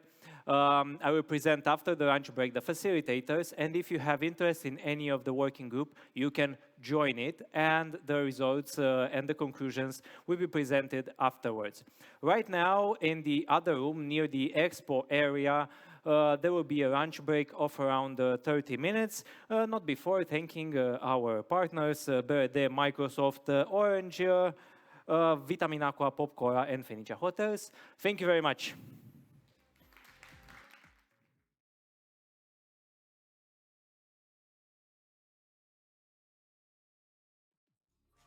Welcome back to our Startup Conference. Only at the Startup Conference, we are still waiting for the cocktail because people are working. So I promised that the facilitators from the working groups will come on stage and present their conclusions. And the order in which they will come on stage will be the order they were announced, from working group number 1, legal frameworks, to working group number 2, investor-friendly ecosystem, working group number 3, global presence and partnerships, and working group number 4, tech transfer. Thank you for being here and working. And thank you, Alex, for your energy. So I invite on stage Nicoleta Cherciu and Teodor Chirvase, or one of them, to present the conclusions from the working group number 1. I will have 2 microphones. I will give you my microphone because you are 2. I have one here and one in my hand. So, Teodor, this is for you, and Nicoleta, this is for you. Thank you. Does this work? Yeah, it works. Okay, so thank you again for putting this together. We had a really great group at the table, and what we learned, I mean, the main conclusions we reached were that, so although we have a legal framework on paper for spin-offs, for technology transfers, it stays on paper. Like, we don't really see it in practice. We've been discussing a lot of, we've been trying to find the causes for which the innovation doesn't leave the lab and doesn't reach the market. And there are multiple reasons for this, but what we were happy to learn was that this is another point. was that IP protection is understood, like both on the research side and on the institutional side. The issue is that even if we do try to get IP, intellectual property protection, for innovation, we don't go further than that. We stop there. Nico? We also discussed about and identified some bottlenecks, namely the fact that before taking the IP into the market and before licensing it, the university and the research institute would have to evaluate that IP, and evaluation is taking place based on pre-established criteria. These criteria, they are not synced with economic realities. We, like everyone knows here, that at the beginning, IP, at the beginning of a company, IP, it's worth almost nothing, and that investors are investing into a company because they believe in the founders. Therefore, we were thinking that this is a subject of overregulation, and there are simpler methods. For example, IP could be licensed based on a revenue-based percentage, for example, and then we discussed about financing. Spin-offs, even if they would be created, they will lack funds. Deep tech spin-offs, sometimes they are not attractive to and for VC funds. The reason being, for example, that it takes time. It takes more than, let's say, 10 years before you become profitable. Therefore, we know that VC funds, sometimes they have a life cycle of 10 years. So you as a deep tech company wouldn't be able to deliver to that fund their successful exit. So they would not invest in you. And also they are risky. Deep tech companies, they are risky because investors don't really know how to evaluate them, because there is this information asymmetry between the investor and the company. We were talking about the need to have some translators and also public funds to invest in these companies.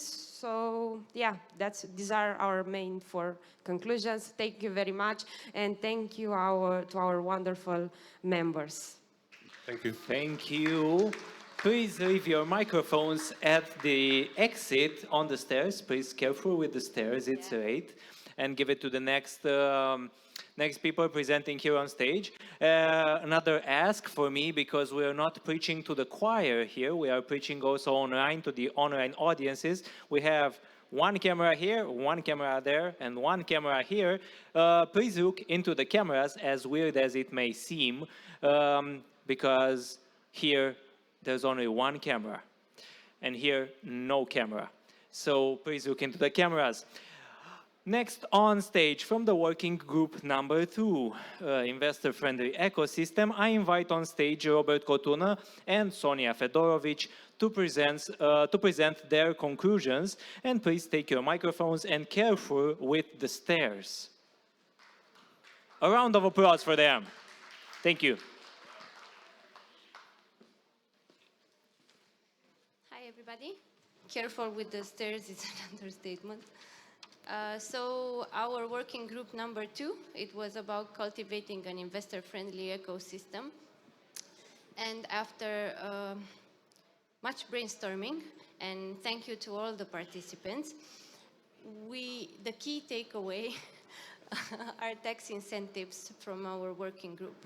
So we will create an extended working group focusing on amending existing laws and transposing directives and regulations which were either wrongly transposed or not transposed at all.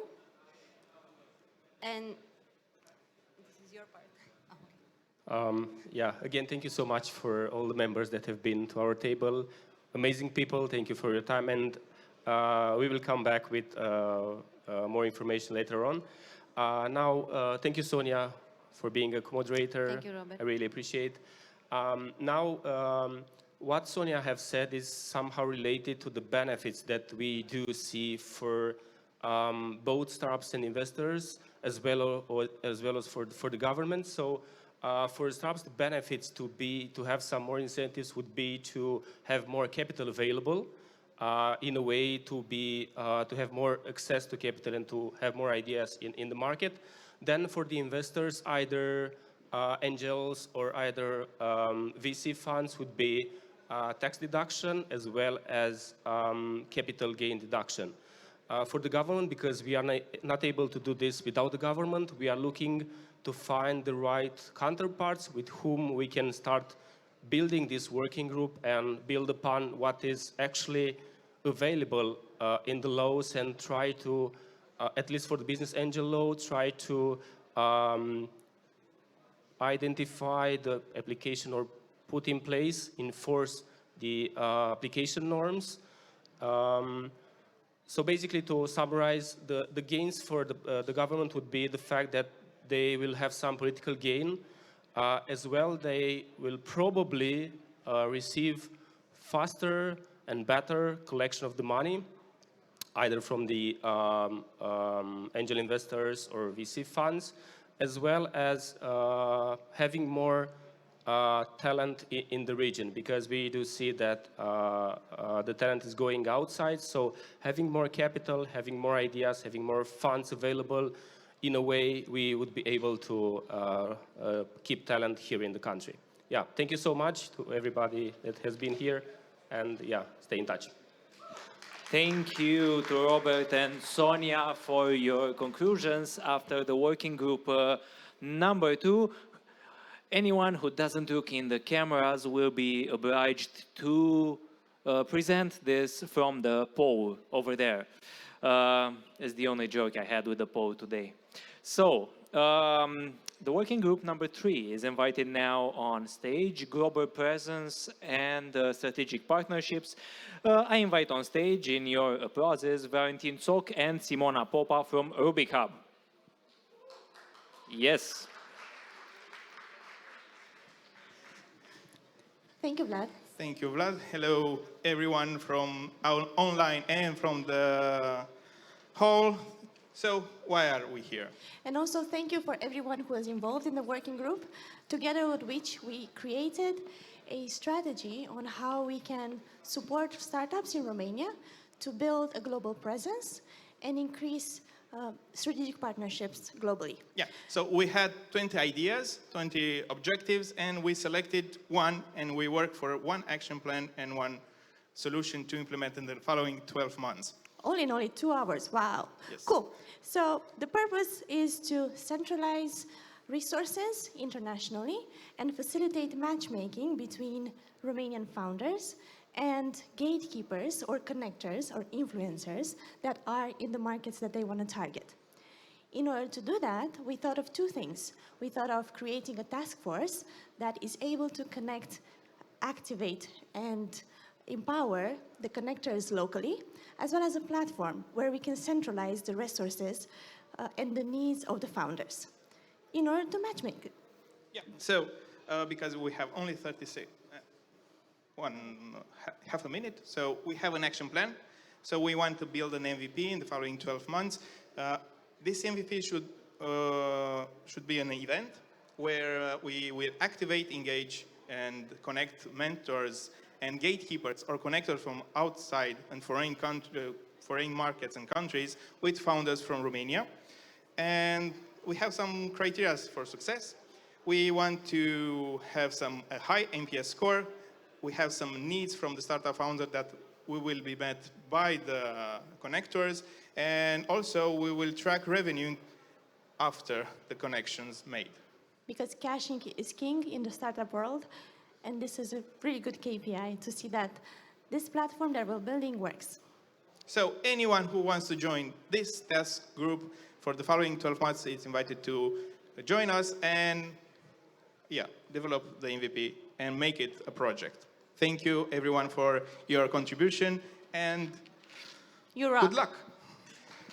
Thank you, Vlad. Thank you very much. Careful with the stairs. We don't want to make exits like this, just exits from the startup ecosystem. I invite on stage the last open working group, the one about tech transfers. And I invite on stage Roxana Voicu-Dorobanțu to present the conclusion. Careful with the steps, of course. Thank you very much. So much. I am joined by Anna, who was my assistant in this. If you have a look, but that's not ours. If you have a look at the project canvas that we have created, we chose a rather ambitious and hope-generating topic. Basically, we started from the key problem that we identified in the bridge between academia and the private sector, and that gap was a lack of trust. So we set about to build trust. How do we go about that, which obviously will change the entire ecosystem, is support events like this one. So congratulations for this type of event, which helps with the building trust.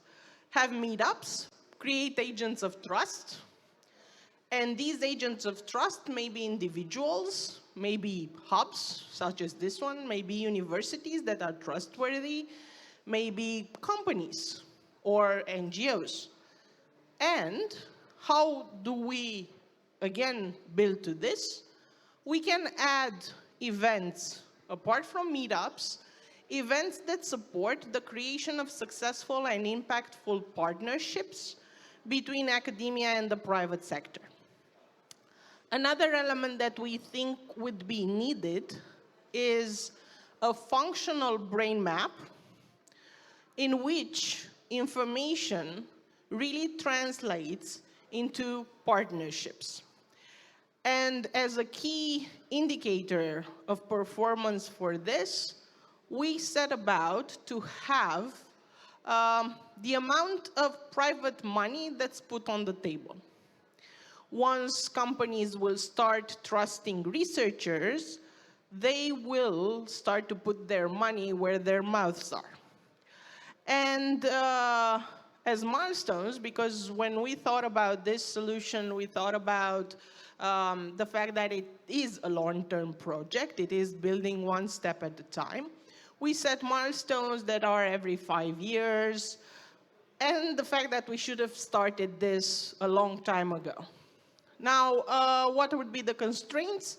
First of all, the ego of both academia and companies. Yes, we are that self-aware. And also the fact that it is a long-term project, so the lack of immediate effects may lead to demotivated actors. That being said, I would like to leave Anna to give a little bit of input about the process. So the process, as Roxana said, it's a long-term process which will for sure take a very long time. It needs involvement from everybody inside the community. We identified a few steps that we should take, which is to, as we already said, build trust, organize meetings, build communities around the necessity that we have in our ecosystem. And also we want to follow up on those meetings and see the needs and improve along the way. Of course, assuring continuity for the long-term period. Well, it was a very diverse table, although not a very numerous table, with lots of experience from the private sector and the public sector. And what was interesting was that in the first half of creating this, we actually have one long list of positives and negatives.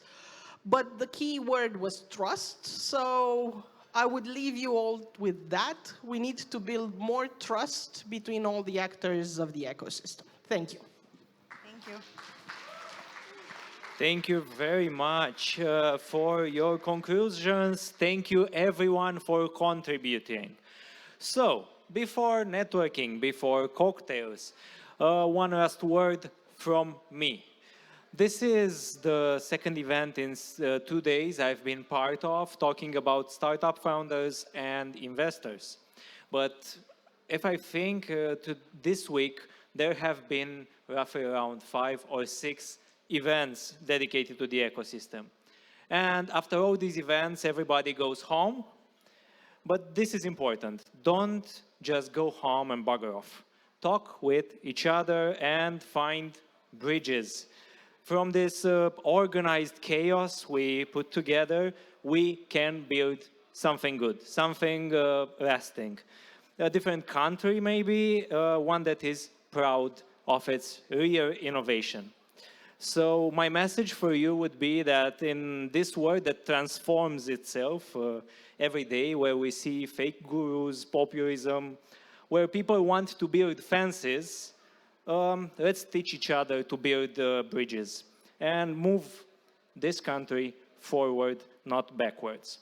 And before ending ROStartup Conference, for one last time, I want to invite on stage Adina Simionescu, project manager of the ROStartup initiative, for the final words of ROStartup Conference 2023, the second edition of this conference. Thank you for having me, and I will leave you with Adina. Please be careful with the steps one last time. Thank you, Vlad. It seems I survived the stage. I will switch to Romanian. Așa că vă mulțumesc din suflet că ați fost alături de noi astăzi la cea de-a doua ediție a conferinței ROStartup. Aș vrea să mulțumesc în principal echipei Rubic Hub, domnului director Vasile Asandei, lui Vlad, lui Mircea și echipei externe, Vlad, Mircea, am emoții, Răzvan, sponsorilor și ne vedem curând la anul, sper. Mulțumim și vă invităm în zona de expo la cocktail și la un fotogrup. Mulțumesc!